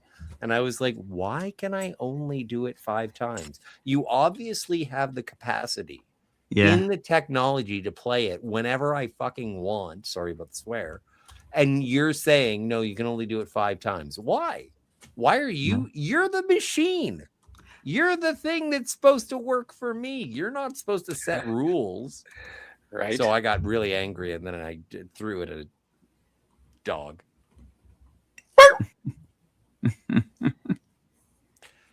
Oh, okay. Dog ate it. Okay, I found somebody to raid. I'm gonna send you guys to somebody playing Double Dragon on NES, but he's actually good at the NES games. Well, he can't be better than you. It's impossible. It's impossible. You're the best. Well, he doesn't have the supporting cast that she has. That's true. That's true. Yeah, no, I do have the best supporting cast. No one's gonna bend or break. I was thinking that same song exactly. But I do appreciate everybody. Like, this is awesome. Like, having people who know the anime, people who know the movie, we're all fans, and we're coming at it from different perspectives, different angles, but we still like what we're watching. And so if we are, and as I am, and I don't want to speak for Jill, but I think she is as well, is like, if we're like tippy toeing through the shallow end, and it's like, oh, this is nice, the water's fine. It's like we should absolutely, as communities, join each other together and be like, oh, you like that? It's kind of shit. You should watch the good stuff.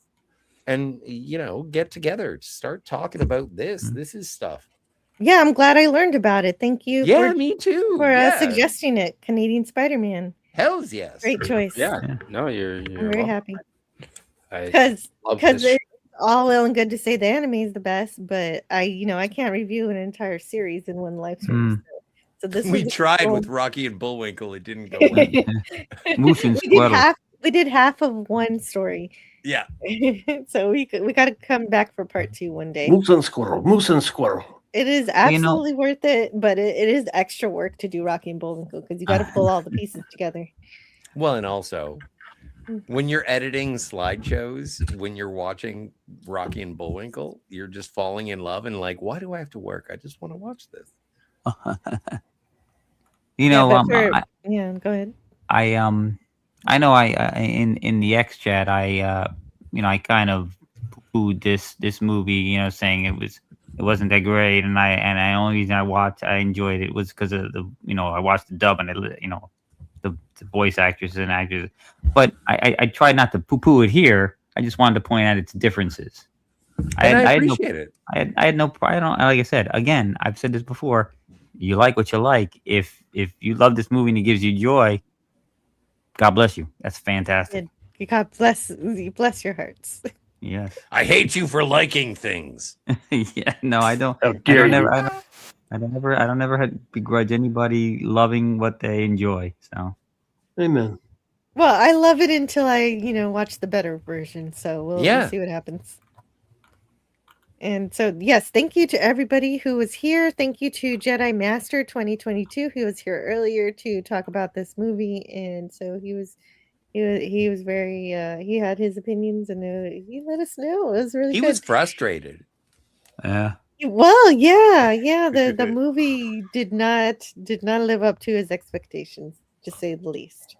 But that's okay because he came here to tell us about it. He did say he liked the production quality. He did say he liked the way they did the ship. But I have to agree with him. I mean, it really is obnoxious that they would change so much when there was a good story to begin with. And I agree with you. They should not do it as a shot-for-shot remake. In that case, just watch the original. I mean, come on. But they didn't have to make all the changes they made. Yeah, and it's one of Pete G's favorite IPs. I'm happy to get more people into this any way possible. And yeah, this was accessible. If it's not the best, it was the most accessible for one day. It needed more tits. Well, you got in the original thing, there was an episode where they were caught in a time riff and Yuki's clothes started to disappear. So you got that. Oh my stars. Yeah. Then okay. So oh my god, I'm going back to shopping. Okay, but before you go shopping, I want some animated. Okay, but before you shop for Yuki, yes, I need you to tell me what is going on with you. Anything you want to promote or something, because we're gonna leave. Well, yeah, we're gonna leave. I enjoy hanging out with you guys, and thank you so much, Jill, for allowing me to be a part of your channel. The Phantasmagorium with Kat and Ernesto is a good time.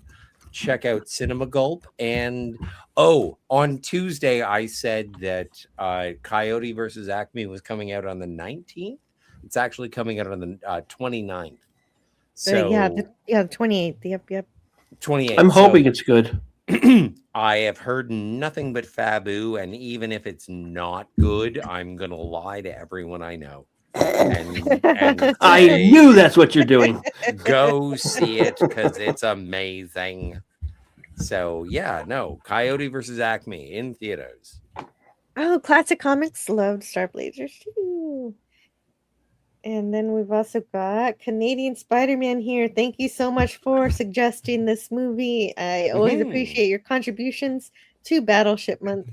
I love Battleship Month. Yeah, I'm a huge fan of Navy and not that I like war, but I definitely like the machines of war. And this movie it had been so long since I've seen the original Star Blazers that watching this movie, I had nothing to compare it to because I'd forgotten it. It had been so long. So no, it was wonderful watching this movie again. And I appreciate you having me on, Jill. Every Thursday night, I do a travel talk. It's usually in the evenings. And so every Thursday, I do go somewhere in the world and we talk travel because I could talk travel until the cows come home. Yeah, and last night was particularly fun. You went on a day trip just for us to see Vulcan, Alberta. We went to Vulcan. Awesome. That's where I got this shirt. And I'm not a torpedo analyst. Yeah, I'm a doctor, not a moon shuttle conductor. I'm a doctor, not a bricklayer. Right? Yeah, they got it. Oh, there's no pole dancing. I would have liked to have seen that. I'm not a pole dancer on here. I'm a doctor, not a cuckold. I don't remember that episode, Spidey. He did say I'm not an escalator. I'm a doctor, not a bottom. That's right. I'm not an escalator. Escalator. Fuck, give me a hand. Because, with the pregnant lady. What?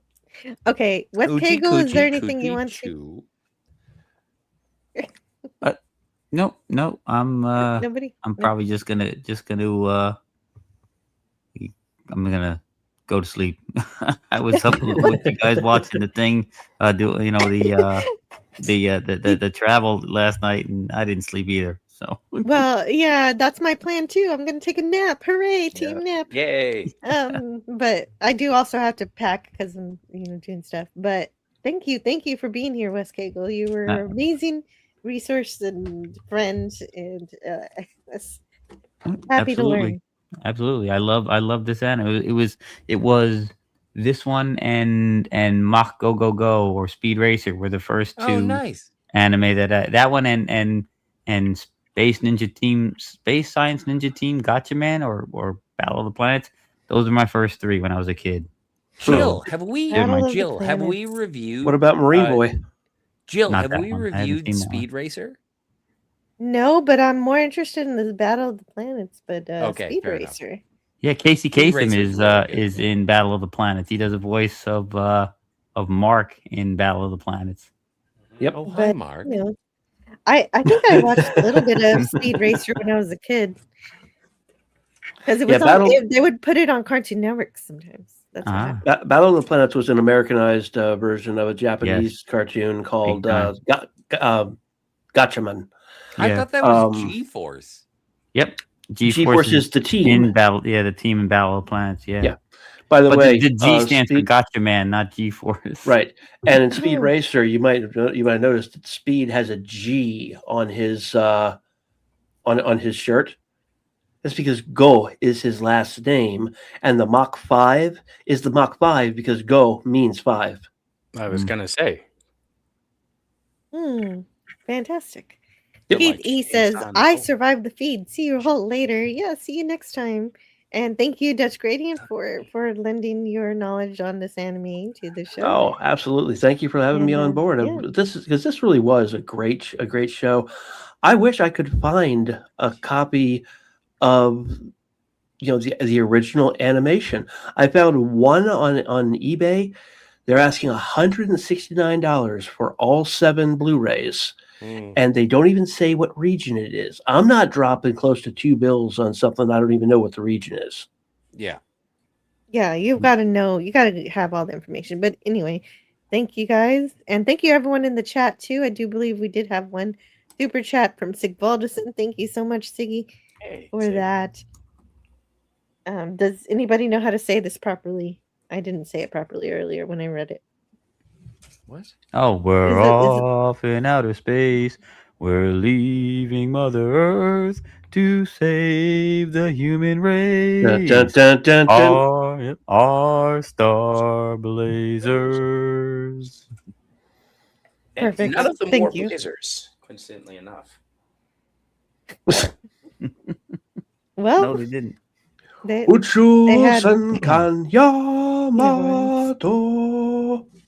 I saw a video on YouTube, by the way, a side note, YouTube on video of a Japanese naval singing quartet, and they do that song, and it's fantastic. The guys are great, and they have a girl up there with them doing the high parts over the whole thing. It is fantastic. It's awesome. It is so awesome. Yeah, thanks to DJ Ronnie G. He joined us recently, and he already has a good copy of all the subtitles from the laser disc rip that some anime group put together. Wow, okay. That's fancy. And Gap After Dark, thanks for being here. Classic Comics, and everybody. Oiler Greg, PG. I don't know how many I'm going to read, but I do appreciate everybody who came in here today. Even if I don't get to you. And Cam, of course. Cam's. Yep. Tiger Stripes. Here. Tiger Stripes. Tiger Stripes is wonderful. And PG. Let's see. And Gavin and Franco was here for a minute. Yeah, I always love seeing Franco. Tim had a nap and then came back, which was great. Yeah, Brogu and Eric. And Padawannabe too. So we had both the Baby Yodas today. That's always a win. Well, and I think We had that both. Jesus was in the chat for a little while, and then I looked behind me and I was like, Jesus, why weren't you, walking next to me? Because I'm seeing these two sets of footprints in the sand. And then I look back, and then Jesus, he said to me, he's like, oh, those moments when I was only chatting to you, I was carrying you. And also Lombardi and Penny was here too. Penny was And Lemon Lord here? Corey. I don't remember a lemon. It's not a party until Lemon shows up. Well, Mm. and I well. What about Booger? We haven't seen Booger in a while. Yeah, we have not seen Booger in a while either. But that doesn't mean you can't just randomly play it for no reason. It sounds like a that plan. you're fishing for. Yeah, baby.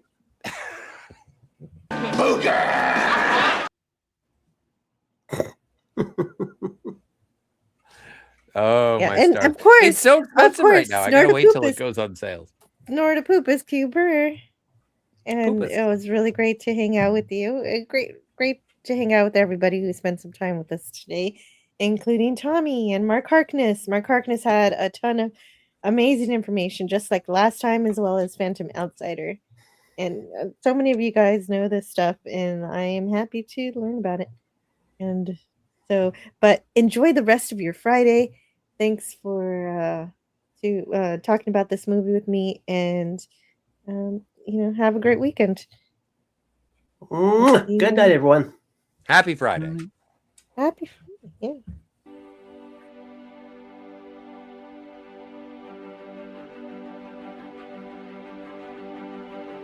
Thank you to everyone who subscribes, listens, leaves comments, and joins me in the chat. I also want to give an extra special thank you to all of my channel members and Patreon supporters.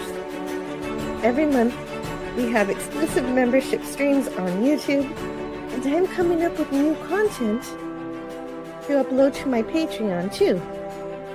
Every level of support, from simply watching and engaging in the chat to becoming a member, helps me grow this channel in so many ways so that I can keep exploring stories that we love. Thank you for being a part of it.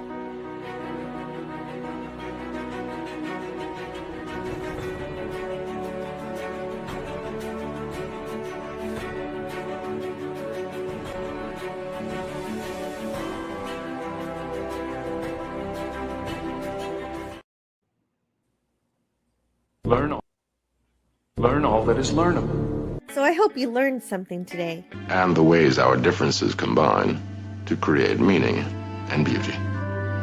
I enjoy hearing what you have to say, so leave me a comment. It has always been easier to destroy than to create. So let's continue creating conversations and ideas. May we together become greater than the sum of both of us. Share out the stream to bring more here. Bye for now. See you next time. Well, now you have something new to think about. Carry on.